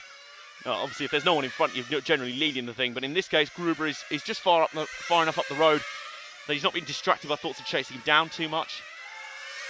And just having a look, it's always a little bit anxious when you hear some shouts from pit lane. Someone is in the lane. Now, who's that? Is that Tony Gruber who's in the pits? No, it's car 6, which was Tony Gruber. It is Tony Gruber. So Gruber's just had a pit stop. Is that on schedule? I guess we'll now find out. He's just ahead of Carmen Riola. So, Jean, if we can wait in that segment there for these two to come round, the next 2 cars in your shot will be Gruber and Riola. There they are. The orange car leading is Gruber, and then just behind him is Carmen Riola. Gruber has just pitted, so this should probably be on schedule. Riola is not far behind him. Riola is very close. This is the battle for 3rd. Gruber now holds it after that pit stop. Riola is within touching distance, as is Nicholas Johansson. That'll be some story if he can make the double transfer into the final. Very Merlin Depta style. Through the S's goes Gruber. Just does a little bit of a gap on Riola, which I think will be trying to put pressure on him before he makes his stop. But I wonder if Gruber had a little bit of a truncated pit stop, and that's what's put him down a little bit. I'll keep my eyes open as well for when Collari hits pit lane, as well as Silvio Hackler. Hackler has increased his advantage out to 6 seconds, 6.1 seconds over Lamberto Collari in 2nd now, so he's logging laps on his own, and well, he's in a world of his own in terms of pace. Gruber working hard to keep his advantage over Riola, And Johansson, of course, he's trying to chase down and maintain that second spot that he had over Kalari when Kalari pitted in. And Kalari round the banking at the far end. I can just tell you he's not too far ahead, but we'll just stick with Gruber for now. Clipping those apexes really sharp, right on the button. He's getting it just right. So, Kalari's in now. Kalari's in. And as we follow Gruber around, I can tell you he's blown straight back by. Straight back up into second place goes Gruber.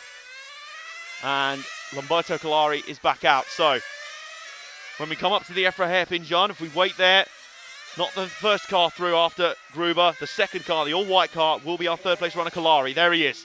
So Kalari shuffles back to third in the pit cycle. But he's in a pretty confident spot either way because he is some distance ahead of the next car down the road, which I think is Francesco Tironi now. So Kalari comes across the line this time. Kalari back to third. And Kalari looking very, very good for an appearance in the final again. Francesco Tironi has indeed moved up to fourth.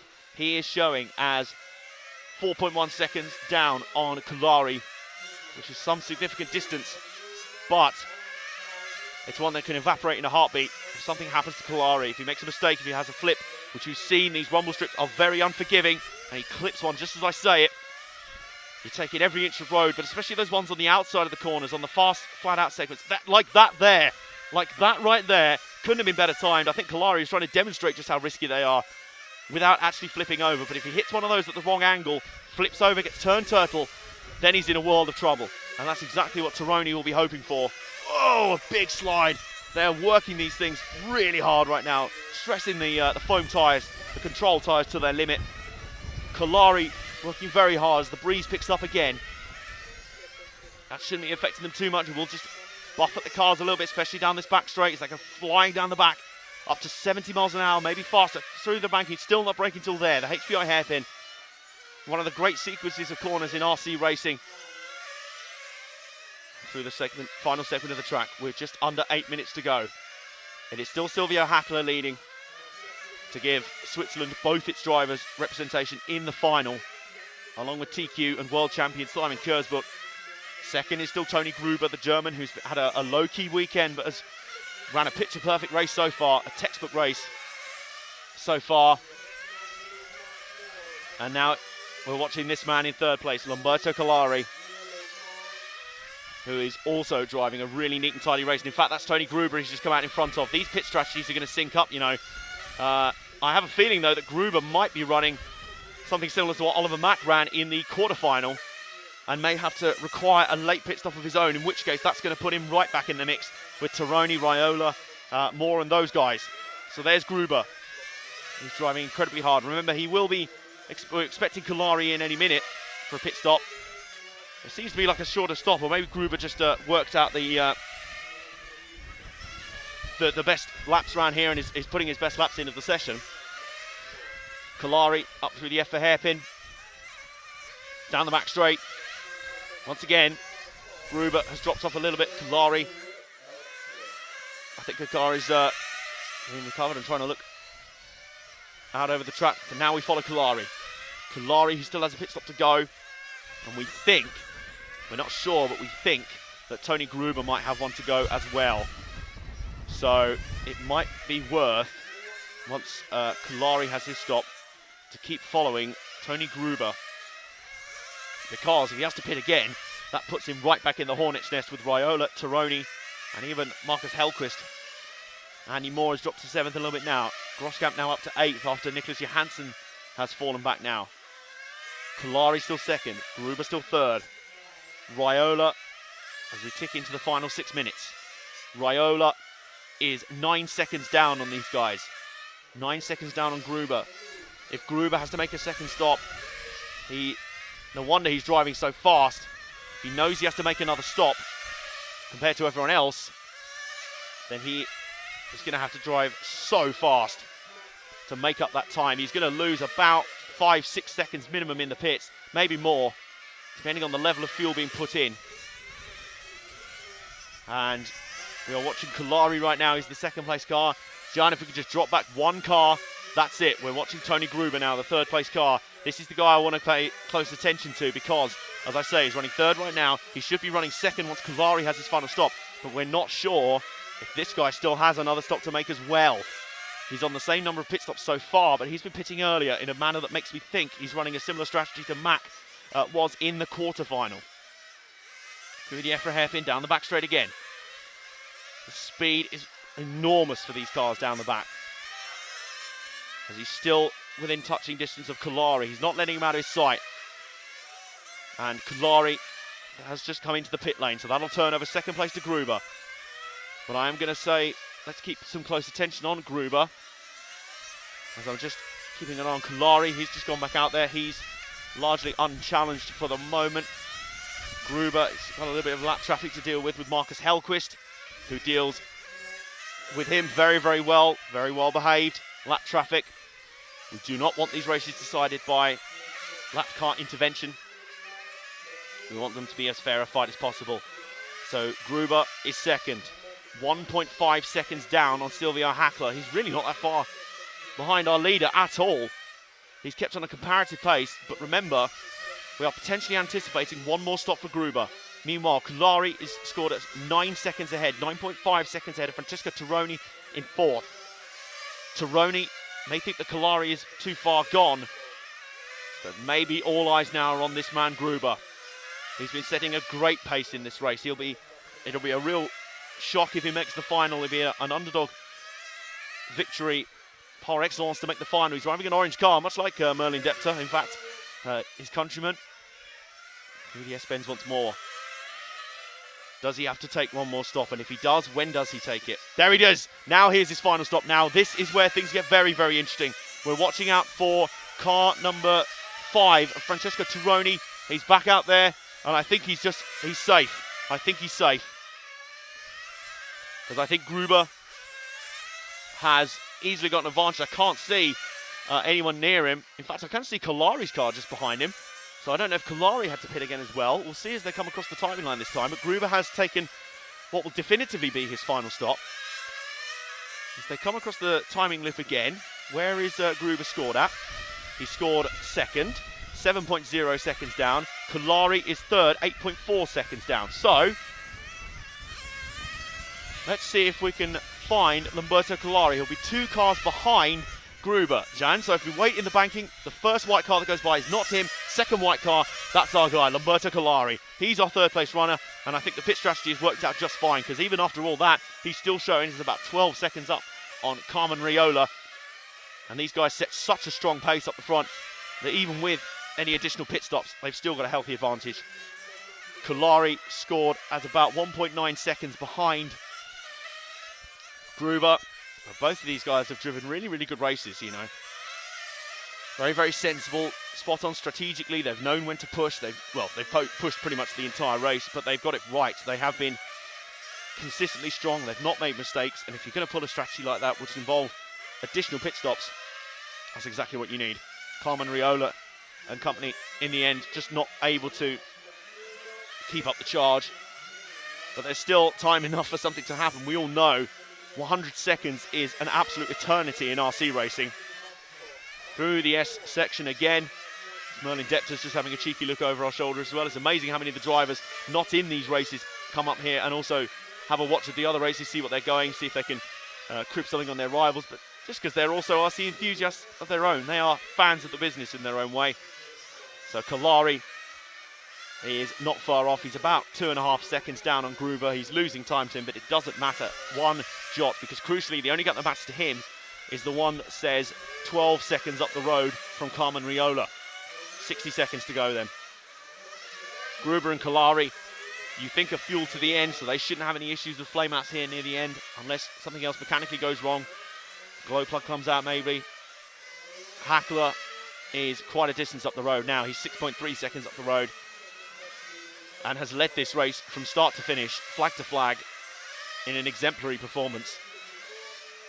Gruber has had a good drive as well. Underneath us once again comes Kalari through the first turns, 30 seconds to go. It's Hackler, Gruber and Kalari that look like they will move through into the main final coming up later this afternoon. Hang on a minute though. Wait a minute, a late twist. Coming down into the pit lane, John. Number 1, Silvio Hackler has flamed out. This is a dramatic late twist. And suddenly, this turns things completely on his head. Hackler, the car has been put back in the lane. It's not firing. It is not firing. Oh my goodness. Oh my goodness. I can't believe this. I cannot believe this. So back out on the track, we found Tony Gruber, who's the man who's going to inherit the win in this race. What a heartbreaking turn of events. I told you it wasn't over. I told you 100 seconds is an absolute eternity in RC racing. So what that means is that Tony Gruber has inherited the win. He ran a solid race to second. Lamberto Collari will cross the line to take second, 2.3 seconds down. And where's Carmen Riola? Carmen Riola into third and across the line to take it. What an amazing turn of events. Absolute heart stopper.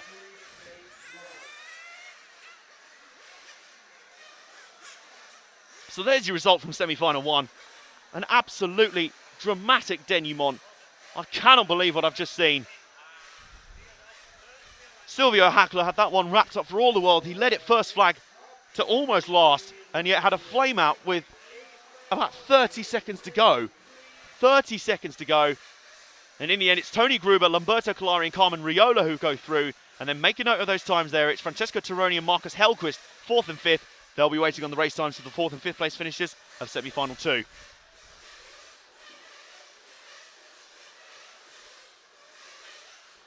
So as we get ready then for semi-final 2, we were expecting, if anything, even more drama, if that was even possible. We have our 3 transfers from earlier. Our reigning champion went out in the last race that you saw. Silvio Hackler, a man who was one of the favourites to win it this year, is out in the most heartbreaking circumstances possible. The cruel hand of fate struck him down. It was absolute disgust as he stormed off the driver's podium, and you can understand what a horrible way to lose a race, an absolute gut wrencher. But it does mean Gruber, Collari and Riola make it into the final. We now have the 4th and 5th place finishers, Francesco Tironi and Marcus Hellquist, who are waiting for their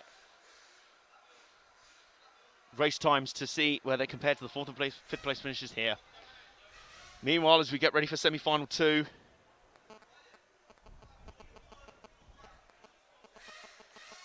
we're getting ready for semi-final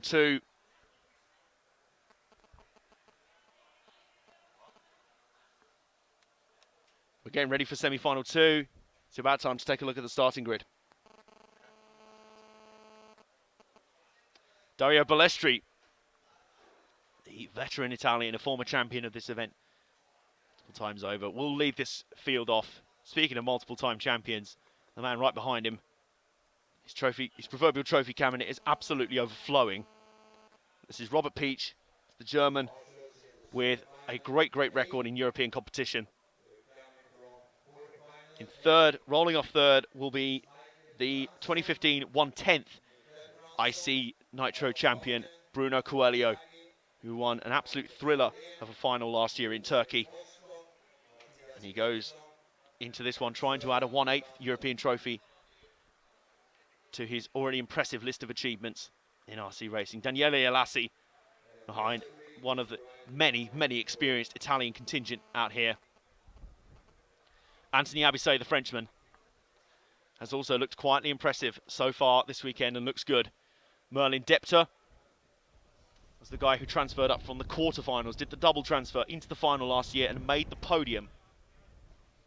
That's some big gusts of wind buffet the driver's rostrum up here. And we've got, we just realised we've got a little bit of a pause between the races, so that's absolutely fine. We'll show you the grid as they go forward. Remember, they gapped them out rather nicely because, hey, we've generally got the time to do so. So we've got 5 minutes coming up before the next semi-final. So we've got some time to reflect on that first semi-final, the absolute heart-stopper that it was, and have a look on the various social media things. James, how's the chat been going? It's been going well, apparently. He's just sort of hibernating his hoodie at the moment.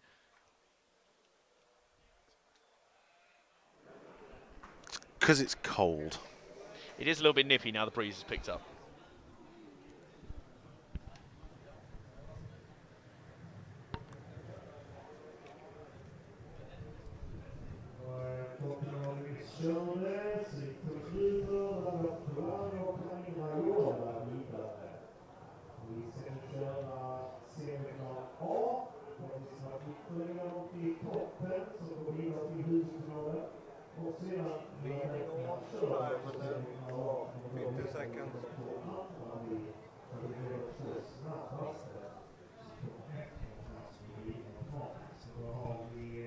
You're looking at me very strangely.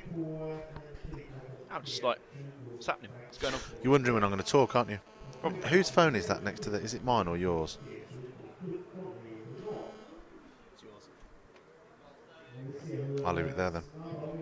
I remember we had that discussion at the Neos. Nick seemed to think it was mine and then realised it was his, causing that sort of buzzing noise. It's a weird sort of phony kind of noise. I think it depends more on which network you're on as well. True. So we've got about 3 minutes before the second semi-final. Coming up in this one, the likes of Balestri, Peach, Coelho, Ilasi, say Depta, Curler. Our transfers from earlier, Lino, Vulcan, Vralnik. Another star-studded lineup. If you thought the previous one was nerve-wracking tension, this is going to be same again, please. Although probably not if you want your race to end like Sylvia Hackler. Just remember to do me a nice clean start for the clip. Will do. Cheers. We'll do another grid lineup Probably during the warm-up. just as they come in before they go out for the proper. Yeah. If that makes any sense. Yep, before the proper start.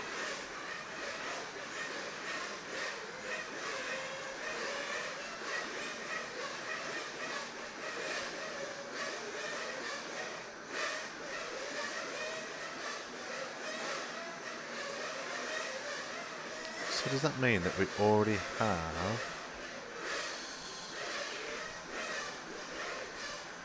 No. There's the results.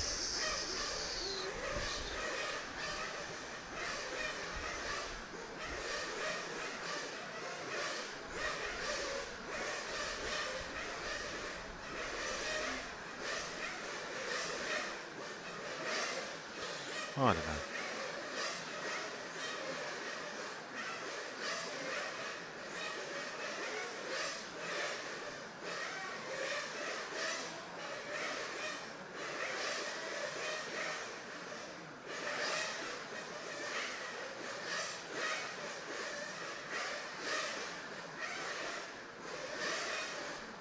About 90 seconds to go before we start the warm-up, semi-final B.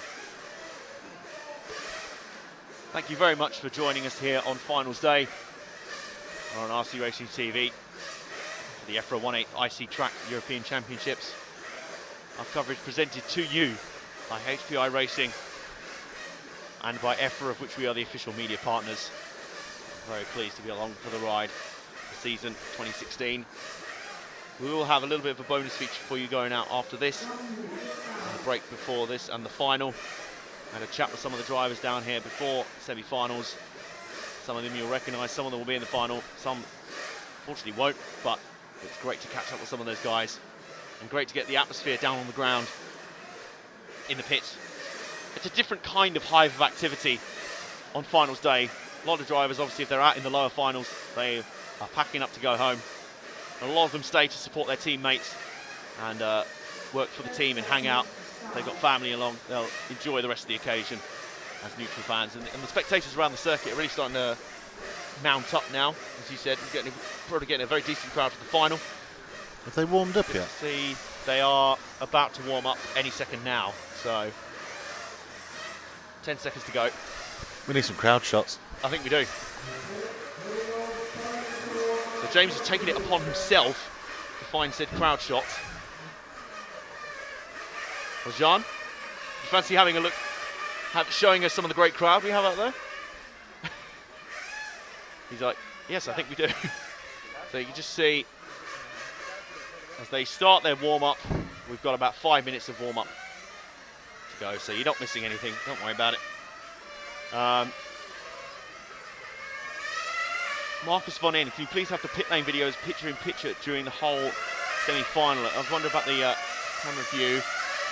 Not really, because it kind of takes up too much of the screen. We like to see what's going on the track, and we can flick between that and the other views. We can see right now, have a look at the drivers up on the podium. I see Timu Lainu, that face of focus. I love the sort of methodical motion they have when they're watching their cars go around the track. It's like they're sort of visualising dance moves. Or they're like a sort of a bobsleigh team. If you see a bobsleigh driver in their head when they're visualising a run down the bobsleigh track, they're sort of visualising and they're moving their head into the pattern. Just watch those guys as they came down, especially Timu. Has a kind of dramatic look as it comes beneath him. See Dario Balestri shaking his head. Oh, look at that from Timu. You see what I mean? Has a real sort of methodical flow to it. The way he's just in the zone.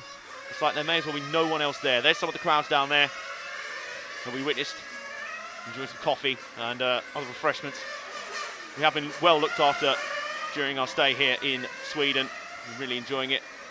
One of those may have been our hire car for the weekend. And here is the crowds. Flags all around. So we're watching. And it's good to see. Well, there's the sponges. One of the sponges that we enjoyed yesterday. Hopefully we won't be needing them for the rest of the day. More of the crowd who are lining up around the circuit, around the fences. It's been great to see them as we move along the fence.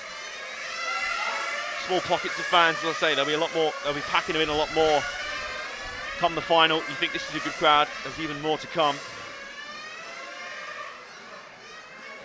Across the British flag. There's a lot of the crowd. There's a lot of the camping area back there. The Danish flag. That's a very relaxing way to enjoy the racing, I have to say. There's the leaderboard.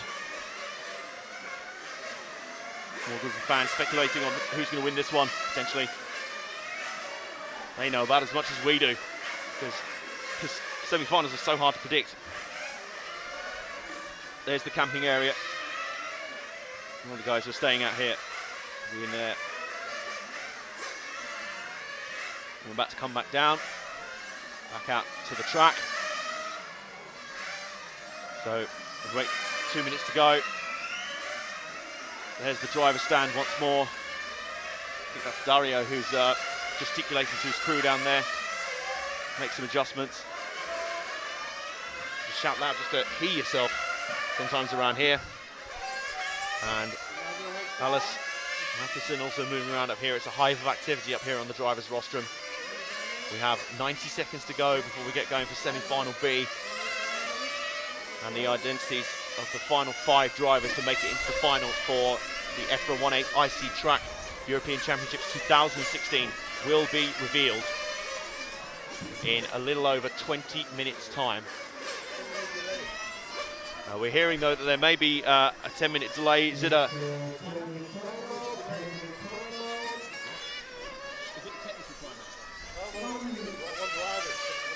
Okay.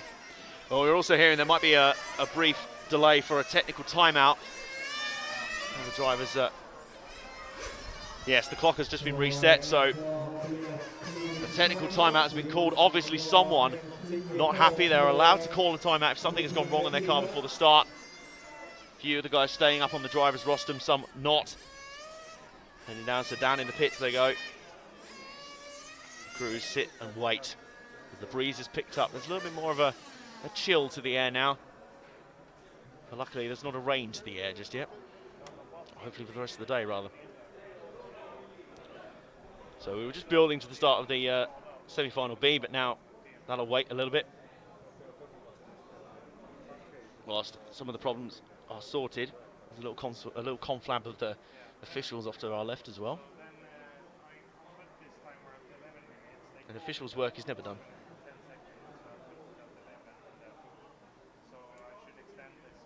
Minutes to start. So exactly 10 minutes.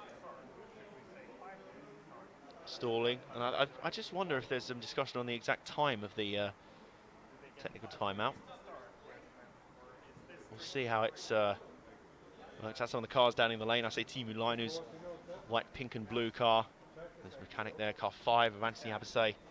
Brother Peach is running somewhere. He's in a rush somewhere. Who called the timeout? Do you know? That's a good question. I'm not sure who. Willie. Who called the timeout? Okay, so the time should read, should be on car limit now, car 11 now. Tobias. Tobias Curler. So hearing that Tobias Curler was the man who called the technical timeout, which they are entitled to do. Something is not happening on their car. The clock has actually been reset again. So it's up over, or just under 11 minutes. Well, they've got to warm the engines back up, I guess. True. I don't know. I don't know.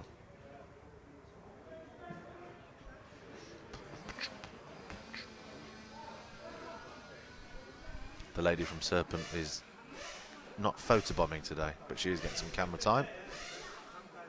It's like a natural's talent. Is she hunting for Pokemon as well, do you think? No, I don't think she's just telling a very... She's articulate. She's gestating a big story, I think. Gesticulating. That reminds me, I'm going to see if there's any Pokemon around. Now's as good enough time as any to do it.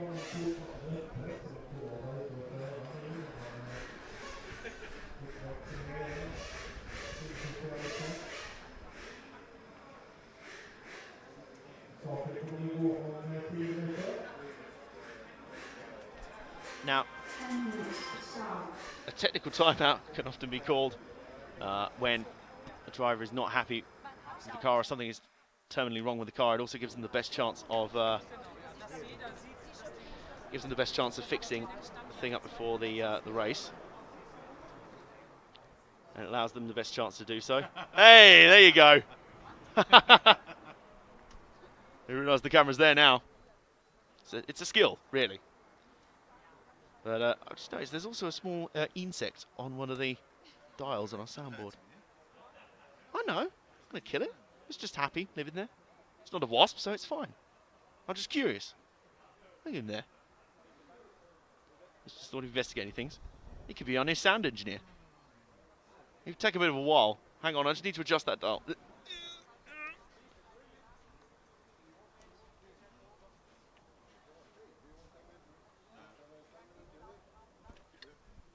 There's no... Too low.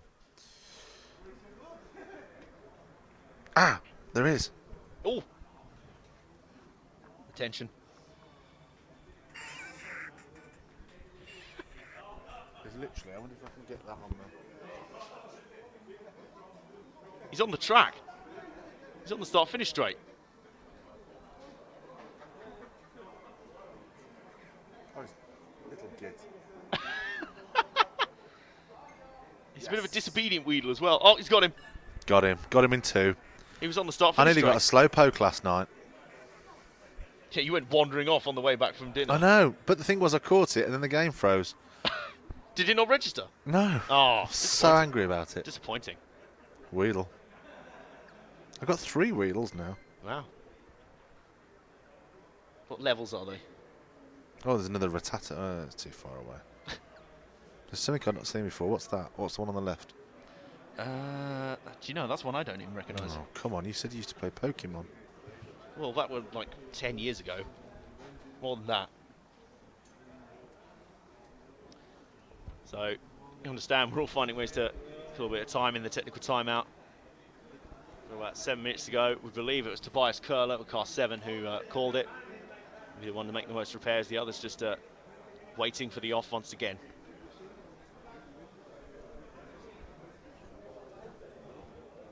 Are you going to post that on the Facebook page where we found the Weedle? I think so.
There you go. We've posted details of the reason for the technical timeout onto the RCTV page.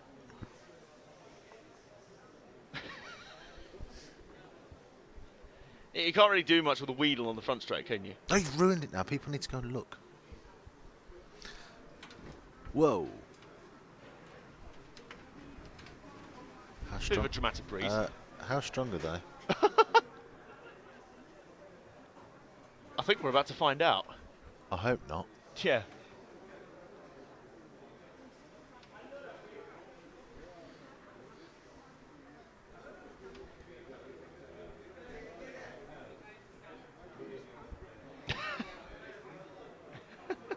What's that?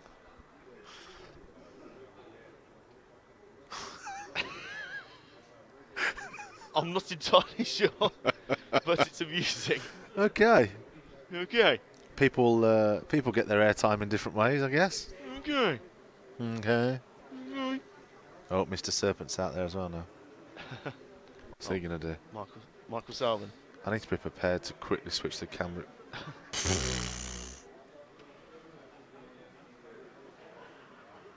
If he does that one more time, I'm switching away. It's a family-friendly show. So we're getting closer for 30 to start. The start will be when the time countdown reaches 0. I've already got a like of the photo. I thought he was about to put his shorts down there. My fingers hovered over the switch button.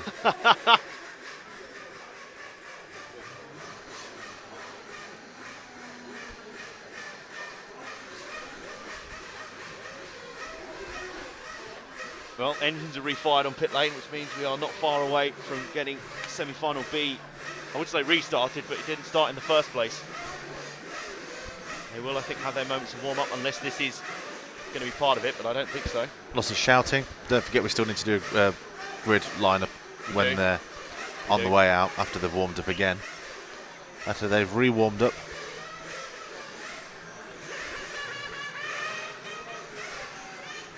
Getting a bit bored of Wheedles.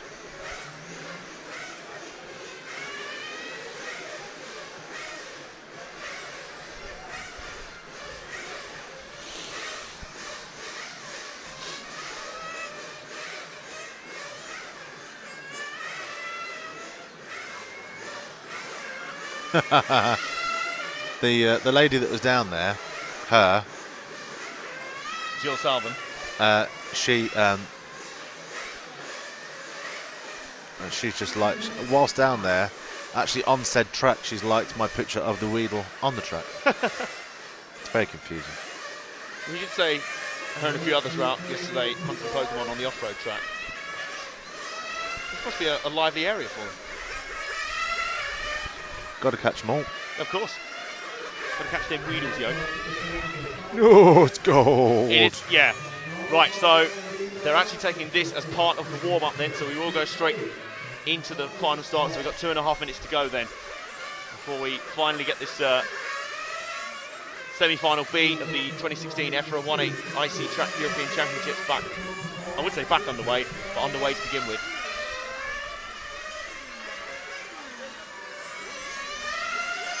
So, with about a minute to go, straight in the grid.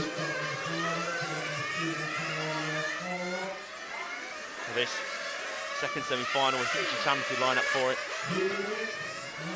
Great running across the back there.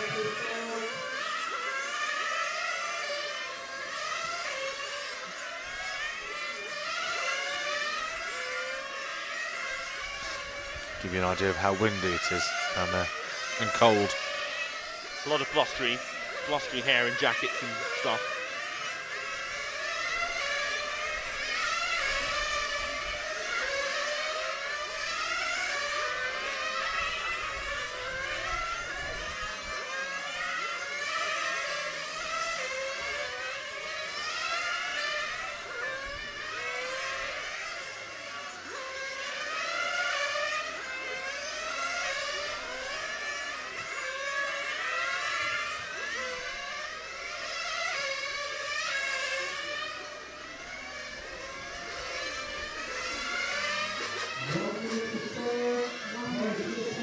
Right, I think now is as good a time as any to do our starting grid.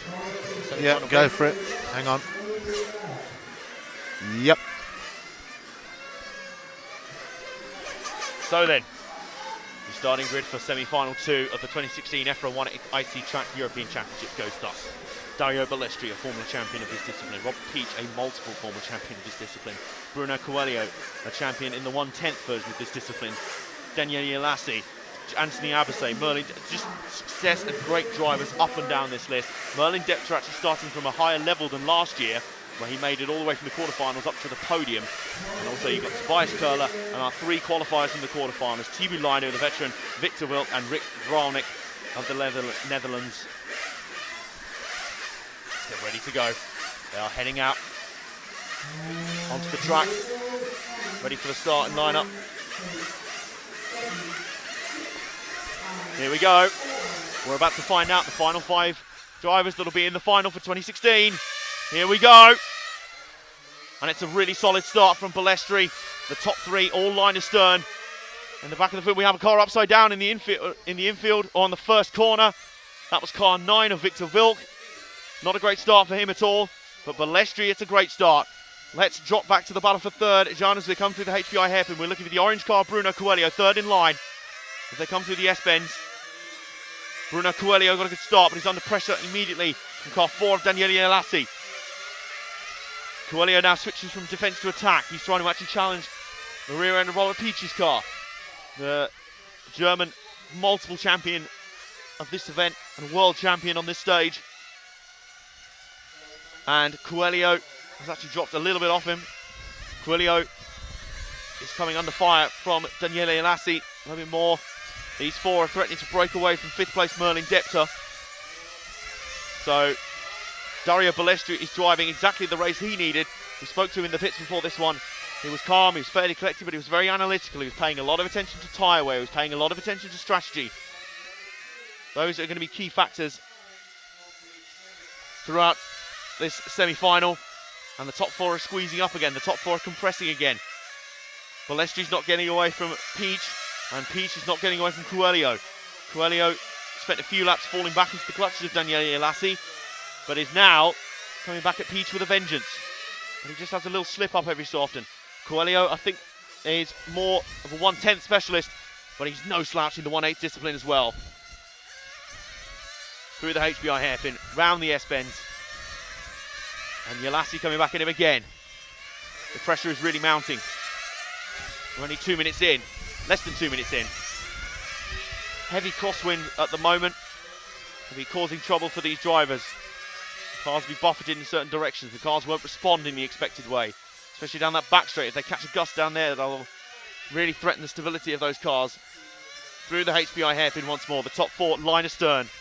Balestri, Peach, Coelho and Ielasi.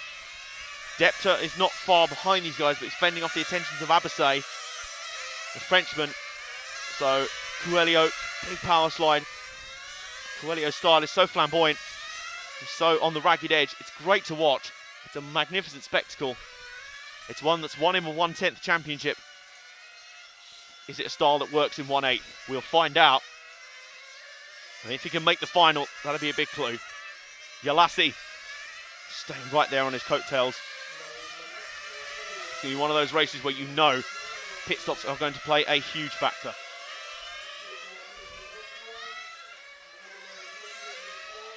Coming up towards the EFRA hairpin again. And down the back straight once more. Coelho is now, the gap has leaked out a little bit between himself and Peach, who's driving another picture perfect race. But in fact, just as I say that, Coelho is now coming back at Peach all over again. The fight is hard. And the battle is tense. Oh, a little bit, clipped the rumble strip just a tiny bit there to Coelho. I could disrupt the car just a little bit. It didn't disrupt it as much as it could have done. It could have been absolutely disastrous, but it says a lot that the top 3 right now are within a second of each other, and the top 4 are just 1.8 seconds apart from each other. In fact, Ielasi is closed right back in. I'd wager that gap is even smaller this time. Coelho has closed back in. They are staying line astern. This is thrilling stuff, and it would make total sense except for the fact there's only 3 of these drivers going through. So 4 into 3 does not go. Ielasi is the odd man out at the moment. The only way he'll make it through is if he manages to get a faster race time than two of the guys in the other semi-final, or the 5th place finisher in this semi-final, which he's pretty much sure he did. Coelho trying to look up the inside. He's coming back at Peach once again. It's yo-yoing back and forth. I think Yalassi's made his first pit stop of the race because I can't see him there. Yalassi's back out now. Yes, Yalassi's back out now, so he's made his first pit stop. I think also, there's been a pit stop as well for Dario Balestri because these two are now the lead two on the track. Balestri has made a stop. And in fact, I think we've had a flame out over on the back. More pit stops now happening. So, down in the pits now is Bruno Coelho. Looking for a good stop. I think someone's had an issue at the far end. I think Depta's had an issue. I think it's Merlin Depta who's had a problem. Big sideways moment for Coelho as he comes out of the pits. He is right behind Dario Balestri, of all people. So a very good stop for Coelho. But I think big problems for Merlin Depta. Yes, he's falling down the scoring loop. There will be no more heroics for the podium this year. And I think Depta in the Serpent car. His EFRA 2016 Euros ends here, I'm afraid. I think he may have got that car back running, but it's laps down. Tobias Curler is the car I can see out there, the orange car. This is Coelho we're watching right now, and the battle for third has picked up once more. There's barely half a second between him and Yalassi, and in fact, it's Linus Stern all over again, because the white car just in front is Robert Peach. The three of them can't break away. Balestri's had the most net gain out of that. He's put a little bit of a gap between these guys. It's not much, but at this point, it's an absolute chasm. Look at that between Balestri and Peach. And then Peach, Coelho and Yalassi are nose to tail all the way through. Then you've shouted commands from up on the driver's stand, down to the pits. It's so hard to hear yourself think, let alone shouting over the cars as well. Yalassi looking for a draft down the back straight, looking for the move into the HBI hairpin. Coelho is wise to him, very defensive. He throws the block. Makes that car nice and wide. Denies Yalassi the route through. Yalassi looks like he has the quicker ground speed since coming out of the pits. And he will make the move this time, does he? No. Shuffling left to right through those S-bends. Coelho once again with the advantage. Yalassi gets a little bit loose in the rear end. That'll cost him a little bit of time. Coelho now can afford to go back after Robert Peach, who's starting to make a getaway for second place. This is absolutely fascinating stuff. This is like a pendulum. It's swinging back and forth between each driver. Coelho is swinging back and forth between threatening for second and being threatened by Yalassi to slip down to fourth. And Balestri is being reined back in as well, so he's not immune to this either. These four are absolutely neck and neck in terms of pace. As I say, the big problem will be that only three of these guys are guaranteed to go through. If Yalassi keeps this up, he's got a good chance of being one of the best 4th or 5th place finishers, at the very least. But at the same time, as they come flying through those corners, no part of this track is flat, by the way. All of the corners have subtle elevation changes, slight cambers, and particularly the bank corners at the end of the back straight. But none of these guys, only 3 of these guys are guaranteed to go through the EFRA hairpin again. And down the back, Coelho within touching distance of Peach once more. If he can get the move done on Peach, that'll give him some breathing room. Coelho looking the big shuffle through the S-bends. Balestri's not that far ahead, but Balestri is great. He took the lead last year in the final, but had a flame out, and his championship hopes came to an end. But Balestri is great at getting out into a lead, and it's almost like no one else is there. It doesn't matter how close you are. It's like he isn't paying attention to you in the slightest. So Coelho now, fresh from threatening Peach, is now falling back into the clutch of Yalassi again. This is a fascinating pendulum. It swings back the other way again, back towards Yalassi, who's still very much in touch. And it's worth noting that these guys are up comfortably over Anthony Abasay. Oh, and a car upside down there. That's car 4. That's Daniele Yalassi, who's upside down. Drama for the 4th place runner. Massive drama. We've refound the battle for 2nd and 3rd. Good timing as well. Coelho's taken advantage of Yalassi having an issue there. 4 becomes 3. Can someone else play themselves into contention, or will one of these guys stumble as well? Coelho is menacing the rear wing of Peach's car. They come under our platform again. Balestri makes his 2nd stop. Balestri appears to be short pitting. Lovely pass from Bruno Coelho. Really, really nicely done. Now there's the guy who can find a chink of space to make the pass where no one else can. That's one of Coelho's great strengths. He's his racecraft is second to none. Down the back straight through the banking once more. Peach now down to a net 2nd place. These guys will probably be down to 2nd and 3rd once Balestri makes his pass, but Peach is coming back at Coelho. Coelho can sometimes be a little bit ragged in race situations. We saw that in Turkey last year. He had enough raw speed, but sometimes he'd be ragged, sometimes he'd make a little mistake, bring others back into contention. Balestri is running fourth right now by dint of Anthony Abasay, I don't think taking his pit stop yet. And it's fascinating. Yalassi now down in 8th spot, so that was the damage caused by his flip there. And issues for Teemu Lainu elsewhere on the track. Right now we're watching Coelho. Coelho hits the pit lane. He's in, looking for a smooth stop out of the X-ray camp. He's down and away, that's a good stop. And he will come out just behind Dario Balestri, exactly where he's been for the entire race. And expect Robert Peace to come out in almost exactly the same spot as well. I think Abasay's flamed out on the far side. I think Abasay pushed his fuel too far maybe. Didn't get the fuel strategy right, and it takes an absolute eternity because this track is so huge and there's so many twists and turns. You can't just sprint across an infield to get to a car. It takes a long time for them to recover the cars. So this is killing Abasay's race. Meanwhile, Balestri and Coelho are in a little world of their own right now. Robert Peace is still leading. In fact, Peace has just come back out of the pits now, and Peace is behind these two. So if we drop one car back, Jan, just off that corner, the white car next in shot, that's Robert Peace. There's the man who's now third overall. He's dropped a little bit. He had a slower pit stop than those two. A slower pit stop cycle for Peace. But he is so great at making that fuel last. And I'll tell you who's now up in fourth. Rick Vralnik is now playing himself into contention. The slower pit stop of Peace is someone has pointed out in the YouTube chat that he may do one less stop than everyone else. That's a very, very good point. He may be taking on more fuel. I don't know what they base their information on, but we will see. That's very true. And to be fair, Balestri's pit stops have been a lot earlier than Peace's as well. So it might be that Peace is going for that one less fuel stop. He's very good at stretching the fuel out. He's got a kind of Scott Dixon kind of quality of being able to make a car go faster whilst still saving fuel. It's a dark art, I tell you. But there goes Peace down the back. And as I say, I tell you who's played themselves into contention right now is Rick Vralnik, the last of our guys to transfer in from the quarterfinals. So Peace is up around 4 seconds on him right now, on Vralnik. So there's a lot to keep an eye on here. Contenders for that fourth spot have drifted and fallen by the wayside time and again. From Abasay to Yalassi. Yalassi's now back up to 5th spot actually. His recovery's going well. Teemu Lainu now showing in 6th place as well.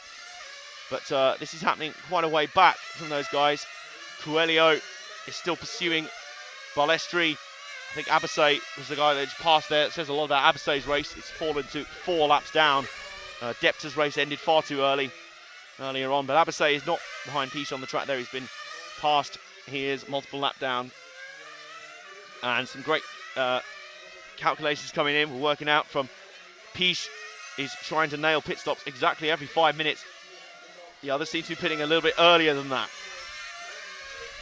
So it may be that Peace is going for that strategy of pitting one less time. If that works in the final, if you extrapolate that over the final, he'll end up pitting at least 2 less times. And if he's this fast, at the same time, he's fast enough to stay with these guys while still saving the fuel to make it work, then that is a recipe for victory right there. I can tell you, not far ahead of these guys, Yalassi and, Balestri and Coelho are still running a good race. Coelho has gone on for another lap. Balestri's pitted now, for context. That's 7.5 minutes to go. Peace continues on his way then. And it may well be that this extra stop strategy is the one that's going to win him this race and get him one of those guaranteed spots into the final. At the moment, it's good enough for 2nd place. As Coelho comes across. Coelho will be pitting in about a lap or two's time as well. Oh, a big crash down beneath us from Anthony Abasay. His race has gone from bad to worse overall. That car is stopped on the track, the 977. It gets back going, but I think the handling's damaged on that car. It is compromised. So let's find our current 3rd place driver. That's Dario Balestri, who is coming into the HPI hairpin right about now, Jan. He's the white and orange car coming through the S-bends now. There he is. There's Dario Balestri, car number 1. He's made his pit stop. Remember, he's pitting earlier than the others. Round 3 comes. He is 3rd as it stands. Coelho still leading, having not taken his latest stop. Peace, we think, is going a stop less than everyone else. Balestri is still there. He probably still has a stop to do. He almost certainly has another pit stop to do. probably at around 3.5 minutes to go. Rick Vralnik is in touching distance of the top 3, but agonisingly not close enough to really mount the charge. He's doing his best to be there. If he picks up the pieces, Balestri, a nice pass on Coelho as Coelho returns from the pits. That should put Balestri, I think, back up into the lead, except for the fact, I think, yes, it has put them back up because Piche now is pitted and is back to third. So Piche now has about just under 6 minutes to go on this final fuel tank. That's a pretty long way to go for one tank of fuel, but you can bet that if anyone is able to try it and make it succeed, it's probably Robert Piche.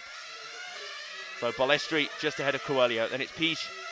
Then it's Rick Vralnik in fourth. Daniele Yalassi fifth. Yalassi on the comeback, trying to fight back to fourth spot. But it appears those guys are just too far back now. They're about 8 seconds down the road. Balestri and Coelho having a dance for the win. Remember, these two we're anticipating to pit again, so that could change the compensation of this race. That might be worth following these guys. We know Balestri still has another stop to make. He is leading right now, but he still has that extra stop to make, as does we think Coelho. Piche may not be able to make the end as well. It's going to be tight for him, I think, but maybe he's hoping to put in less fuel on his final stop. Maybe that's where the strategy comes from. Coelho right up behind Balestri now. Both these guys know that if they do have to pit again, that could potentially put them back in some trouble if those guys behind don't have to. We saw that earlier with Oliver Mack and a few other guys. Coelho is still there. The flamboyant Portuguese driver, the 2015 European champion in the 1/10th version of this discipline. And in the sweltering conditions in Turkey. He beat the likes of Simon Kurzbuch, Dominic Greiner, and a whole host of stars out there. Timu Lainu and others. Can he add a 1/8 championship to his resume? He's working hard to do just that, and he's challenging Balestri right now. These two pushing each other very hard through the closing laps. Piche, I can tell you, is still a fair distance up the road from his nearest rival. There was a little bit of contact there, I think, as Coelho made the move for the lead. Balestri is second. Balestri now second, behind Coelho. Now, these two can't start fooling around too much, remember. That could start to really hurt their chances if they knock each other off the road. It was a close battle. Coelho is renowned as a fantastic passer of cars. Let's have a look on the VRC Pro replay what happened there. Oh, that was it. Balestri clipped the rumble strip on the inside, and that sent his car off balance, caught him out, and he went wide at the next corner, and that allowed Coelho to sneak through. No contact at all. Balestri make a rare mistake, and Coelho sneaks through. These cars are coming up now to lap car number 9, which is Victor Wilk, one of our qualifiers from the quarterfinals. And Balestri's in for his final stop. Now, this is going to be pivotal. Balestri in then. And it is literally just a splash and dash that almost nothing went in the car there. So he's back out, and the point is he's back out in plenty of time to his nearest rival, which will be Daniele Yalassi. His comeback has been great here. So his comeback has been a good one. Will it be enough? I don't think so. Balestri, I think we scored at around the third spot now. Piche has come in. Coelho. Bruno Coelho's just gone through the TKR turns, so he's in front of us in the all-orange car. Just a pit stop for Piche, so he did have to make another stop there. Balestri and Piche have just levelled out. Coelho is going onto the back straight now, so he's just ahead of Balestri. He's one car ahead of Balestri. I think all of these guys are pitted one more time. No, I think Coelho still needs to make a stop. It's literally going to be a splash and dash, although I'm thinking that's about the same gap as they had before, so I wonder if Coelho has made the pit stop in all of that. I think he has. Either way, Timu Lainu has now snuck up into 4th place, but he's 10 seconds shy of 3rd place Robert Piche. So at this point, he's going to be needing miracles to get into the final. Although, actually, I'm just having a look here. I'm just seeing where Piche is. As the car is flamed out on the far side. Not Coelho. It's another all-orange car. It's the car 7 of Tobias Köhler, who caught the technical timeout, remember.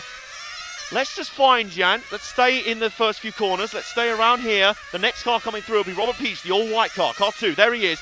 There's your 3rd place car. Now, I want to follow him. Mainly because he's 3rd. But the 4th place Timu Lainu is not that far back, you know. He's only about 3.2 seconds back. And Daniele Yalassi is still in contention as well. He's a further 2nd and a 2/10ths back. Vralnik is not that far back too. There's a little measure of the gap for you. Piche, you think, will have enough experience and enough to get home without making any mistakes. 4.2 plays 7.3 that time. Lainu with the faster laps, but only by a few tenths. I think he's going to have to make a lot more time on him, a lot faster than that, because he's got 70 seconds to make that gap up. And that's going to be hard work when you're dealing with a multi-times European and World Champion in Robert Peach. Coelho has gone past the 40-lap barrier. It looks like Bruno Coelho will have done just enough to beat Balestri to the flag in this one, but here's where the battle is at the moment. Peach at the moment on a 4.6 seconds down. Lino 7.6, exactly 3 seconds. Lino is chipping those tenths out of him. They're almost down in the hundredths of seconds. But the problem is Lino needs to be taking full seconds out of him. And I just don't think it's possible when you're dealing with an opponent as strong as that. And especially seeing as Daniele Alassi is coming back into the picture as well. In that battle for fourth. Peach looks like he's probably going to have enough to hold on here. 4.7 plays 7.7. They're leaking out time to the leaders, but it doesn't matter. Peach is just managing that gap behind him. I'm not sure if this will be the final lap or if they'll do another. And the flagman is out there, so this may well be the final lap.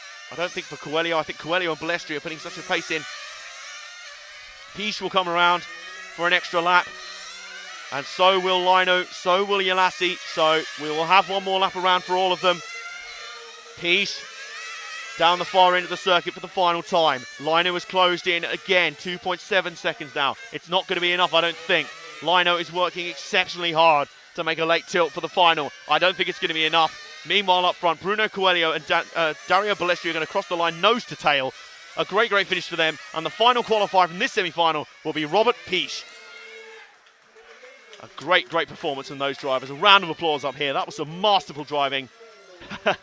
Timu Lainu has a wry smile. He did his best to work hard and pressurise Peach in the late going, but he was not able to do it in the end. There's Dario Balestri, there's Coelho, there's your qualifiers, there's Robert Peach. They're all delighted with that performance. A really good drive.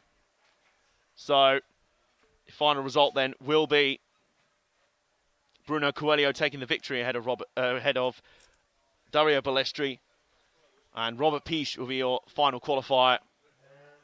We will also see who our qualifiers will be from the best 4th and 5th place finishers. We'll see that decided in the final when that lines up very soon as we get ready for the final of the 2016 EFRA 1/8 IC Track European Championships.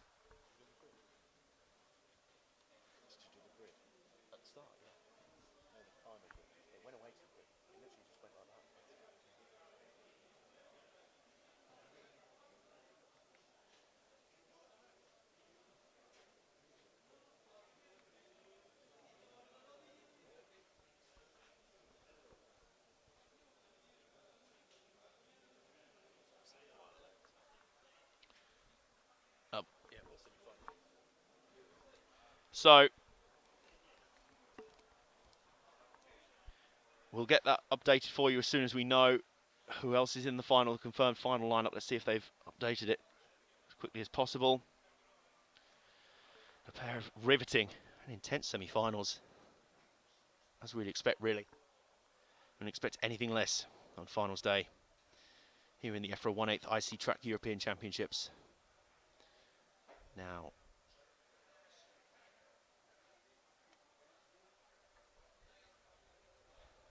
let's see if we have the final lineup here.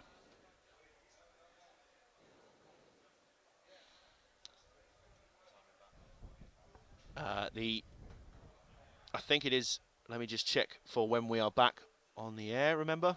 We do also have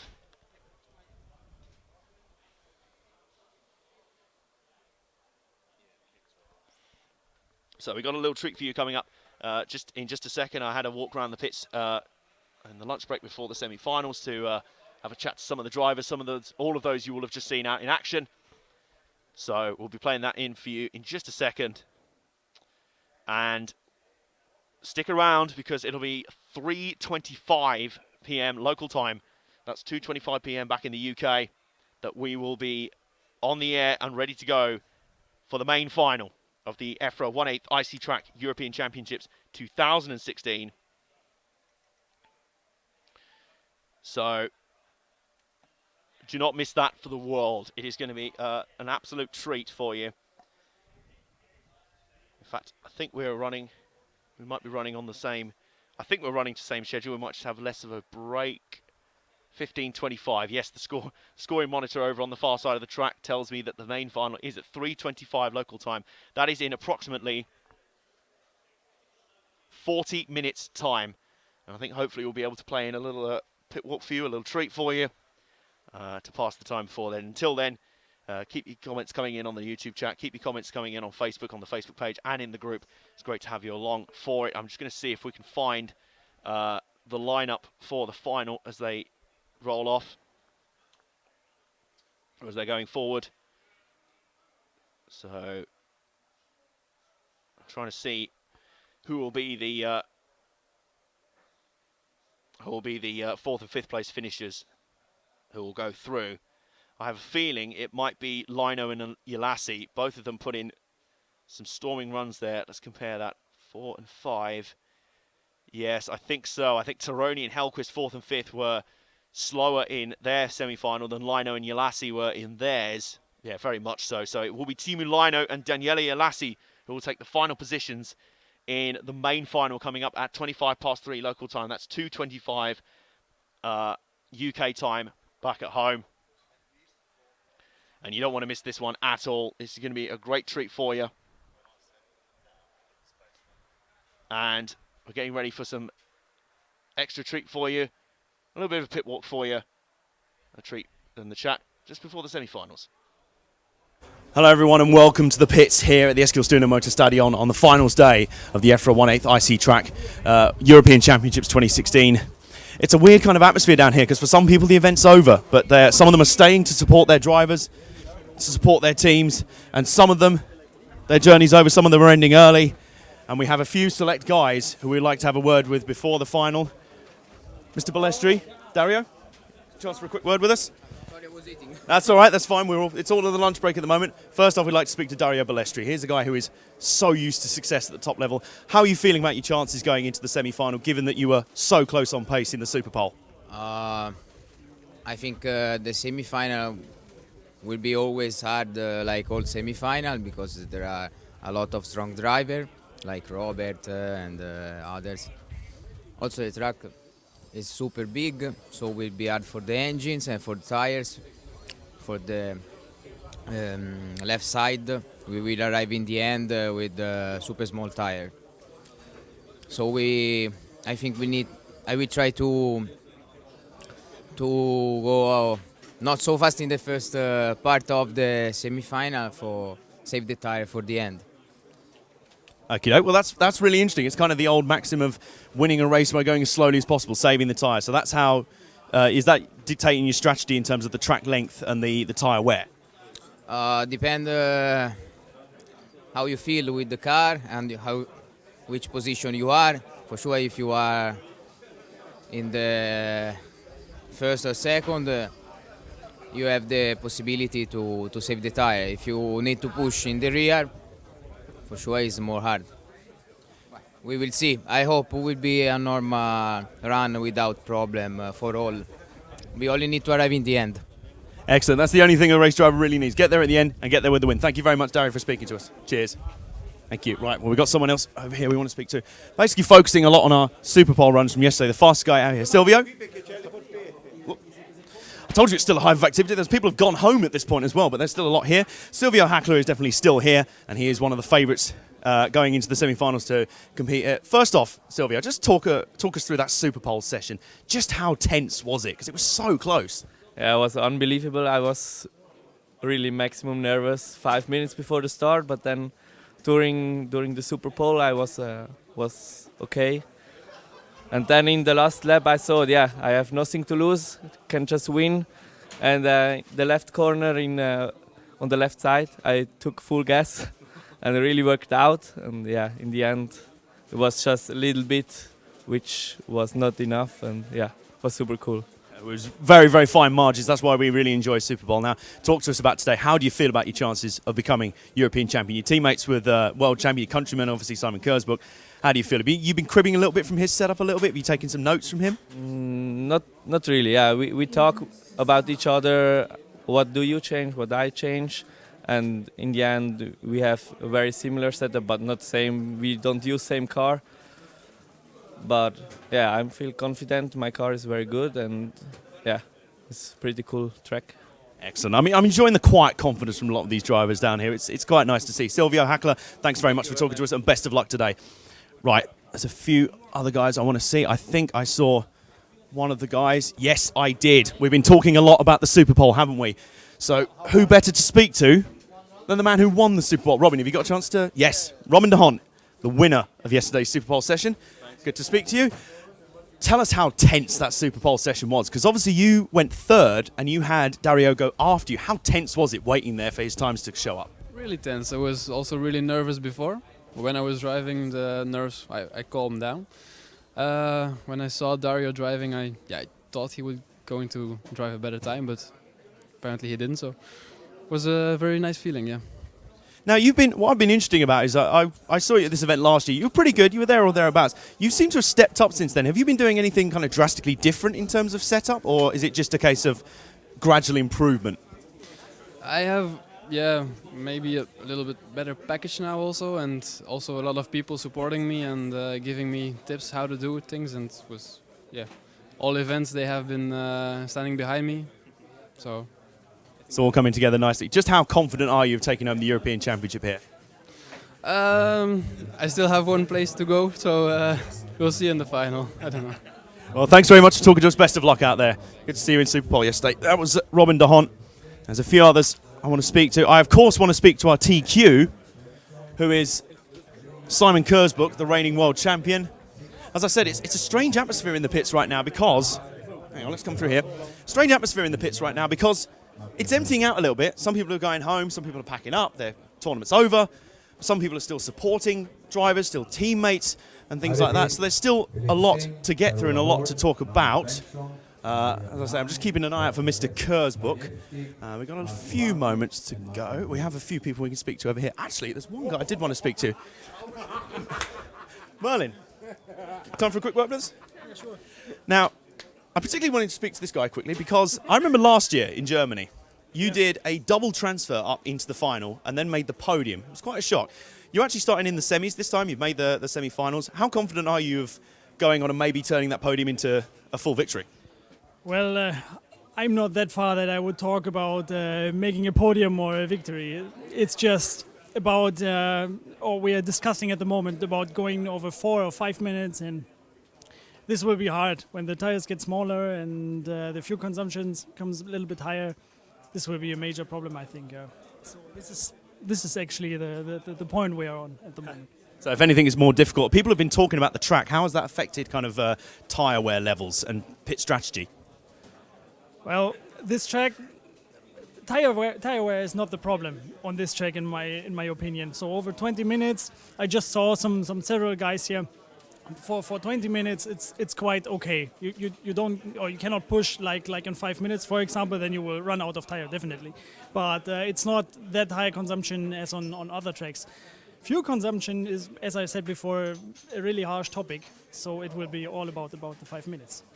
So it'd be very tricky to gauge going forward. Well, Merlin, we saw you have that great run last year. Hope you have something similar this year. Best of luck in the final. Thanks very much for speaking to us. It's great to speak to Merlin there. As I say, I did enjoy watching his run last year. As I say, I'm keeping an eye out for Mr. Kurzbuch, see if we can catch up with him. He's obviously a man in demand from a lot of people. He's generally going to be over here, probably in the Nova Rossi camp, if he is anywhere. Ooh. There's a lot of hustle and bustle out here in the pits, isn't there? There's a lot going on. We'll just spin it around out here. Keep the wind off. I'm acting as a windbreak. It's okay. We'll come round. There's the track out there, as you can see. Pretty pristine condition after yesterday. After all that rain yesterday was causing a lot of problems. Now it's been dry so far today. Touch wood. Touch wood. It stays that way. The weather is looking like it might well cooperate with us. Just going to see if I can have a quick look. There are a few other guys I want to speak to.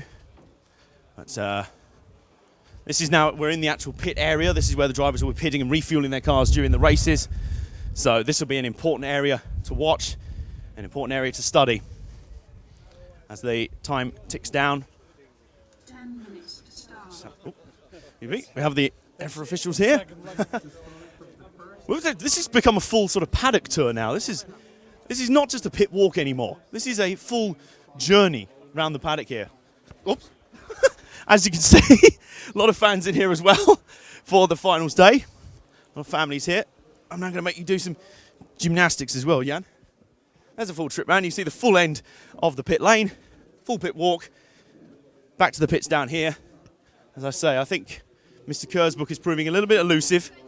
He is a top world champion there. He needs Martin Hoody. There you go. He's proving pretty elusive out here, as you would expect. I mean, world champion, elite status. This is a guy who's always going to be hard to find. Excuse me. So, I'll tell you what, in the interim, let's see if we can grab a quick word. See if we can grab a quick word in that respect with a guy I definitely wanted to have a word with. Oliver, got time for a quick word? I wanted to speak to you earlier because we were smiling every time. It was almost like an in-joke whenever you finished your knockout rounds. You're defending your championship the hard way. How tough has it been so far?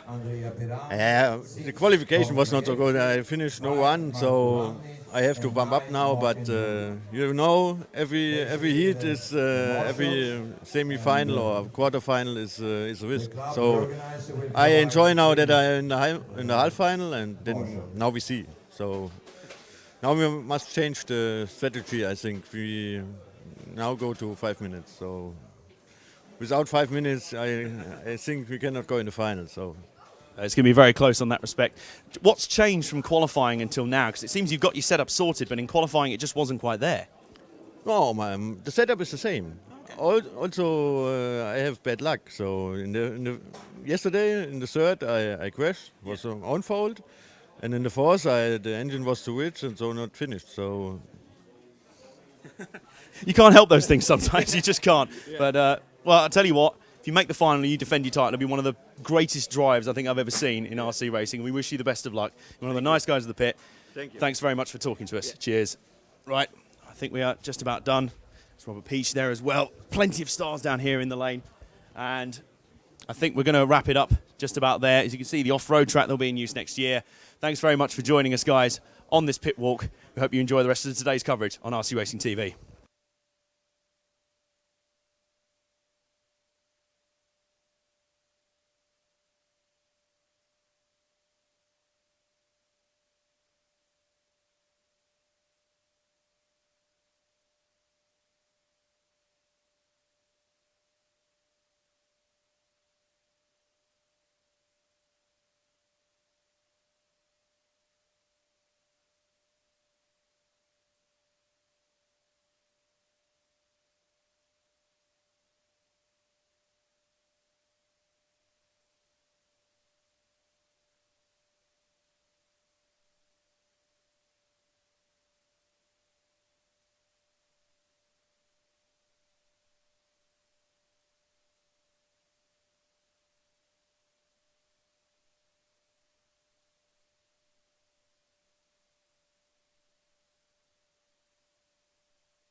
for 2016, the sponsors are Art, Norossi, Blitz, Titan, LMI, Contact, GoPro, Mecha Fuel, NBS Tech, Chris Design, and R&D Germany. Starting at position number 5, we have driving out of Italy, Dario Palletti. Hello, ladies and gentlemen. Sorry about that small technical issue. We seem to be back on track. Don't know what happened there. Had no audio. Anyway, I'm going to leave you with Adam whilst I'll just finish off a few things. Okie doke. Hello, folks, and welcome back to RC Racing TV's live coverage of the EFRA 1/8 IC Track European Championships. We've waited a while for this moment, and it's good to be back on now. Good to hear you guys in the chat.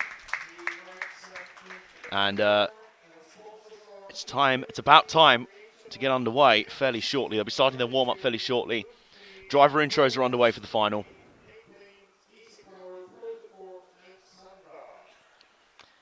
Driver intros are just about underway. So, we are that much closer to determining our 2016 European champion. It will be a new champion for this year. Defending champ Oliver Mack could not quite make his charge through to the final. He fell in the semis in the end. Having already made it through 2 rounds earlier today, it was quite a magnificent charge. But he had ended there, so it is going to be a new name on the trophy for this year. But there are many, many former winners in this final, including some who have never won this before, but are ready for their shot at glory. Including guys like the world champion and the TQ, Simon Kurzbuch, looking to add the European Championship to his world title. Robin de Hont, the Super Pole winner, a man who has been enjoying the ride so far this weekend and has looked quietly confident throughout. He certainly had the pace to beat anybody. Now's the time to prove it. Bruno Coelho, the Portuguese superstar, the man who won the 1/10th IC Track European Championships last year in Turkey, hoping to add a 1/8 crown to his existing 1/10th trophy. Tony Gruber, the German, who's kind of snuck up on us this weekend. I'm not going to lie to you. He's kind of come out of nowhere, but has really come on leaps and bounds throughout this tournament and has looked good. He won his semi-final after the heartbreak for Silvio Hackler. And then it is the reign of the former champions, Dario Balestri, the Italian in 5th, always supremely confident. Lamberto Collari, his fellow Italian, who drove a good race in the semi-final to make it here. Robert Peach, the German, a man whose achievements ran so long that I ran out of room in my notes to make them. The list of championships this man has won is astonishing. Teemu Lainu, another extremely experienced champion of this business. And then Daniele Ialassi, another Italian, and Carmen Riola bring up the rest of the field. It was Teemu Lainu and Daniele Ialassi who made it through as 2 of the qualifiers. Carmen Riola also made it as well. So there's your final grid. There's your finals grid, I should say. We now wait to start, I believe, 5 minutes of warm-up for the biggest race in some of these drivers' lives. For some of them, it's another final. It's what they're used to doing. It's what they're used to achieving. For others, this is the very definition of their career. This is what they strive to do. For all of these drivers, this is what they strive to do. This is why they put so much hard work in the factory, designing and building these cars. Some of them involved actively in the design process. They are factory drivers. They are stars of their craft. They're masters of the RC racing discipline. They practice, they work hard. They are professional drivers, and they are here to achieve one goal, which is to win major trophies, of which this is one of the most major for on-road racing. Alongside being a world champion, there is no greater prestige than being a European champion. And Simon Kurzbuch is looking to do both in the same calendar, in the same year, within a year of each other, to take home both trophies. That'd be some record, wouldn't it? Some achievement. We count down and we start 6 minutes of warm-up. So we'll be moving out onto the track any minute now.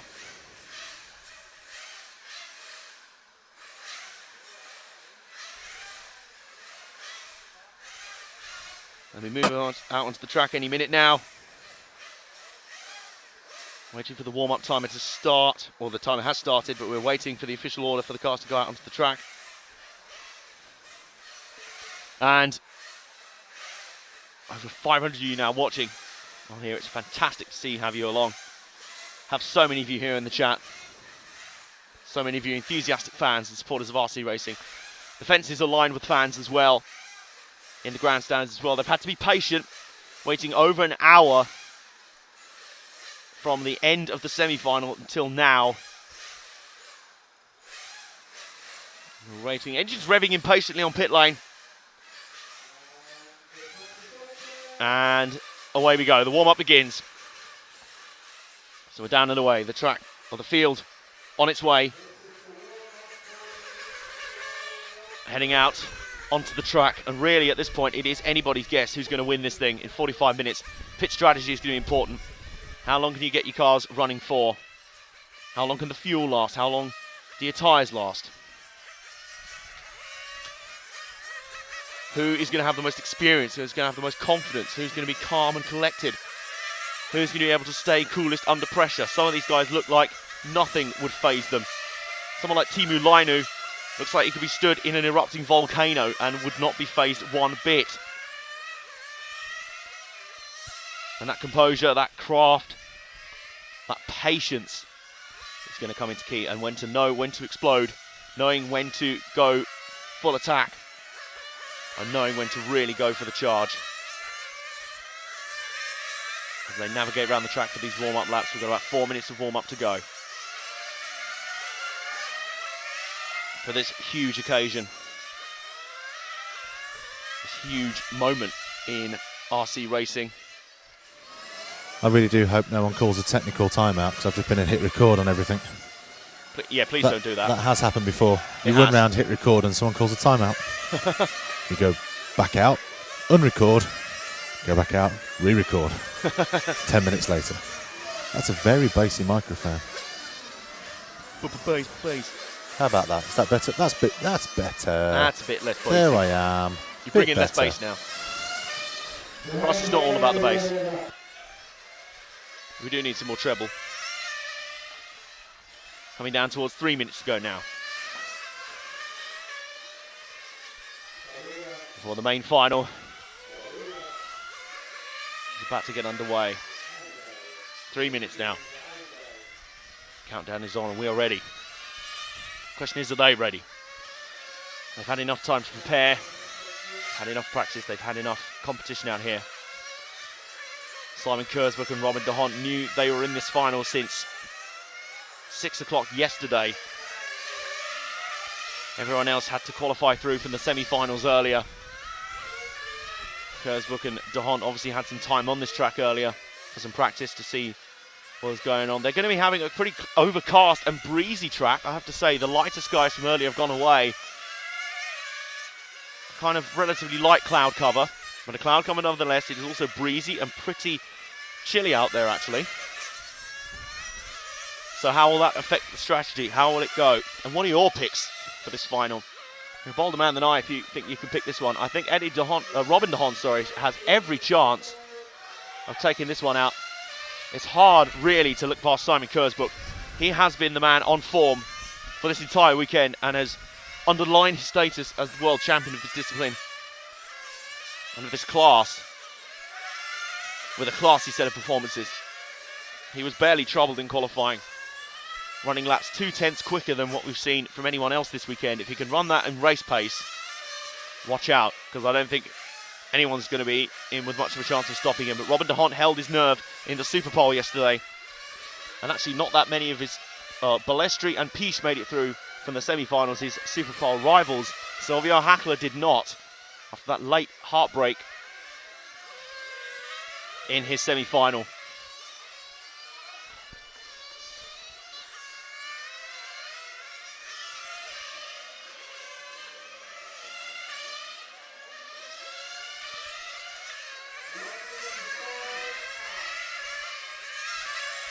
Under 60 seconds to go now. They'll be returning to the pit soon.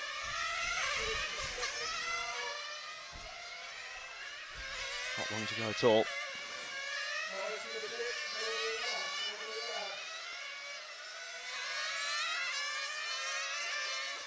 So here's his starting lineup for the main final of the 2016 EFRA 1/8 IC Track European Championships.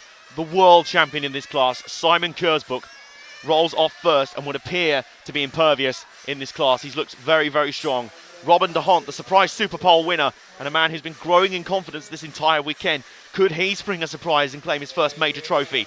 Bruno Coelho, the reigning European 1/10 IC track European champion from Turkey last year. Could he add the 1/8 trophy to his list? We now have Gruber, Balestri, Kalari, Piche, Lino, Yalassi and Raiola joining them on the starting grid. This is a grid full of quality and we're about to get it underway.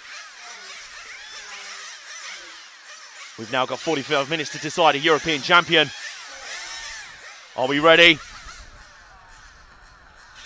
And away they go. It's a really nice start from Simon Kurzbuch. He does everything he needs to do. They stay pretty line astern, but a good pass up the inside from Gruber. Early on Coelho, he gets the pass straight back on him. Kurzbuch, though, we're looking to try and drop de Hont quickly and set those searingly fast times that we've seen so far in the previous sessions, particularly in qualifying, but de Hont is threatening already. De Hont will not let Kurzbuch get away. The world champion is threatening to make a lightning start. De Hont is right there with him.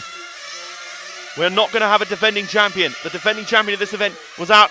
De Hont got a little bit loose there through the previous corners. If we drop back just one car, there's Kurzbuch, the second car in line. We watch de Hont fend off the charges of those behind him. Coelho is putting a huge amount of pressure on, but Coelho has got a pain train of cars behind him as well. Tony Gruber is threatening. Dario Balestri is menacing, and Lamberto Colari is also in there as well. In fact, right the way through to car 10 in 9th spot, which is Carmen Raiola. They're all nose to tail pretty much. Timu Lainu had a bit of a bad start and he's fallen a little bit off the pace, but Coelho is starting to put pressure on de Hont, and de Hont is struggling to live with Kurzbuch, who's already putting in qualifying level lap speeds. He's looked absolutely composed the entire weekend, ice cold, calm and collected, and he's denying it now. He's starting to move away almost immediately, but there's a long way to go in this race. Remember, pit strategy still to come into play. Conditions to come into play. Mistakes can happen. Flame outs and mechanical issues. We've seen that already. Just ask Kurzbuch's countryman Silvio Hackler about that. Through the EFRA hairpin and down the back straight. De Hont resisting the early advances of Bruno Coelho. Coelho is right there, the flamboyant Portuguese driver. His style suited the 1/10 down to the ground. His aggression worked perfectly. And in fact, one of the men he beat for that trophy last September in Izmir was in fact Simon Kurzbuch. Will roles be reversed today, or can Coelho produce something special? The point is though, Kurzbuch is already laying down laps in the 26.5 second bracket. Those behind him are 0.3 of a second a lap off. These guys are going to have to find something special. This is the battle we're focusing on for now. Simon Kurzbuch starting to move away a little bit out in front, but de Hont is not that far behind still. De Hont is now 2.8 seconds down, and we are barely 3 minutes into this thing. Kurzbuch got the start he needed. He didn't need any disruption. He didn't get any interference. He made a great start. De Hont, though, is still there. De Hont is starting to get into his own groove now, down into the 26.6s. That's matching the leader's pace now. Kurzbuch's dropped it off a little bit. Maybe he's doing a little bit of a gap management there. Coelho is being kept at arm's length. The battles a little bit further down the field are fast and frenetic. But de Hont through the EFRA hairpin once more. He's starting to drop Coelho just a slight amount. And it will be in about a minute or so's time that we'll start to see pit stops for the first time. Will guys try to go long and minimise their pit stops? We saw Piche try and do that in the semi-final. Or will they lose too much time in the process, having to run a slower engine mix to save that fuel? That will remain the question. We're expecting pit stops from between 4 to 6 minutes each time. But the point that needs to be made right now is that Kurzbuch is already up 3 seconds over second place. De Hont, who's had a half spin. That's allowed Coelho back into play. De Hont with the first mistake. Blink first, Coelho tried to slide it up the inside, trying to do the slide job. That's a classic Coelho move. He's flamboyant and aggressive. But de Hont holds his nerve and gets back into a good groove. And in fact, Coelho is now, if anything, under more pressure from Tony Gruber just behind. So Jean, if we could drop one car back and watch Coelho, who's just run wide there, and that's allowed Gruber straight into play. We timed that well. Gruber is right on the back of Coelho now, looking for the final podium spot. But Gruber has to break off that attack. He makes his first pit stop right at 4.5 minutes. first pit stop's underway. You can see there from our pit camera there, first few stops are in the books. I think Teemu Lainu just made a stop as well from the back of the field. Kurzbuch is on the march, but De Hont still second, Coelho still third, and Balestri has now moved into fourth with that first stop. Coelho makes his first stop of the race. Onto pit lane he goes. Balestri also in there as well. They're pitting side by side. Quick pit stop as well for De Hont. De Hont is back out there. That's a great pit stop for De Hont. I think Carmen Riola is either a lap down or has tried to go a little bit longer on his first stint. So De Hont making his way down the back straight. The erstwhile second place runner, I think Lamberto Collari in car 6 has tried to stay out as well. So I think Collari and Carmen Riola have stayed out. Yes, Collari and Riola have stayed out a little bit later. So De Hont will come through now and resume in second place after that first round of pit stops. In the blink of an eye, they're all through. But what's interesting here is that I feel like Coelho has been snagged somewhere because he's fallen down several positions. A car has flamed out in the middle here, right in front of us in the TKR turns. It was number 6, which was Lamberto Collari, who made his way up the order. No more now. De Hont now is coming under pressure from Tony Gruber. De Hont through in second, Gruber third. Coelho had a miscue on the first pit stop, which has dropped him quite some way down. Coelho now scored 8th. De Hont just ahead of Gruber. Kurzbuch is the dominant leader at the moment. I think car 6 has had another issue. We'll be coming around to see him in a minute. There he is. Lamberto Collari. His race is rapidly descending down the drain, I'm afraid. But De Hont is still in a solid holding pattern. He's not got the pace or the ground speed to keep up with Kurzbuch. To be honest, I don't think anyone here does. Kurzbuch's been on another level since they unloaded on Wednesday. But for De Hont, it's all about getting what he can get.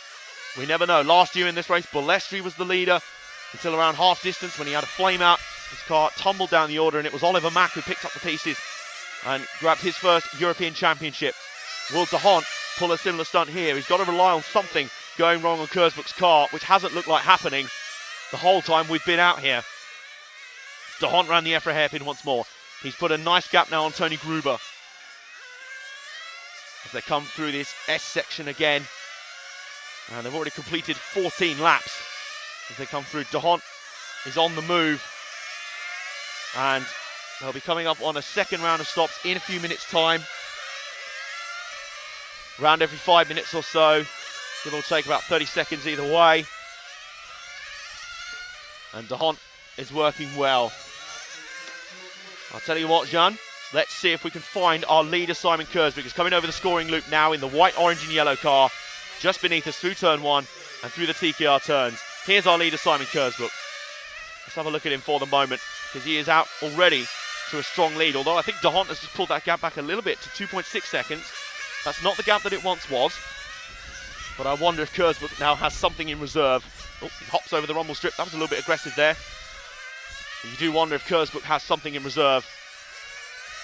I'll tell you someone who I can see moving through the field. Yeah, Lamberto Collari is down 9th, and Coelho is down 10th now. He's scored last of all the drivers.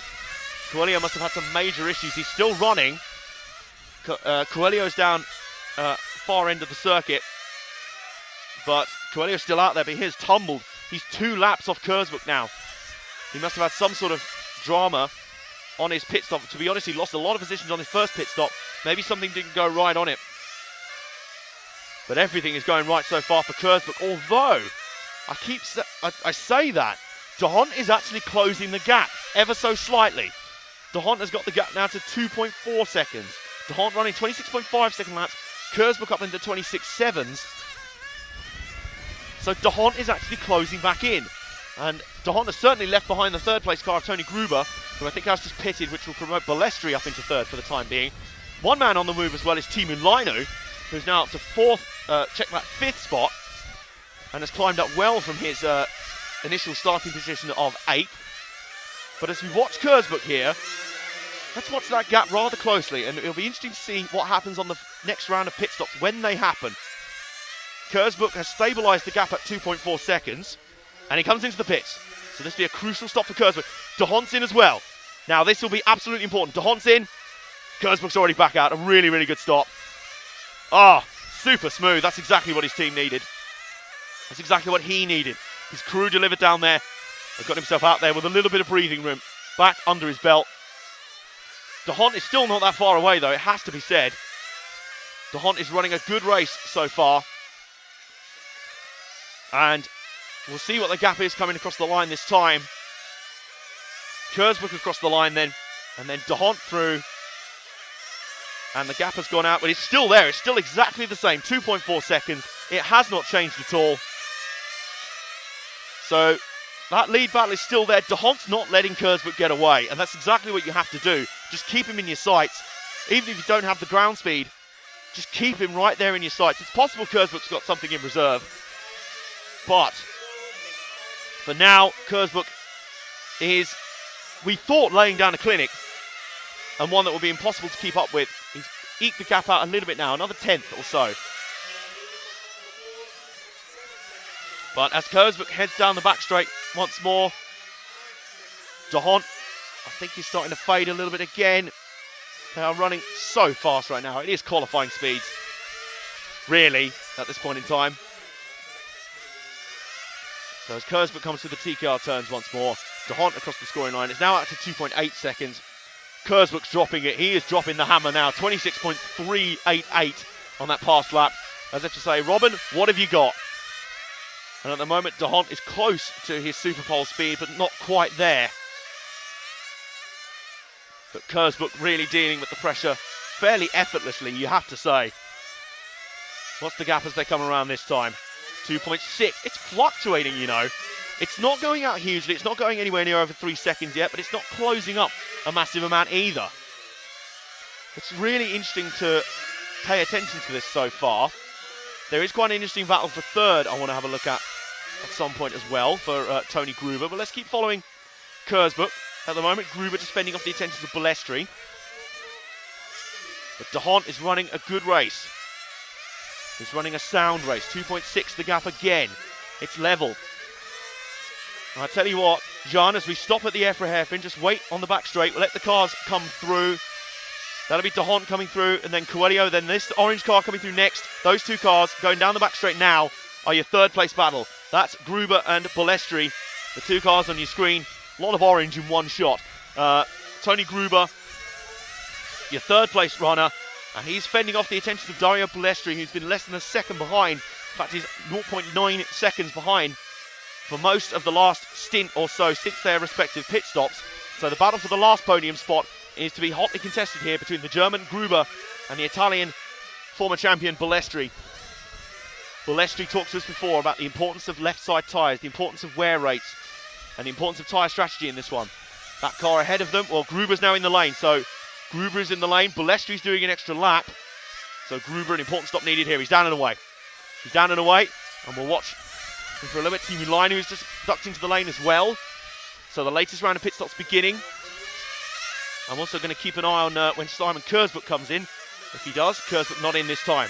So let's follow Gruber. Let's follow Gruber. Does Balestri pit this time? I think Balestri is making his fuel last a little bit longer. He is. So Balestri's still out there. Gruber's in a net third, or should be in a net third place given the pit stops. But Balestri's crew have been nailing it, and that battle for third has been heating up as a result. Gruber, I think, has had the faster car, but Balestri's had the faster crew, and that's been decisive. So as we watch Gruber, I'm going to keep an eye on, out of the corner of my eye, on Kurzbuch and De Hont, what they're doing. At the moment, we've got a distant, tense battle for the lead, where there's just a bit of a gap, but it's not really much at all. Balestri continues on for another lap, and this battle for third is one that could really escalate at any moment. Balestri, I think, once he makes his stop, will be right there or thereabouts with Gruber, unless Gruber's been putting down some more seriously quick outlaps here since his stop. A rundown for you at around 15 minutes in. Kurzbuch leads De Hont by now 3.1 seconds. That gap's leaked out a little bit. Balestri is third with a pit stop to make, ahead of this man, Tony Gruber. And I think Balestri has made his stop. Has he? I can't see him out there. And I think Balestri has made the stop. Balestri has, yes. And I think it was a slow stop for Balestri, because he actually has lost quite a bit of time to Gruber there. So I wonder if that was just a slow stop or if he was actually putting on a new set of tyres. Surely not this early in the race, you'd think. Just 15 minutes in. But it does have the net result of putting Gruber back up into third spot. 6.3 seconds up the road, and that is actually quite sizable. He's now 3.1 seconds on Balestri. The gap before the pit stops was less than a second. Daniele Ilassi is fifth. Timu Lainu has worked up to sixth. Carmen Riola is seventh. Robert Peach down eighth. And Kulari and Coelho are off the lead lap after their problems in the pits earlier. So I think we need to go and find our leader. He's going through the EFRA hairpin right now. Is the white and orange and yellow car down the back straight. There's Simon Kurzbuch. Back to our leader, who's just slowly edging the gap out. Him and De Hont are in a time trial masterclass at this point in time. That's what it is, basically. It's time attack. And at the moment, Kurzbuch is just edging ahead ever so slightly. He just chips away at that lead lap after lap, 3/10 that lap. It's now up to 3.6 seconds. De Hont is desperately trying to stay with him. It's proving harder and harder to do. Gruber is now 7 seconds behind Kurzbuch now. Balestri 9.4. So Kurzbuch is laying a beat down on this field as we expected, but De Hont is trying to stay with him, and it's quite a surprise that it's Robin De Hont. I mean, coming into this weekend, you wouldn't have necessarily expected it to be Robin De Hont who had been the man providing the biggest challenge for Simon Kurzbuch, but he's been in really good form this weekend. He dealt with the pressure of Superpole magnificently to take that out in a duel that was separated with all four cars separated only by 300ths of a second.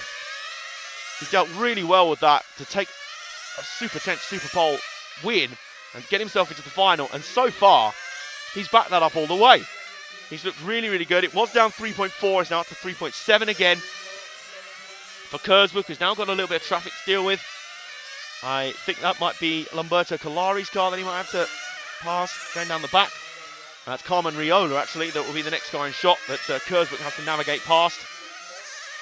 But so far, it's been absolute plain sailing for the world champion, who looks on to add a European Championship crown to go alongside his World Championship title.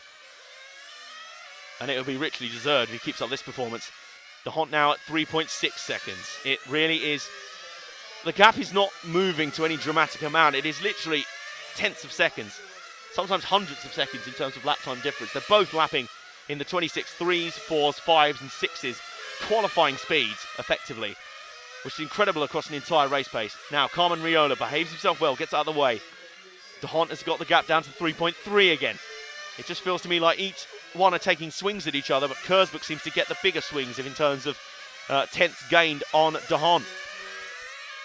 Balestri is now third, 9.7 seconds back. I assume Gruber has made his stop. I believe he has. Piche is now up to sixth. Lino down seventh. As another cycle of pit stops gets underway. We'll watch for when Kurzbuch makes his stop. And in comparison to Robin De Hont. Robin De Hont, who's now got the gap down to 3.3. It could not be closer. Down the back straight once more. The thing is, at this point, what makes this so tense is although Kurzbuch is laying down a masterclass and looks impervious, if he makes one even small mistake, De Hont is going to be right on him. So this is what makes it so tense. As Coelho's car slows, he's had a pretty disastrous final. Oh, I wonder if he was coming out the pits and actually let that lap traffic through, because he now appears to be up to speed. But Kurzbuch now up to 4 seconds, the lead over De Hont. Just gradually extending that margin out to a point where it will be unbeatable. He hasn't looked like making a single mistake all week. That's the thing with Kurzbuch, but he's in the pits now. This is where a mistake could happen. His crew have been pretty effortless. Fueling in. Doesn't look like any tyres going on. Back out. There's De Hont's car. There's context for you. Kurzbuch's back out as De Hont comes in. The gap was 4.3 coming into the pits. We'll see what it is now after they come round on their out laps. Pitting at the same time, so matching strategies. Where's Kurzbuch now? And I think he's gained even more time. I think his pit crew are doing a magnificent job down there. This is a guy at the top of his game, at the top of his form, with a crew to match. Across the scoring loop, where's De Hont at in relation? I think the gap's gone out, if anything, even further. 4.4 seconds, so De Hont again stabilising the gap, but it's just those tenths of seconds that he's chipping away. They're just not able to gain any further on that. So it's Kurzbuch leading De Hont by 4.4 seconds. Tony Gruber is about 2.6 seconds further back in third. Fourth is Dario Balestri. Daniele Alassi is fifth, and then sixth is Teemu Laino. Seventh is Carmen Riola. Eighth is Robert Peach. And then ninth is Lamberto Colari, and 10th is Bruno Coelho. Both those guys laps down at the moment. In fact, Yalassi, Lino, Riola and Peach are actually a lap down to our leader Kurzbuch. That says a lot. Well, Yalassi and Lino, Riola, they are coming across the line now. They are almost a lap down. They're a long way back on Kurzbuch. But that gap, again, just being chipped away. De Hondt's doing enough to just desperately try and stay in touch. But every so often, one absolute steaming lap from Kurzbuch will come in and will eat the gap out ever further. And it just seems like De Hondt can't get enough to come back at him. It's a really, really tense struggle. As I say, if Kurzbuch trips up once, then De Hondt's going to be all over him. It'll take one flip, one flame out, something like that. And Kurzbuch will have De Hondt all over him. These two are in a pace zone of their own right now. And in fact, De Hondt's pulled it back to 3.8. So De Hondt takes a big swing now. He's desperately trying to stay in touch. And he is just about doing so. So this has been a really good run so far from De Hondt. But does he have enough to consistently close in on Kurzbuch? I think Kurzbuch's consistency and the ability to pull out those qualifying level laps at key moments are really where he's winning this race. Back up to 4 seconds again. As soon as De Hondt makes any gains on Kurzbuch, Kurzbuch takes them right back with some change. Down the back straight once more for Kurzbuch. 4 seconds back is De Hondt. 3.3 behind De Hondt is Tony Gruber. A few seconds further back from him is Dario Balestri.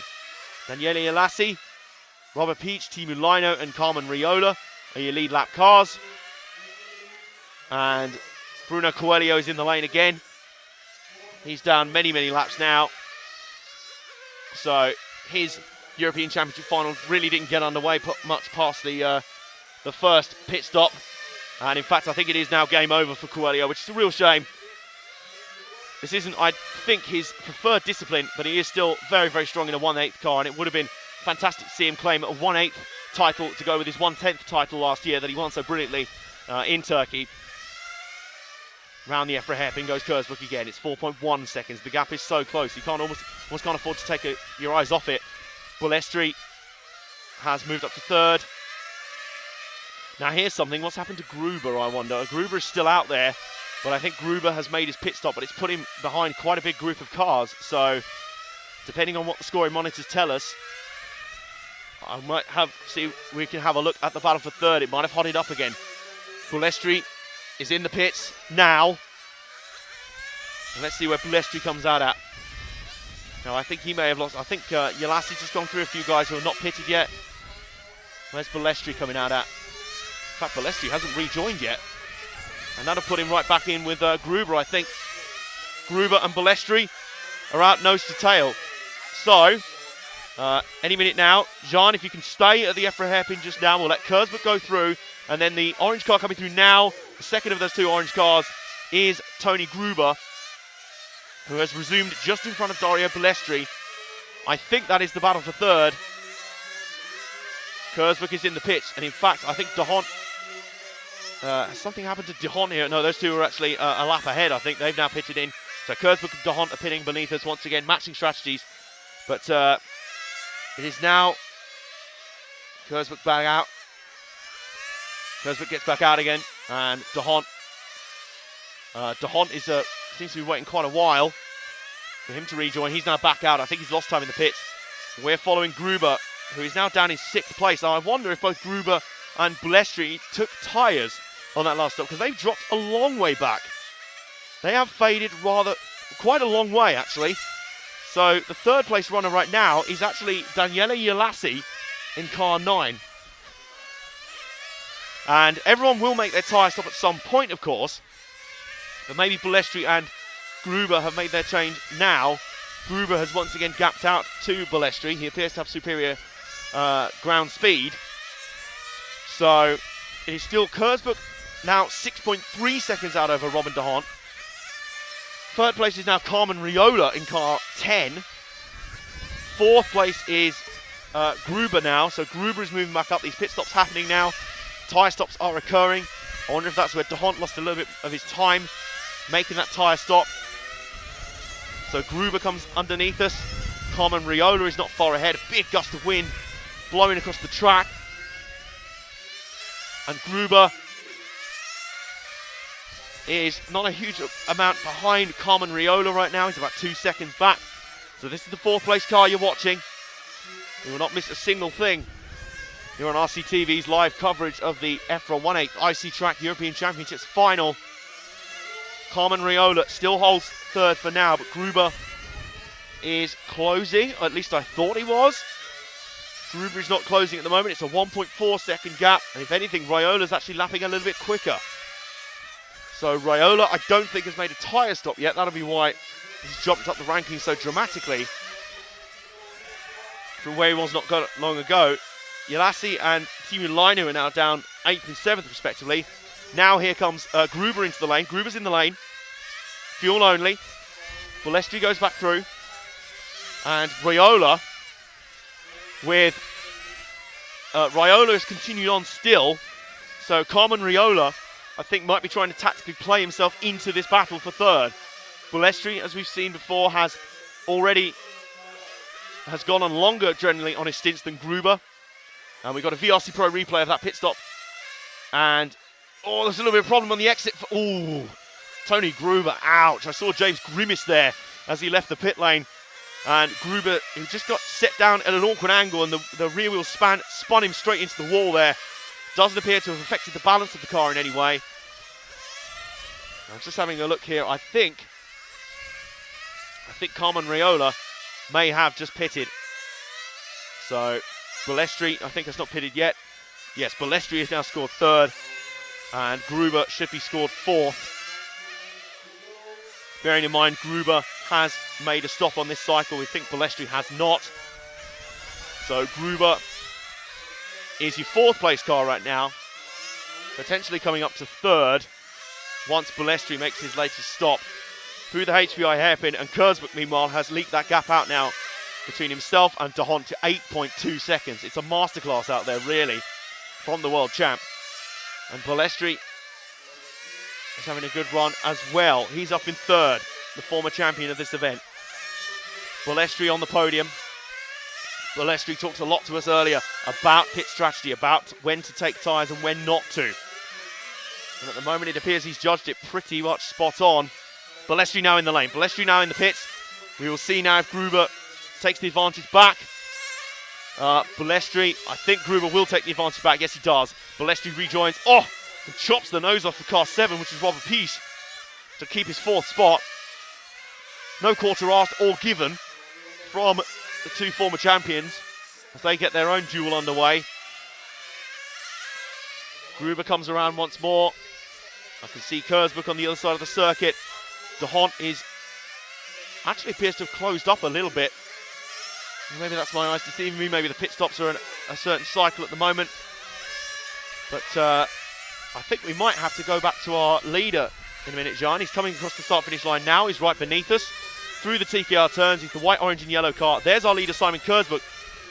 And just as I say that, I got the gap down to 1.6 seconds, but I think that was because De Hont was off cycle with his pit stop, because De Hont is in fact still in the lane. No, De Hont is back out now. De Hont is back out. So that was why the gap had closed up in such a way. I figured that would probably be the case, but I thought we may as well pay attention to it in case a dramatic change of position occurred. So Simon Kurzbuch continues laying the beat down on this field. He's now about to put a lap on car 7, Robert Piche, a former champion of this event, and no slouch at all. But mere mincemeat for Kurzbuch in such dominant fashion. Yeah, the lead gap now is back to where it was, 8.5 seconds or so between Kurzbuch and De Hont. De Hont can still be very proud of this performance, don't get me wrong. It has been a really, really good drive from the youngster. And as I say, I saw him at this event last year. He was steady, he was consistent, he was pretty smooth, but he did not have that outright race pace that would threaten the top end of town. The fact now that he is almost on a par with the world champion and comfortably ahead of such guys as Piche, Balestri, Lino, Yalassi and more really says a lot about his development as a driver, how he's come through and he's really extended his knowledge and his base level of driving. But Kurzbuch, meanwhile, he's been on another level since the flag dropped, really. And the fact DeHont stuck with him for so long and provided such valiant resistance is the biggest props you can give to DeHont. Now the gap's now up to 9.2 seconds. So Gruber has now meanwhile made a stop beneath us. I think pending on what they do there, I think the battle between Gruber and Balestri has a chance of going all the way. Balestri obviously on a slightly different pit cycle, but Kurzbuch continues on his mesmeric way. DeHont struggling now to stay with him. The gap is now, it wouldn't surprise me if the gap's now, it's nearly 10 seconds, it's 9.6 seconds now, DeHont behind Kurzbuch. How on earth Kurzbuch could do this lap after lap? I haven't seen him put a single foot wrong. I have not seen him make a single mistake. Not a single headbutting of a rumble strip, sliding the car out in the corner, banging a wall, flipping over, nothing. Kurzbuch has been the picture of perfection out here so far. And with 15 minutes to go, he's got this one made. He's got every chance now of bringing home a European title. Alongside his World Championship as we watch Kurzbuch continue on his way lap after lap of perfection. This is very hard to achieve. DeHont is now nearly 10 seconds back in second. Balestri is third and still ahead of Gruber, I think, by dint of the pit strategies. But I do wonder if that strategy is going to pay off. Balestri seems to be going a lot further every time. Balestri now 16 seconds down on Kurzbuch. And where's Gruber in relation? Gruber's quite a way back. So I'm just going to keep an eye on, we keep watching Kurzbuch as he pounds around this track, putting on a masterclass of precision RC driving. And DeHont now down over 10 seconds, 10.7 seconds. DeHont is just not able to live with that pace, but no one else is, quite frankly. Balestri, 16.5 seconds back in third. I'm just keeping an eye on Balestri and Gruber because I think Balestri has a pit stop to make, and Balestri is currently making it. So Gruber goes round back into third, I think. Balestri is still out there. I'm keeping an eye on those as we watch Kurzbuch, just because I'm curious to see. Balestri's now in for his stop. We may have a bit of a battle for third on our hands here because Gruber is quite some distance back. So I'm going to keep my eyes on Balestri, who's back out again. And Balestri appears to now be in third spot for good now. Kurzbuch in for one of his last stops of the race. It'll be this and probably two more. Kurzbuch is out. And DeHont is in now, is trying to match the pit stops. I think Kurzbuch has been helped by a brilliant performance from his crew, you have to say. That's another area where they've been faultless. He's been faultless on the track, and his crew have responded with perfect pit stops that have consistently been almost a second quicker, you think, than DeHont around that pit stop cycle. So we continue to follow Kurzbuch. DeHont second on the 10.1 seconds back. Balestri is third now. Seems to be in third for good now, ahead of Gruber. That pit strategy appears to have eventually paid off. Well, DeHont now down to 8.5 seconds back on Kurzbuch, though. He has made a little bit of that time back, but again, as we said earlier, just chipping away, really. And Balestri is now in third comfortably. Fourth place is Gruber. Now 23 seconds down on the lead and in 9 seconds back from Balestri. Peach is fifth. And I don't think that far back from Gruber, in fact. DeHont now back up to 9.1 seconds. Just as you think that gap is coming down a little bit, it doesn't. It leaks back out again. That's been the story of the race. And it must have been frustrating for DeHont to be that close and yet in the same breath that far. But it's been that sort of race for him. Peach is now showing as a lap down. I think Kurzbuch has actually lapped everyone up to fifth place, which is another measure of his lap speed.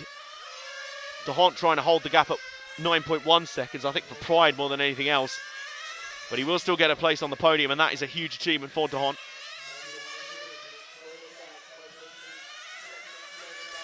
And DeHont's laps, as I say, have still been really, really good.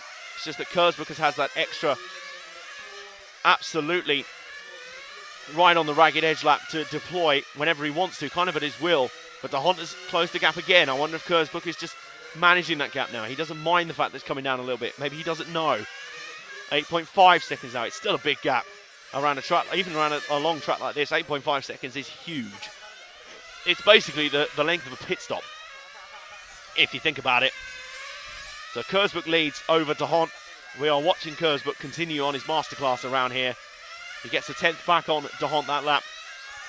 Balestri remains a solid third and is largely untroubled by the look of it from Gruber. Kersbuk is through. I think Balestri has just made a stop. Will this bring Gruber back into contention? I don't think so. He's still a fair distance back. So Kersbuk through. In fact, I think Gruber will go through. The alternating strategies are an interesting one. De Hont still under 9 seconds on the gap. He's still keeping it there. As I say, De Hont's laps are some of the fastest he's turned all weekend. It's just the same with Kersbuk. Kersbuk has been on another level all weekend. So Kersbuk is on 75 laps and just over 10 minutes to go. Now 76 laps and just over 10 minutes to go. De Hont in second. Gruber's now moved back to third. So I wonder if Balestri gained some time on him by making, or Gruber made a tyre stop earlier. And now Gruber has made that time back. Robin De Hont has been driving a really good race, it has to be said. But we've been watching Kersbuk lay a masterclass now for quite a while. So let's, if we can, stay in the next corner, Jan, and drop back one car, because the next car through your frame will be our current third place car, Tony Gruber. Round he goes in the all orange machine with the white and blue on the side. And Daniele Lassi now showing fourth. Gruber, I'm pretty sure there are actually sparks coming off the cars at certain parts around the track as they bottom out, as they hit the bottom of their cars. Gruber coming round. Now I'm interested to see where this works out, because actually I think Balestri has had some sort of bad issue here, because he has now scored 4 laps down on the leader. So a disaster for Balestri, who was having a fine run and was challenging for third, but I think something has gone drastically wrong on that car. So Gruber is now your third place runner, and he looks like he's going to be taking this third place out. Daniele Lassi is not a million miles away in fourth, but has a lot of work to do to get there. De Hont still keeping that gap at 8.4 seconds for the lead. Gruber is actually being scored a lap behind both of those guys, so Kersbuk and De Hont appropriately are on a lap on their own. Gruber third, Lassi fourth, Carmen Raiola fifth, and Robert Piche scored sixth at the moment. Lamberto Colari seventh, and Dario Balestri now 5 laps behind the leaders in 8th place. No way for that race to finish. Timu Lainu looks like he's also had some issues as well. He's dropped back and he's out of the race. Bruno Coelho, we know about, was the early casualty. So Gruber looks like he's got third place on the lock. He's got about 5 seconds in hand on Daniele Lassi for that third spot. Some more shouting from the pit lane. Hard to tell if there's real problems or if that's just how they're communicating with each other. Gruber in the lane then. Gruber's in. So where does that leave Lassi? Answer, I don't think anywhere near. Gruber returns on his way. Yeah, Lassi's quite a distance back. I think Lassi must have pitted around the same time. So Gruber looks to be fairly unchallenged in terms of his position. So Gruber continues on his way, and just worth pointing out, I'm sure this is Kersbuk managing the gap, but Robin De Hont has got that gap back down to 6.9 seconds, so he's chipped away a little bit of that lead. And in fact, Jean, if we drop one car back from Gruber, the car we're following, the next car coming through will be Robin De Hont. If you're a watcher of this car, he's now pulled out 6.6 seconds on Simon Kersbuk. As I say, I'm pretty sure that's gap management. So I'm fairly certain that Kersbuk has pace in hand if he wants it. Judging by the lap speeds, almost certainly. But I wonder if De Hont just has something in reserve here. Well, it's gone back up to 7 seconds, so I think De Hont is really he is fighting so hard to make a fist of this, to make a battle of this up the front, and he really deserves credit for it. He's kept Kersbuk honest the whole way, and he kept him in a position where if Kersbuk has tripped up even once, De Hont will be there to pick up the pieces and profit. So you have to give De Hont credit. It doesn't look like Kersbuk is going to make any mistakes. There's still time for a mechanical failure, but again, that hasn't looked likely since Kersbuk's unloaded. And to be honest with you, I think Kersbuk does have something in reserve as he's now chipping the gap back out again. As De Hont goes searing down that back straight once more, up probably over 70 miles an hour as they go down there. Gruber still holding a safe third. And in fact, Gruber is the next car ahead for De Hont. So that shows you the pace that these guys have been running at. And De Hont is actually ahead now, scored ahead now of Kurzbuch. Something happened to Kurzbuch car. No, Kurzbuch's just pitted. I wonder if he's put tyres on. So De Hont now scored as the leader. He's trying to go an extra lap on Kurzbuch. I wonder if that's tactical. I wonder if there's something here that we're seeing from De Hont. Maybe a final roll of the dice. Trying to go a little bit longer on fuel, a little bit longer on his pit window. He goes again. He continues on. So we have a late change of lead here. De Hont is now out in the lead. Gruber is actually now second. Viola's third. And Kurzbuch is now scored down fifth. So I wonder, has Kurzbuch had some sort of lengthy issue there? That doesn't seem like a scheduled stop at all. Kurzbuch's been on the money every single time. Was that a tyre stop? Or did something go drastically wrong for the world champion that's knocked him right down the order? Kurzbuch's actually been scored upwards of 2 laps down on De Hont now. That's Team Inlainu's car is slowing on the back straight as well. Did Kurzbuch flame out there? I'm really not sure. I'm actually looking for him on the track. I can see Kurzbuch's car still going round. Did they have to change something there? Has this changed the entire complexation of this race? Has Robin De Hont's strategy of keeping Kurzbuch honest for the entire race worked out? So we're watching Gruber right now, who's running second. 1 car back from him, Jan, is your leader, Robin De Hont. De Hont is now your leader, and he's scoring as your leader. And in amongst all that, they're just moving past the car. That's car 6 of Lamberto Collari, who's flamed out, and no marshals could hear anything. They were sat both of their backs to it. They didn't know what was going on. Right, let's find our leader again. He's coming down he's coming in the pits now. So in comes De Hont now. Could this be the game changer? Is there fuel going? It's just fuel. It's just fuel for De Hont. So he's back out again. Is that Kurzbuch going back through? Past him to the lead, I'm not sure. We'll have to watch when the scoring updates. And we are following Robin De Hont because he is now scored as the leader. Gruber's just ahead of him, but Simon Kurzbuch's just ahead of him. Now, is that for position, or is Kurzbuch further back? Did he have a bigger issue? Kurzbuch comes across the line this time. No, Kurzbuch's still being scored 5th. No, Kurzbuch scored 3rd now. He scored 3rd, so he's actually on the same lap as Gruber, just ahead of him. So something drastic has happened here late in the going, and Kurzbuch through past Gruber for 2nd. De Hont also makes his way by. The difference is De Hont's on another lap from these guys. He's a lap ahead. De Hont has taken the lead here, and he's 3 minutes away from becoming European champion. The Super Pole winner, the man who has been on pits, and Kurzbuch's back in the lane actually. He's back in the pits again. So something must have gone drastically wrong for Kurzbuch. I can only assume he's had a spectacularly unscheduled stop.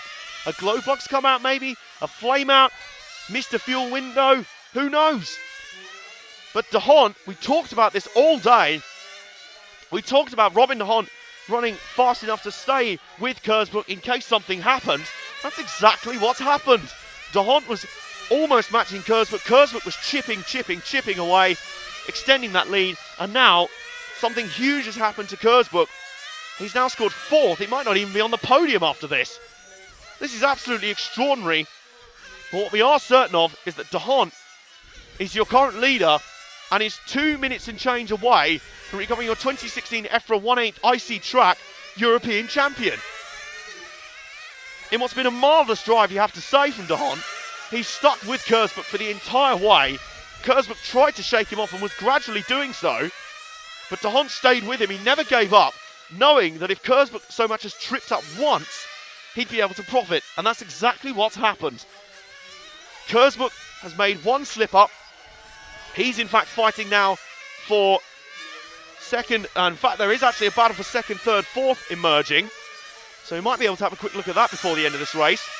Sean, if you stay in that corner right now, the next 3 cars coming through, your battle for 2nd, they're a lap behind that car, the orange car of Gruber, then it's the white car of Yalassi, and then the white, orange and red and yellow car of Kurzbuch, your leader for so long in this race. This is your battle for 2nd. This is all happening a full lap behind Robin De Hont, who must have wondered, who must be thanking his lucky stars right now. It's all come good. He's made his own luck in this one, but this is the battle to the end for the final podium spots. 3 into 2 don't go. Oh, a little bit of contact there on Gruber. Yalassi really going for it here in the closing stages. This is bringing Kurzbuch into it.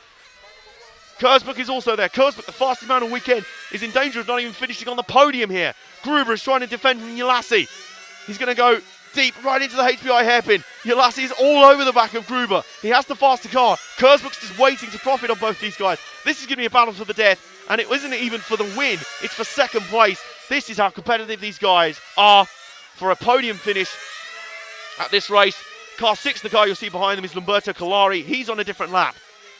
So Gruber second, Yalassi third, Kurzbuch not even on the podium, having led so much of this race. It's extraordinary to think. Yalassi goes very, very wide out of the HPI hairpin. They are working so hard. This is ragged edge, seat of your pants stuff from these drivers. Kurzbuch trying to get through as well. But meantime, while this is all happening, De Hont is on his final lap.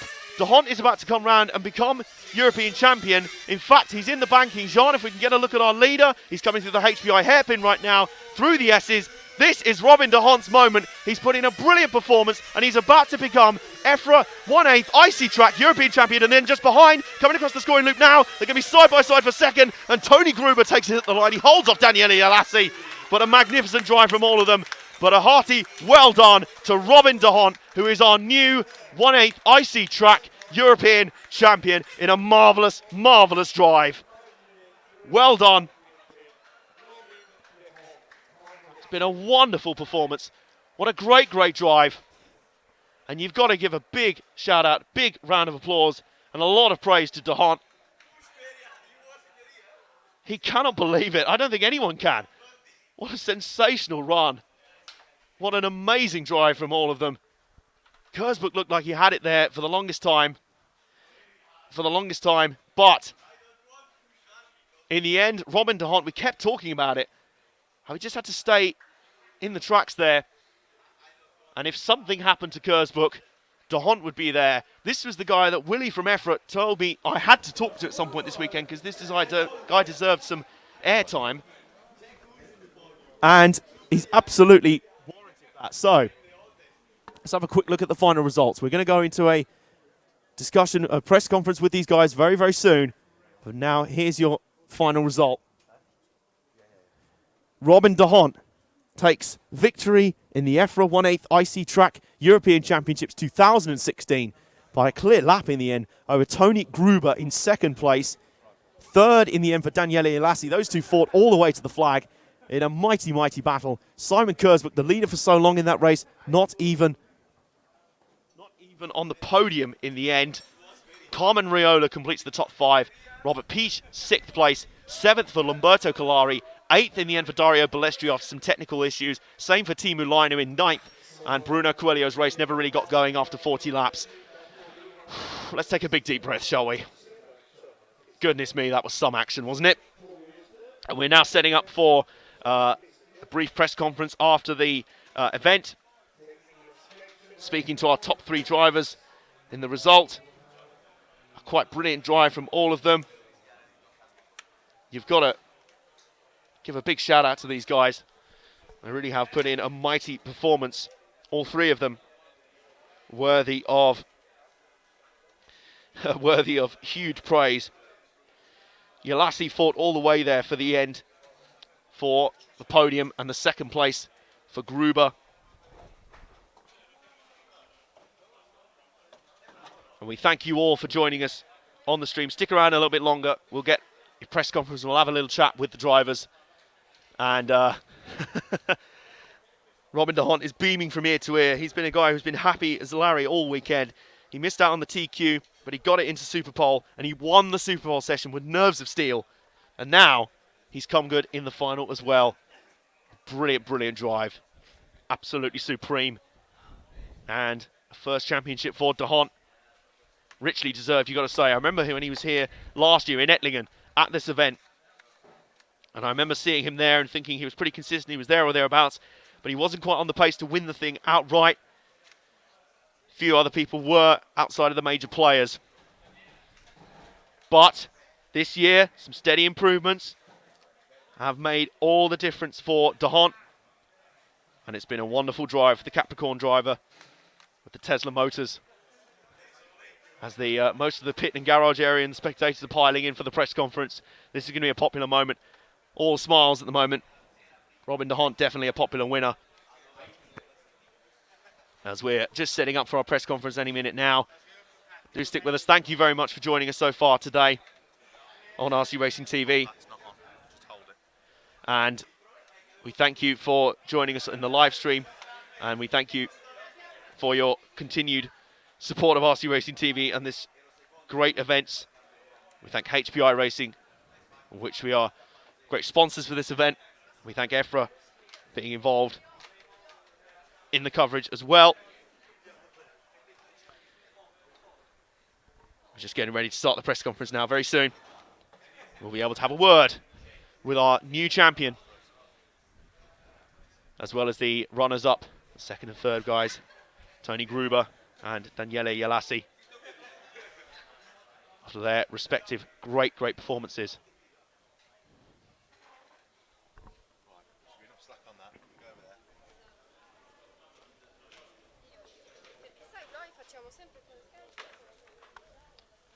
So we're just gearing up for the press conference now.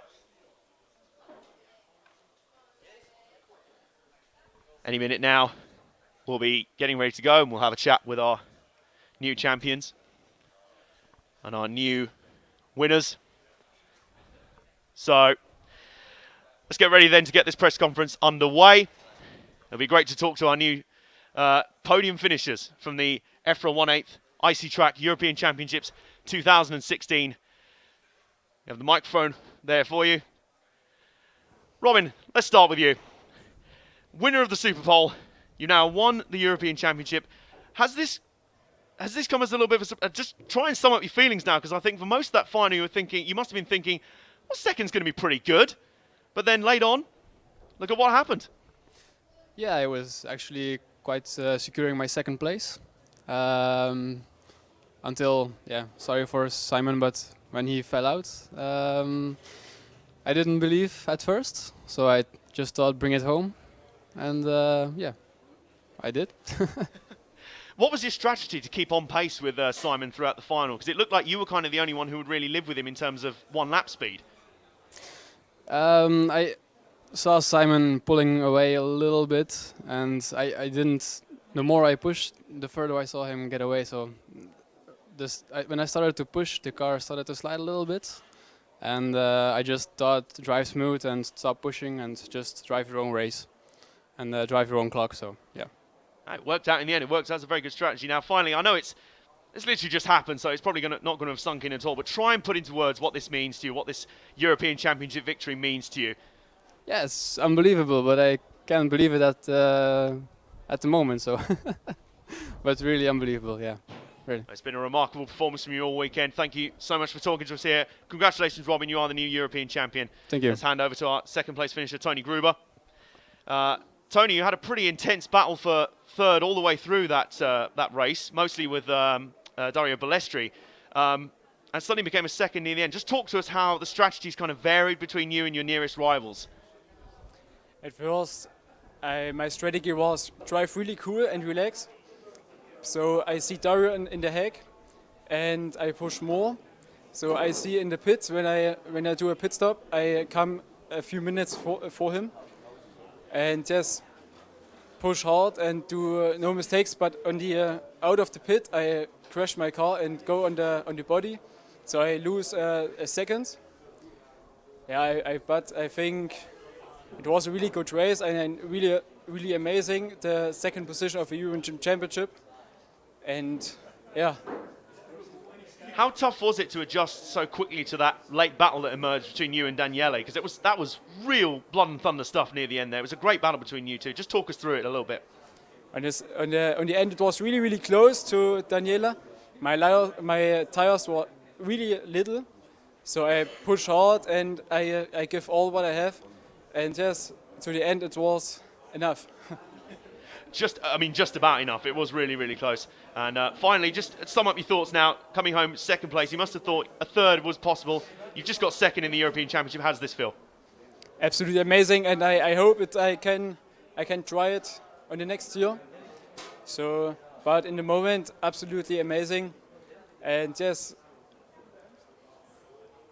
absolutely. Words are hard to come by at this point. It's very raw after the event. Thank you very much, Tony, for speaking to us. Congratulations on your second place. And now let's talk to Daniele Ilassi. Now, for most of the race, you were sort of in the midfield, but then late on, you were able to jump up into that podium battle. Just talk us through that intense final few minutes and that great battle between yourself, Tony, and of course Simon. Yeah, the start for me was very hard because start with a P9 with all the other driver in front was very hard to pass. But so I try to make my race most consistent. And in the end, so okay, I'm sorry for Simon because I think he win the race, but can happen because after also Dario have some problems. So when I finish, I listen 10 minutes to the end, I was in 4th position. I think about the podium. So then I arrive very close to Tony, but I prefer don't make any mistake and destroy my race and also the race of Tony. But the problem was Simon too much close to me. Then it was very difficult because I can push more, but I also make. You got stuck between yes, Tony and Simon. Very hard. Yeah, so just talk to us a little bit about that, how your race strategy kind of changed throughout. You started out low down in the field, then of course you worked your way up, then late on you thrust into that battle. Just talk to us how you sort of changed your mentality on the fly for the race. For me, the mentality was the same like the start, because when I was in the final, for me, sincerely, was my best result, from my opinion, for my position in the moment. Then I think I make my best. After, okay, when I feel I can take the podium, yeah, the pressure a little bit growing, but no problem. So it sounds like you really enjoyed that final battle. It was great to see from all of you. Just sum up your thoughts on taking 3rd at the European Championships this year. I know it's very raw, it's fresh after the event, but try and sum them up as best you can. Yeah, but if you think how old I'm and the other, I think it's super nice, my position now. super nice. He's enjoying it right here. Old guys rule in these cases, but all of you guys, congratulations. You all drove fantastic races. Well done. Here's your podium for the 2016 EFRA 1/8 IC Track European Championships 2016. Congratulations, guys, particularly Robin, your new champion. Thank you very much, guys.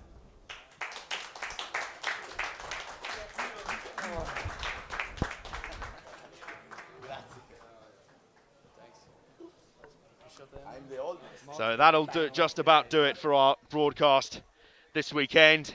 It's been a mammoth weekend of European 1/8 IC Track Championship action. And boy, hasn't it been entertaining. This has been a magnificent venue. The Eskilstuna Motorstadion has treated us to some great racing and some great action. It's been one of the great venues of RC racing in Europe. And the drivers have stepped up and put on a great show. Congratulations to Daniele Ilassi, the 3rd place finisher, Tony Gruby, a 2nd place finisher, and Robin de Hont, your new EFRA 1/8 IC Track European champion. I've been Adam Johnson, along with James Parry and Jean Ergin. And it's about time to sign off. We will see you next time on RC Racing TV.